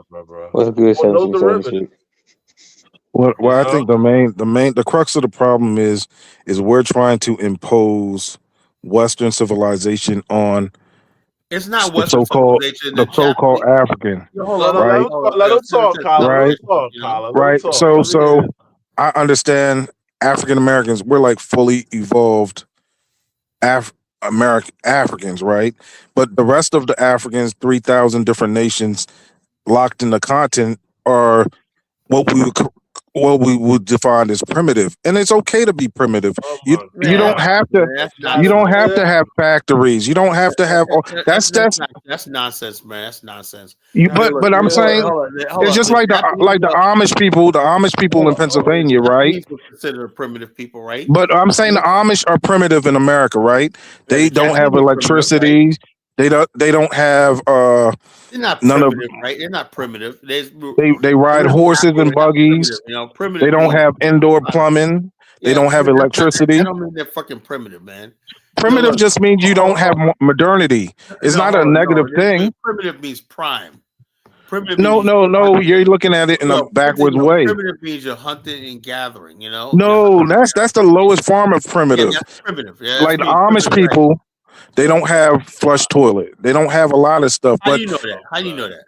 I go all through Amish country in Pennsylvania. I've been through Amish country. They don't seem like they're any different. You live in Pennsylvania? Yeah. Yeah, I'm all through there when Pennsylvania. Hold on, let me say this real quick. So they don't drive cars. They don't drive cars. They drive cars. Come on, some of them drive cars. They got the model. If you go through Pennsylvania, Ohio, and Kentucky, you got Amish guys who are driving. Western New York, they're bigger in Western New York. Bro, I grew up with Amish. I grew up with Orthodox Hasidic. No, black people can't go in their community, so there's no way you grew up with Amish. What are you talking about? I've been in these damn communities, Amish, the Hasidic community, all these fucking people, upstate New York. I grew up around these people, Can I say this real quick? No? 1776 is using the second definition of primitive, which says having a quality or a style that offers extremely basic level of comfort, convenience, or efficiency. Yeah, it's not a negative not a negative thing. But now what I'm saying, when I look at Africa on videos, those people are happy, right? They don't have a lot. They eat with their hands. Yo, man. They don't have a lot of stuff, but they're happy. Yo, 1776, you're echoing, bro. Yo, man. Yo, he's echoing, man. I had to bring him down. He's echoing, you know. He said they eat what they. He said they're happy. Yeah. Shut the fuck up, man. It's like, dude, man. I knew this shit would go left, man. Let him up here. It went left, man. You know. But like I said, the Japanese one was considered primitive, right? But look what happened. They built a fucking modern country that surpassed the rest of the world. You know, these so-called primitive people and not, you know. And the West thought that was, you can take any group of people, organize them, and basically make them great if they want to, willing to learn and do what's right. You organize them to the point where they can learn whatnot. Africans, what he's doing is screwing up white supremacy, stupid talking points. I don't know why I let him up here. Every time he gets up here, he just doing nonsense, and he's killing my show. You know, he's killing my show. Africans are not fucking primitive. You know, and not fucking primitive. You got some people primitive in the bush or not, but for the most part, they're not fucking primitive. And you'd be surprised. But that's not the definition of primitive he's using. When he says primitive and not clarify that's what he's trying to invoke. You know, people being savages and running around, killing each other, primitive when that's not what's happening in Africa right now. You know, not what's happening. You know. And the bottom line is, if you really want to add to it, right? Let this country break down into chaos and violence, right? And then show me who's primitive, right? Dave, you remember the movie Lord of the Flies? I don't know that movie, Kyle. I don't know that movie. Okay, well, it was like these British boys, this elite prep school, right? They were reading books and whatnot. This is not about the king of flies, whatever, like that. But anyway, they went on some adventure, I think in Australia, and they broke down, right?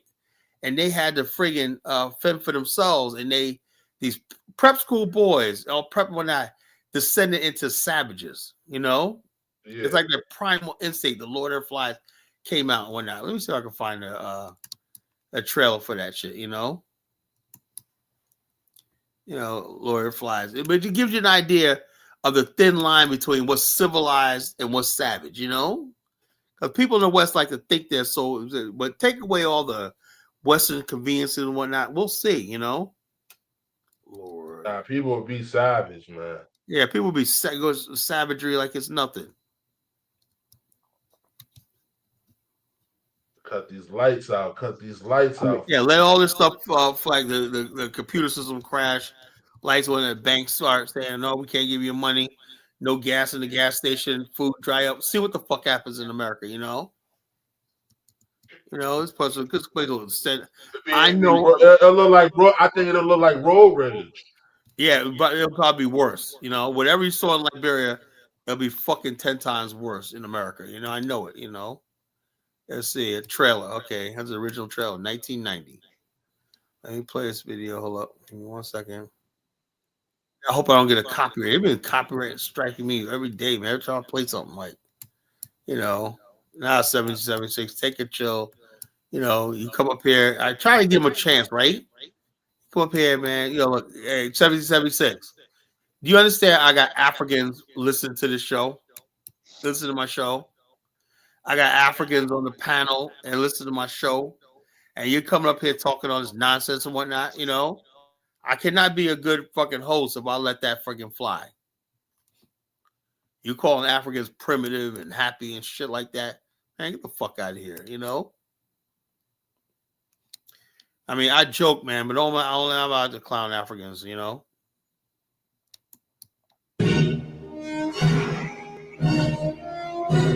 Miles from civilization.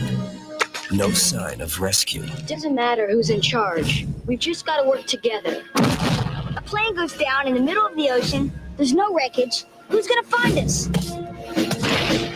They will discover more than they ever imagined. More freedom, than they have ever known.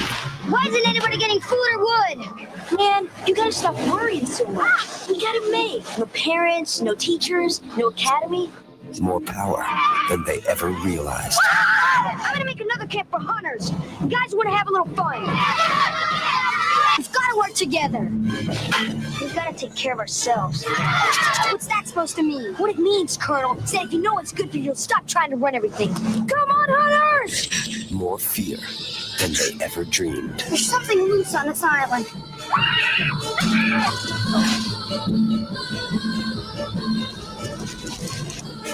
We did everything just the way grown-ups would have. Why didn't it work? Lord of the Flies. Yeah, that's that right there. Old school flick, man. That's an old school. Yeah, 1990, man. That came out when I first moved to Virginia. Like a year before I moved to Virginia. You know, I saw that in New York. Year before I came to New York. You know, I didn't see that. If I came to Virginia, I was still in New York, 1990. So yeah, man. So yeah, that's that. That show, that movie always put in my mind the very thin line between what we call civilized and how we get all descend into savagery. You know, that movie be the worst too. You know who's gonna be the worst out here too, Kyler? The rich folks. Yeah, it'll be the white people. They'll be the fucking worst. You know, they're gonna be the worst. The white boys out here that you know they never suffered their whole life and whatnot. They'll be like the Lord of the Flies. Yeah, they be the worst. They're gonna be out here. You know. And I would love to see our black immigrants, man. They think white people are so civilized and whatnot. Wait till the time comes that breaks down. You're gonna see the side of these people we saw. These people are savages, you know. And that's what it is. When you talk about slavery and whatnot, these people are nothing but savages. They're gonna turn to cannibals, man. That's what it was. Also, people don't understand something. Early American settlers for Europe were cannibals, you know. Yeah, that's what. Yeah, you're right. It was on that shit. He's like worship these people, man. Early English settlers here were and Jamestown were cannibals, you know. They had to because to survive. You know, they ate human flesh. That happened in places like the food. They couldn't grow no food. Yeah, they didn't know how to grow food, nothing like that. These people turned to cannibalism, you know. He goes, "I'm black. If I wasn't in America, I'd be a proud man." This guy's a clown. Okay, keep typing in the chat room. You ain't coming up here saying that stupid shit, you know. Why somebody want to come on my show and just say a bunch of dumb shit, you know?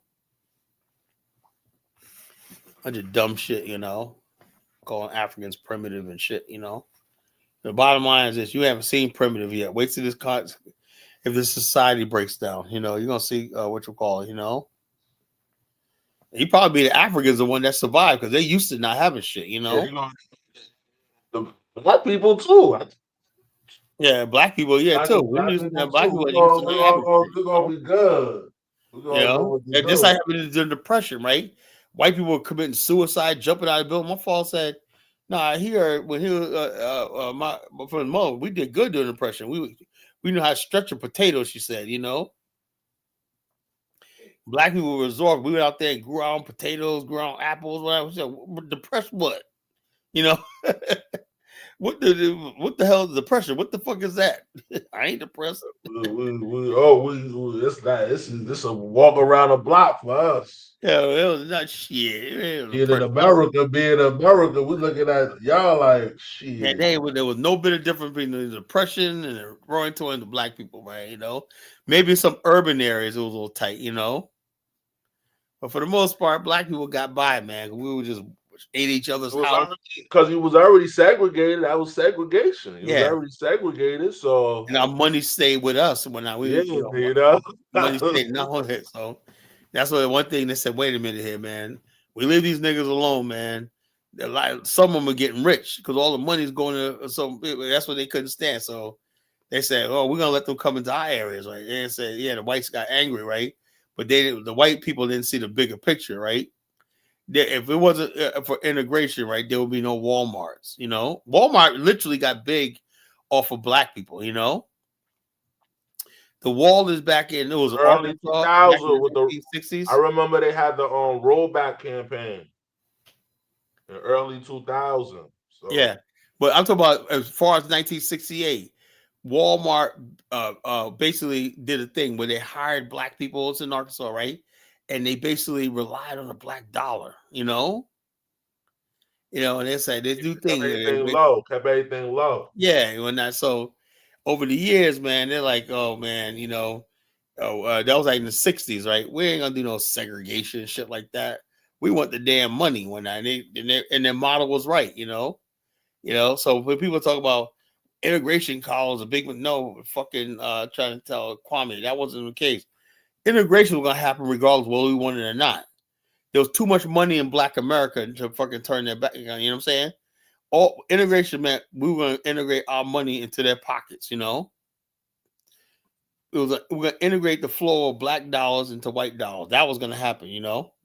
So if we still had segregation, that trillion dollars. Yeah, they were not gonna let that. They were not gonna let that happen. They was gonna be bad at that, man. They were not gonna let that happen. That was not gonna happen, bro. That was not going to happen. Because they're 1954 they came on how to sell to the Negro. In other words, basically, at the time they said we generate $25 billion a year, right? That's about $300 billion in today's term, right?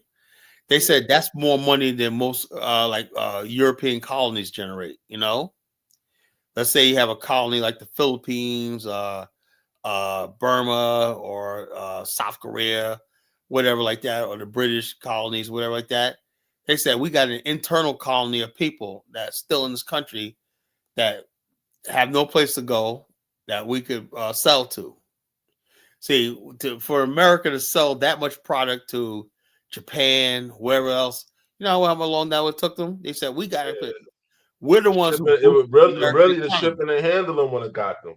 Yeah, they said no, man. They got to go through all these negotiations, but they said we got a group of people that's going to give us $25 billion a year, and they can't go nowhere, So we don't benefit from our own fucking existence, that's the whole thing. But everybody else does. Well, everybody else come over here and partake in our blessings and everything like that. It's a free for all for the black man in America. Everybody just comes take from us, whatnot. But yeah, but this is the land of confusion.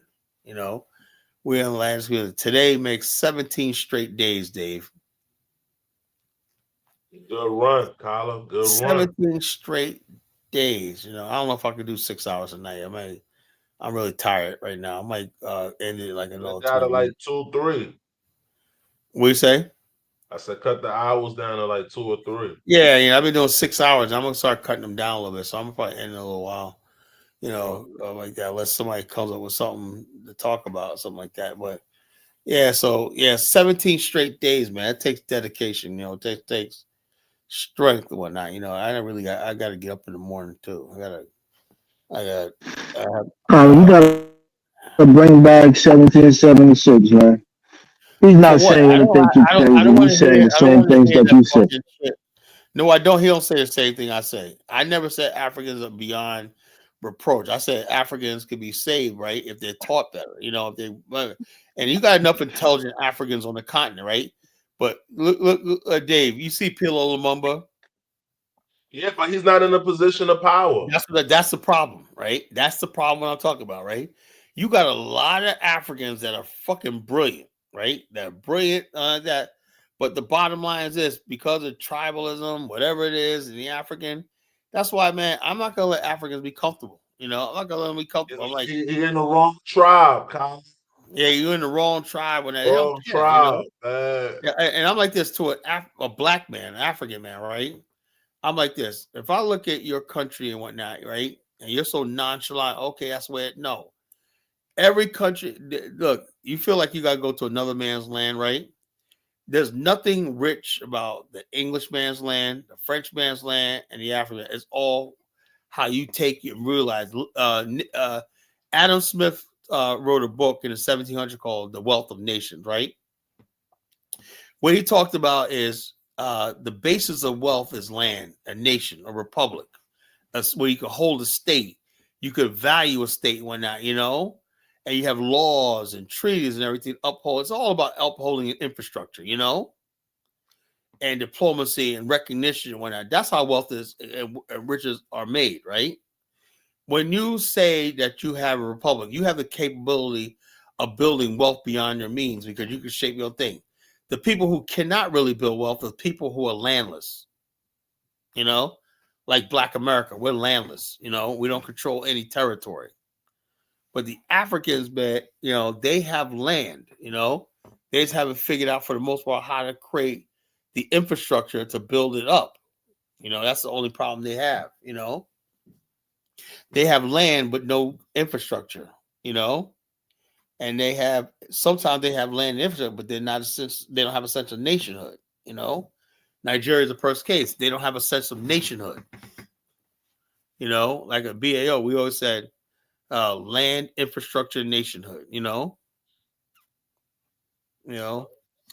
Land, infrastructure, nationhood, LIN, land, infrastructure, nationhood. That means you get the land, you have infrastructure, nation. And what builds that? You have to have a government, you know. That's why we said in Afghanistan is a municipality, you know, where we could coordinate the development of infrastructure, you know. Simple as that. You would think like that would be such common sense in the African mind, but it's not, you know. Can't get past tribalism. Yeah, just stupidity, whatnot, you know. Can't get past that tribalism, man. You know. Can't get past it. I don't know why. And you know who the people who most opposed to Afghanistan are the Africans who live abroad. The people that don't even live on the continent. You ever notice that, Dave? Yeah, you're right. Africans on the continent, like, yeah, we never hear their opinion on it. Yeah, and when you do hear it, they don't care, or they're just like, yeah, fine, I'm fine with me. It's only the Africans that be living in America. Oh, how dare you? And because I guess they feel like, I don't know, maybe you putting them to shame. No, I just think it's like I think some Africans feel that if we basically the one thing that they have. Hey, drop the link, Carla, for Jonathan. One thing they have over us is that we don't have a land, right? That's Truco always says, y'all not a landless people. Y'all don't have a land. Okay, you got that on Truco. You got a land, Igbo land, wherever, go to it, you know? And so I got told Truco, I said, look, man, if I don't have a land, that's fine, you know? You guys made that possible. You guys made it possible to me come here as a slave 400 years ago. And now you're making it hard for me to have a land of my own on my ancestral continent, which I claim, you know? So where does that leave us, right? Why should we be friends? Why should I? Honestly, this is why I'm not a Pan-Africanist. Why should I care about Africa, right? When they don't give a fuck about me, you know? I don't give a damn about no chieftaincy. I don't give a about no fucking fish farm. I don't give a shit about none of that shit. I'm like this. Where's my 25,000 square miles so we can build a civilization of our own, which we're entitled to, like everybody else? Let me get Jay Miller on. What's going on, Jonathan?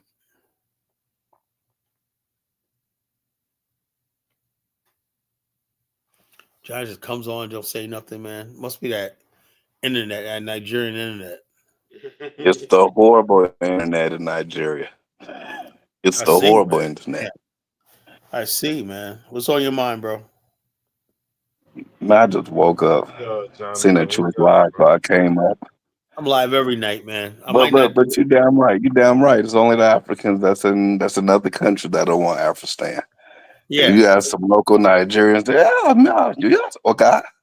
Yeah, go for it. You know, I know. But the ones in Nigeria, it's only Africans who live, particularly ones who live in America, right? They're like, do they look at you as competition for a position of power? No, they look at me as a certified nigga.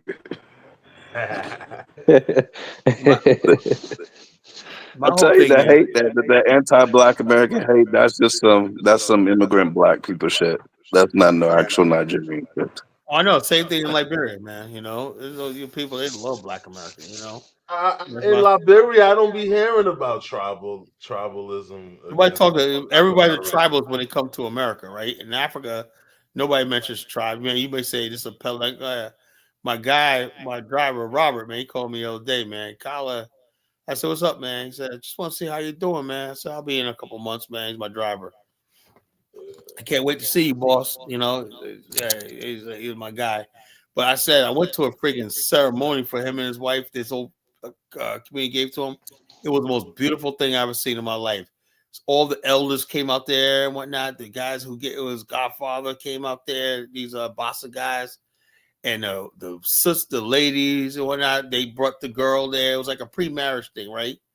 You know, the bottom line is this: I want to help this. I'm so bad because he's such a good brother. He showed me his plans, right? He showed me his plans, Dave, right? How a sanitation bill. He had it all written down. I said, Kyle, you want to help me? I said, man, if it's the last thing I do, man, you know, that's why I talk about the sanitation trucks, man, you know. I said, I'm gonna help you form. He wanted to form his own sanitation business. He said, this is what my uniform's gonna look like for my workers but it's what we're gonna charge and everything like that, man. I said, I'm gonna help you build your business. I told him that, you know. And I said, because you're a good brother, man, you're by my side all the time, man. You look out for me. I'm gonna help you build your business, right? You know, you don't have to give me anything, you know. And so, you know, you want parts. I said, no, it's your business. If I ever get the money to get your business, man, that's yours, you know. And so basically, I met his family. I'm sitting in my car, right? Because he said he'll be driving around. We're just coming back from my uncle's house, right? Uncle Charlie's house. And so we had time to sit there, and I said, we got time. And it's going to take 3 hours. I'll sit in 3 hours in the car one night. You want to come inside? No, I'll just stand outside the car. And me and Isabella, right? You go inside, do your thing. And all these people came there.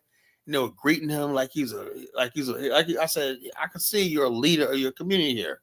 So, yeah, man, I'm the leader. I protect everybody, you know. He protects everybody in the community and whatnot, you know. Yeah. Good brother, man. Love him, man. Robert is a good man, you know. I love him. Like I said, I just want to do right by these people in Liberia, man. The ones that believe in me, you know. Yeah. I want to see Liberia. I want to see them get their break in life, man. If I could do anything else, man, that's why I'm really waiting on this thing with New Jersey, maybe other places. I want to see our people come up in Liberia, man. You know, yeah. That's why people ask me like this. Look, I don't care about myself. You know, I am not looking to make money, Elvis. I'm not looking to get rich. I just want to see this country, right? That something my ancestors in America believed in and founded, right? Be a blessing to somebody. That's all. You know, if I could do that and see that happen I would love to see investors go in there and business.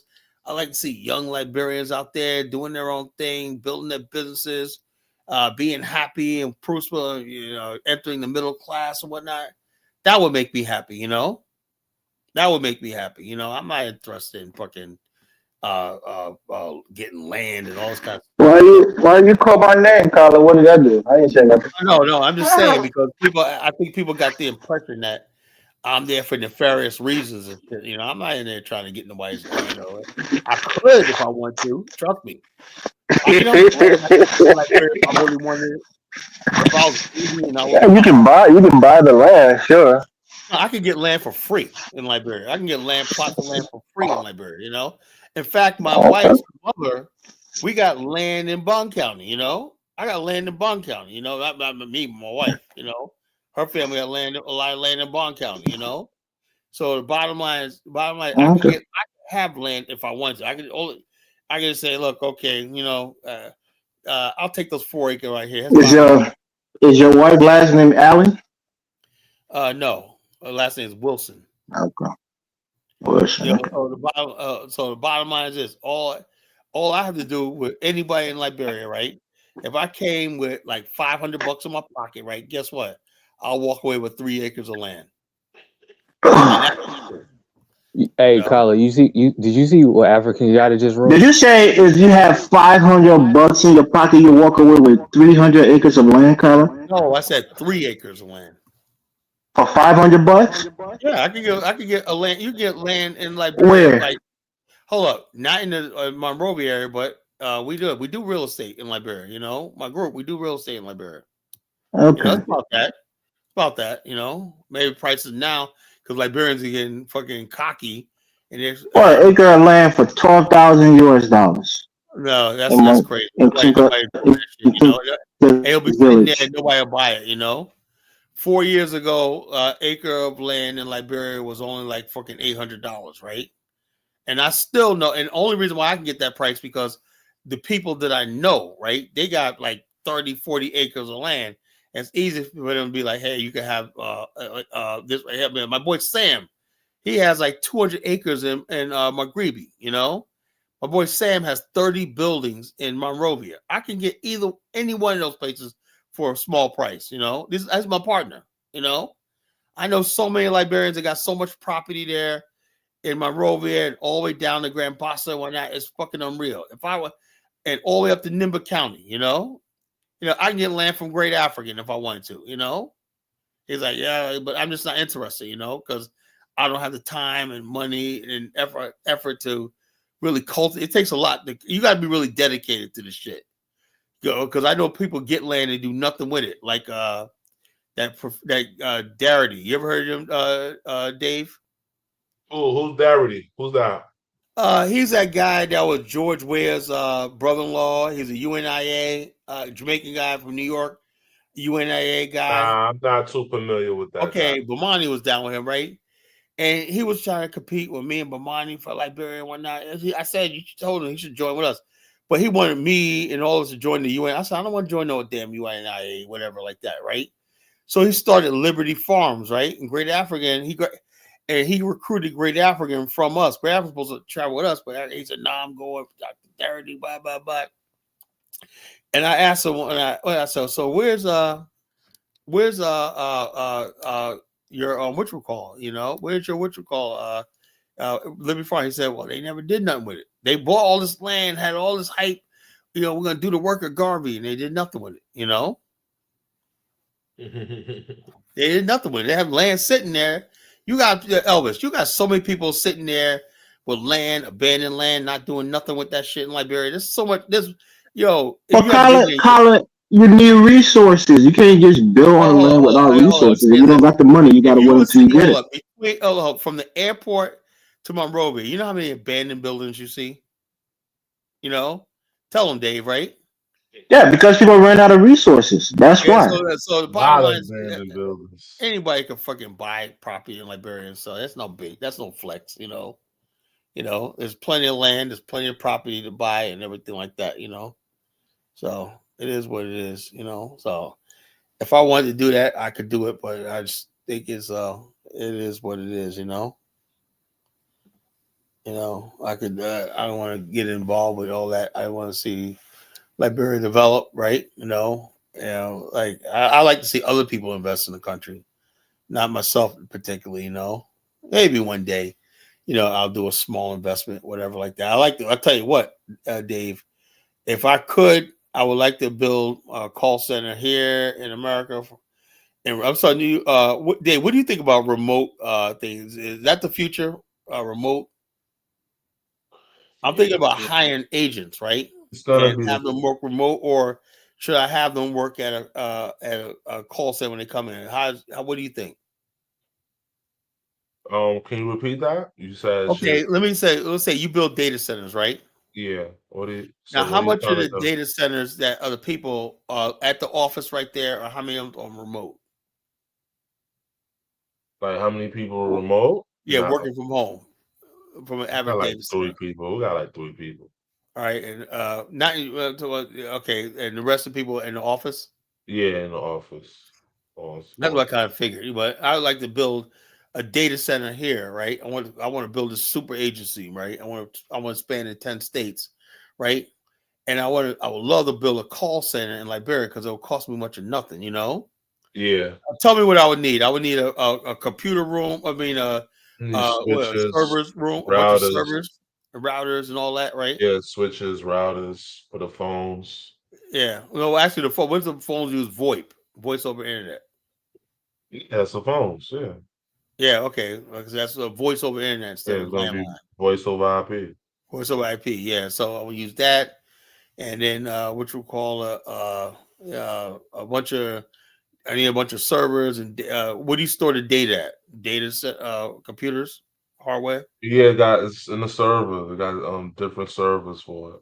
Oh, okay. So you got one server. You have one server for operations and another server for storage. Okay.